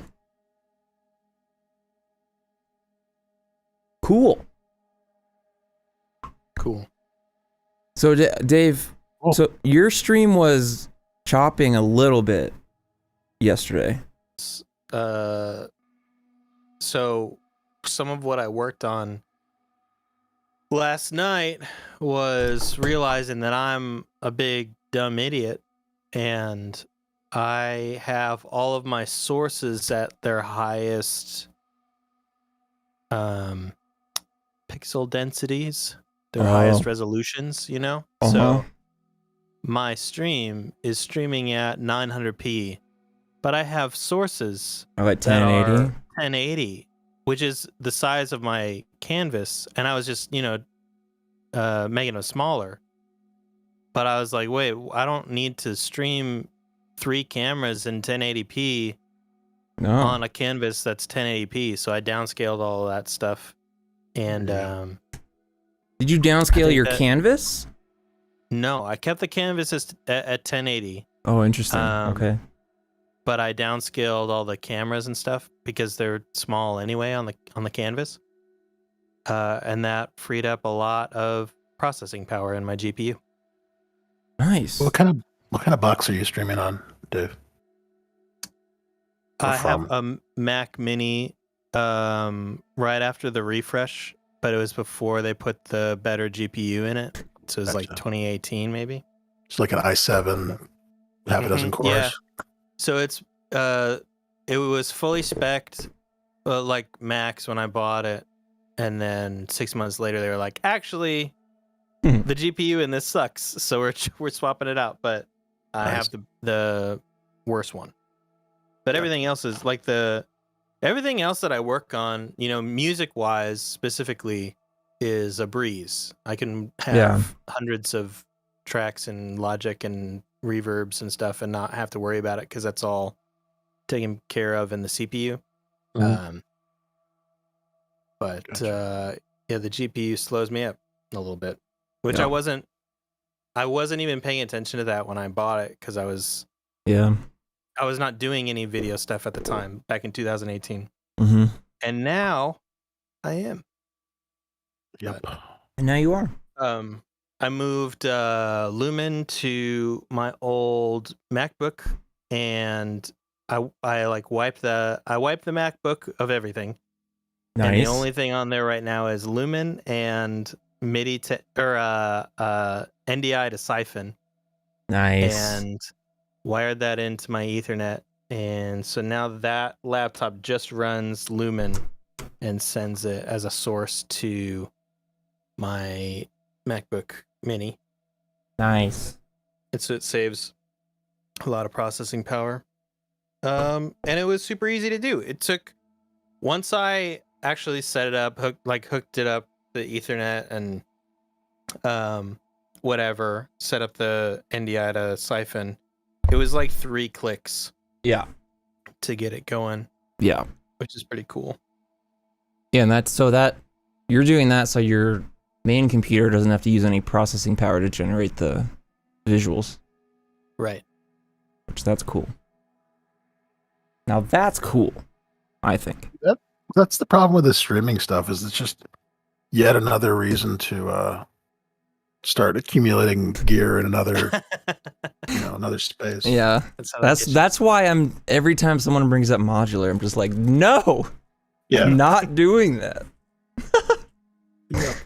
Just recording and streaming and playing guitar is like enough. That's enough. Sorry, Aaron has died. R.I.P. to Aaron. So Aaron died? Yeah, he's dead. So in chat. What? I should get a Norns though. Now, what would I do with a Norns? Is that a controller? What am I looking at? Look at the chat. Discrete circuitry has died, it says. Oh, I had to reload. Your stream died or something. No. I'm just kidding. Probably did. Live chat. I don't see that. Oh, there we go. I was looking at top chat. That doesn't show up in live chat. You didn't believe me that Levi is talking about Norns? It's a little music computer. Norns is a little music computer. Does it generate sound or does it control things? It does whatever you want. It's basically a little Raspberry Pi Linux box with a super hip, but it's more hipster than you are. It's cool. Why should they explain how it works? Little box that takes audio in. It can generate audio or MIDI. It's got a bunch of USB ports. It's got like 3 dials, and they don't ever tell you what the dials do. You kind of have to figure it out depending on which program you run. It's very cool. Levi says it's little scripts that do different various things. Current favorite is called Ooh, which is 6 unsynced tape loops. Yep. Yeah, that sounds pretty cool, actually. You had me at unsynced tape loops. You actually had me at the end of your entire statement is when you had me. And then you get a grid, which is just these little buttons, LED buttons, touchpads. That's like 128, so it's 16 by 32. I think that's right. Or no, 16 by 8 by 16. I forget the dimensions. I should look at mine. But that lets you do. Do you have 2 of them? Do you have 2 of them, Ken? 2 grids? I just assume anytime you talk about a thing you have that you probably have 2 of them now. Well, see, the thing is with the grid, they were really hard to find for a long time, and then they made a cheaper, improved version, and I was curious whether the cheaper, improved version was better. So I do kind of actually have 2 grids, but see, Levi says 8x16. Yeah, that's. But then you can also get they make a couple Eurorack modules. Like there's the Ansible and the Teletype that are from the same company. See, I'm plugging my ears. I'm going. I'm not. Blah blah blah. Yeah, I can't. We don't want. There's no reason to talk about this. but the Norns is cool. If you wanted to completely get obsessed around some little Raspberry Pi Linux box with a 5-line screen on it and with not dials and scripts, that'd totally be the one to pick and to muck with. Levi says he made his own grid. You can make your own. You can actually hit it up. You can hack it together with an Ovation. What is it? Not the touchpad, launchpad. Oh, right. As a controller instead of a grid. And there's all kinds of cool stuff. But it's just yet another thing to learn about and to tweak and to muck with, and more workload, mental workload. Maybe someday. I'm enjoying my current complexity level. Yeah, there's no reason for you to do any of that stuff. You're kind of pushing the limits of the pedalboard stuff. I had the thought though, like, so I've got this capistan right between the 2 matrices. Like, what if I just stuck the signal blender there? So I'm just blending the 2 matrices. That'd be so good. Send out. Yeah, you should. You should absolutely do that. That actually would be cool. Stuff you should look around. Yep. So that's if you would have sent me a Klein bottle, I could have like. The routing I could potentially do is just like you should honestly stupid. What you should do is you should stick the signal blender there and have send out to the 2 matrices, and then before you come back in from the signal blender, you should have an L cap on each of those loops so that you can use both of them. Yes. Yep. No, that would actually be. I would actually have a lot of fun with that setup. As dumb as that would be. Absolutely, you'd need another board. Yeah. Or we just go full table, like you just lay them all out. Yes. Or, that kind of thing. Yeah. The script lets you set up randomized LFOs for pan and volume, etc. Wow. Yeah, that's what I'm mucking with, and it's just too much to learn. Yeah.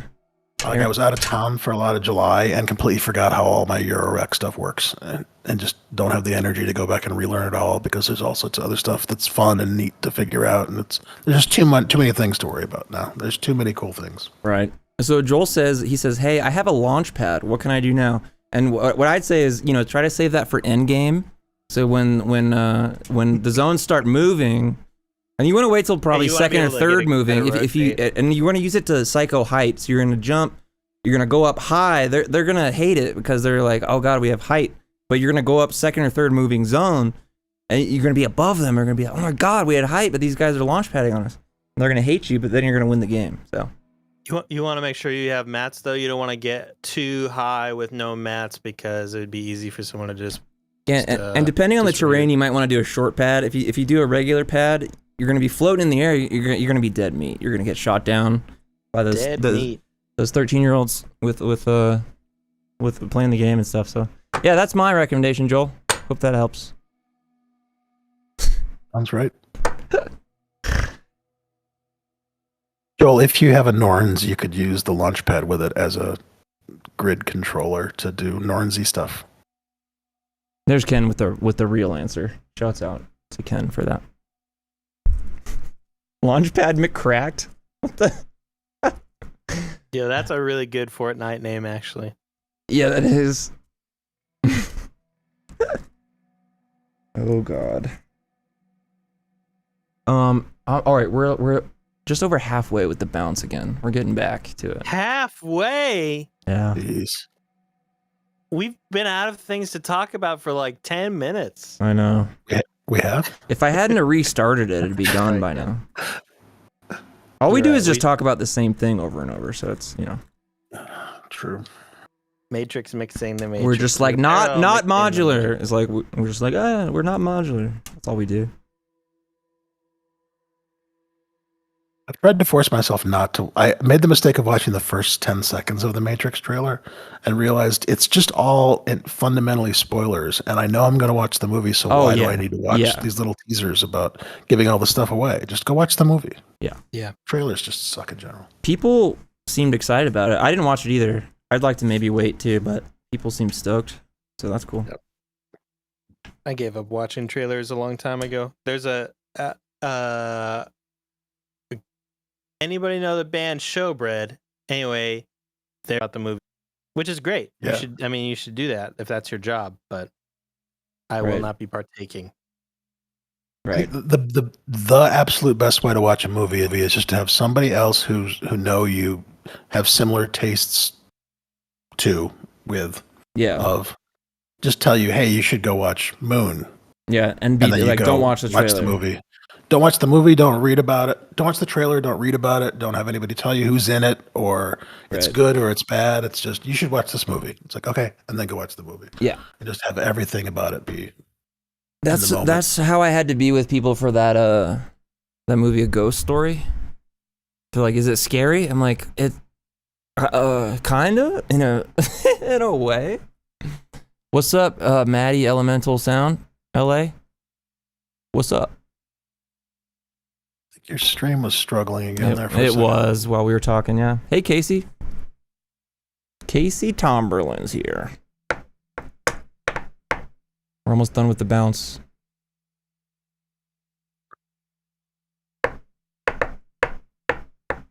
Casey, we're bouncing a finished little mix for the Patreon. That's what we're doing. I wonder if anybody would notice if I just streamed a picture of my board, but then like the audio from your random morning care stream. You could just take the RSS feed from Patreon and just replay it. Just hit play in the browser and just like... just talk over it myself. No, but here's I can explain what's going on in the video. It's like, we're routing from the, just whatever you were doing at the time. People would be like, okay, cool, sick. A Ghost Story is incredibly boring and sad. Yeah. I mean, that is the actual way to say what it is. Is Ghost Story the key and... Not Keanu. Oh, Get Out. Get Out is what I was thinking of. Yeah, Get Out.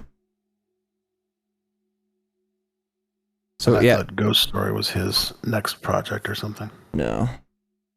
Casey, I was saying, I think the stream dropped out, but this little thing is for Patreon, and eventually these things will be also for the public feed, but like a piece of it will be public, not the full thing. So I'm kind of building up some pieces here and releasing them on Patreon, and then eventually start releasing them publicly. So Jebediah says, does anyone make a CC in to expression out device? They don't really.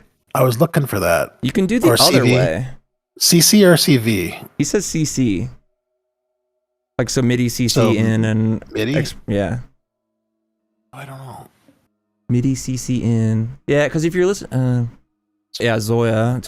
I mean, I've never used a Zoya, but it seems like it can do everything, so... Oh, yeah, Zoya. I was going to say, for something like that, you probably need something that is actually a computer, because you're taking the MIDI digital input, right? And then you're turning it to analog output through the expression. Right. Yeah. So you're not going to get like a ramper sized pedal that can do that. Right. Yeah. At least I don't think so.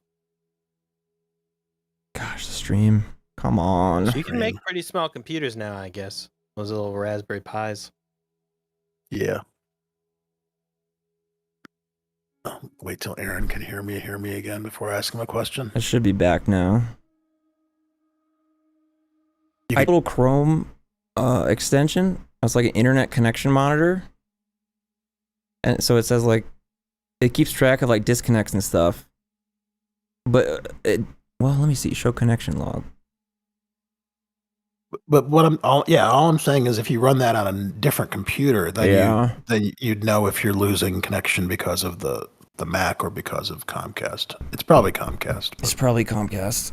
But, and the other thing too is like, and this probably doesn't point to really anything. But when I boot into my boot camp side, I'll get those dropouts while playing Fortnite too. You'll feel it, and my teammates will hear it in the voice chat. Yeah, well, the thing's bounced, so great. I'm gonna go get something to eat real quick, and then maybe I'll see you later. Depending on how your internet goes, you know.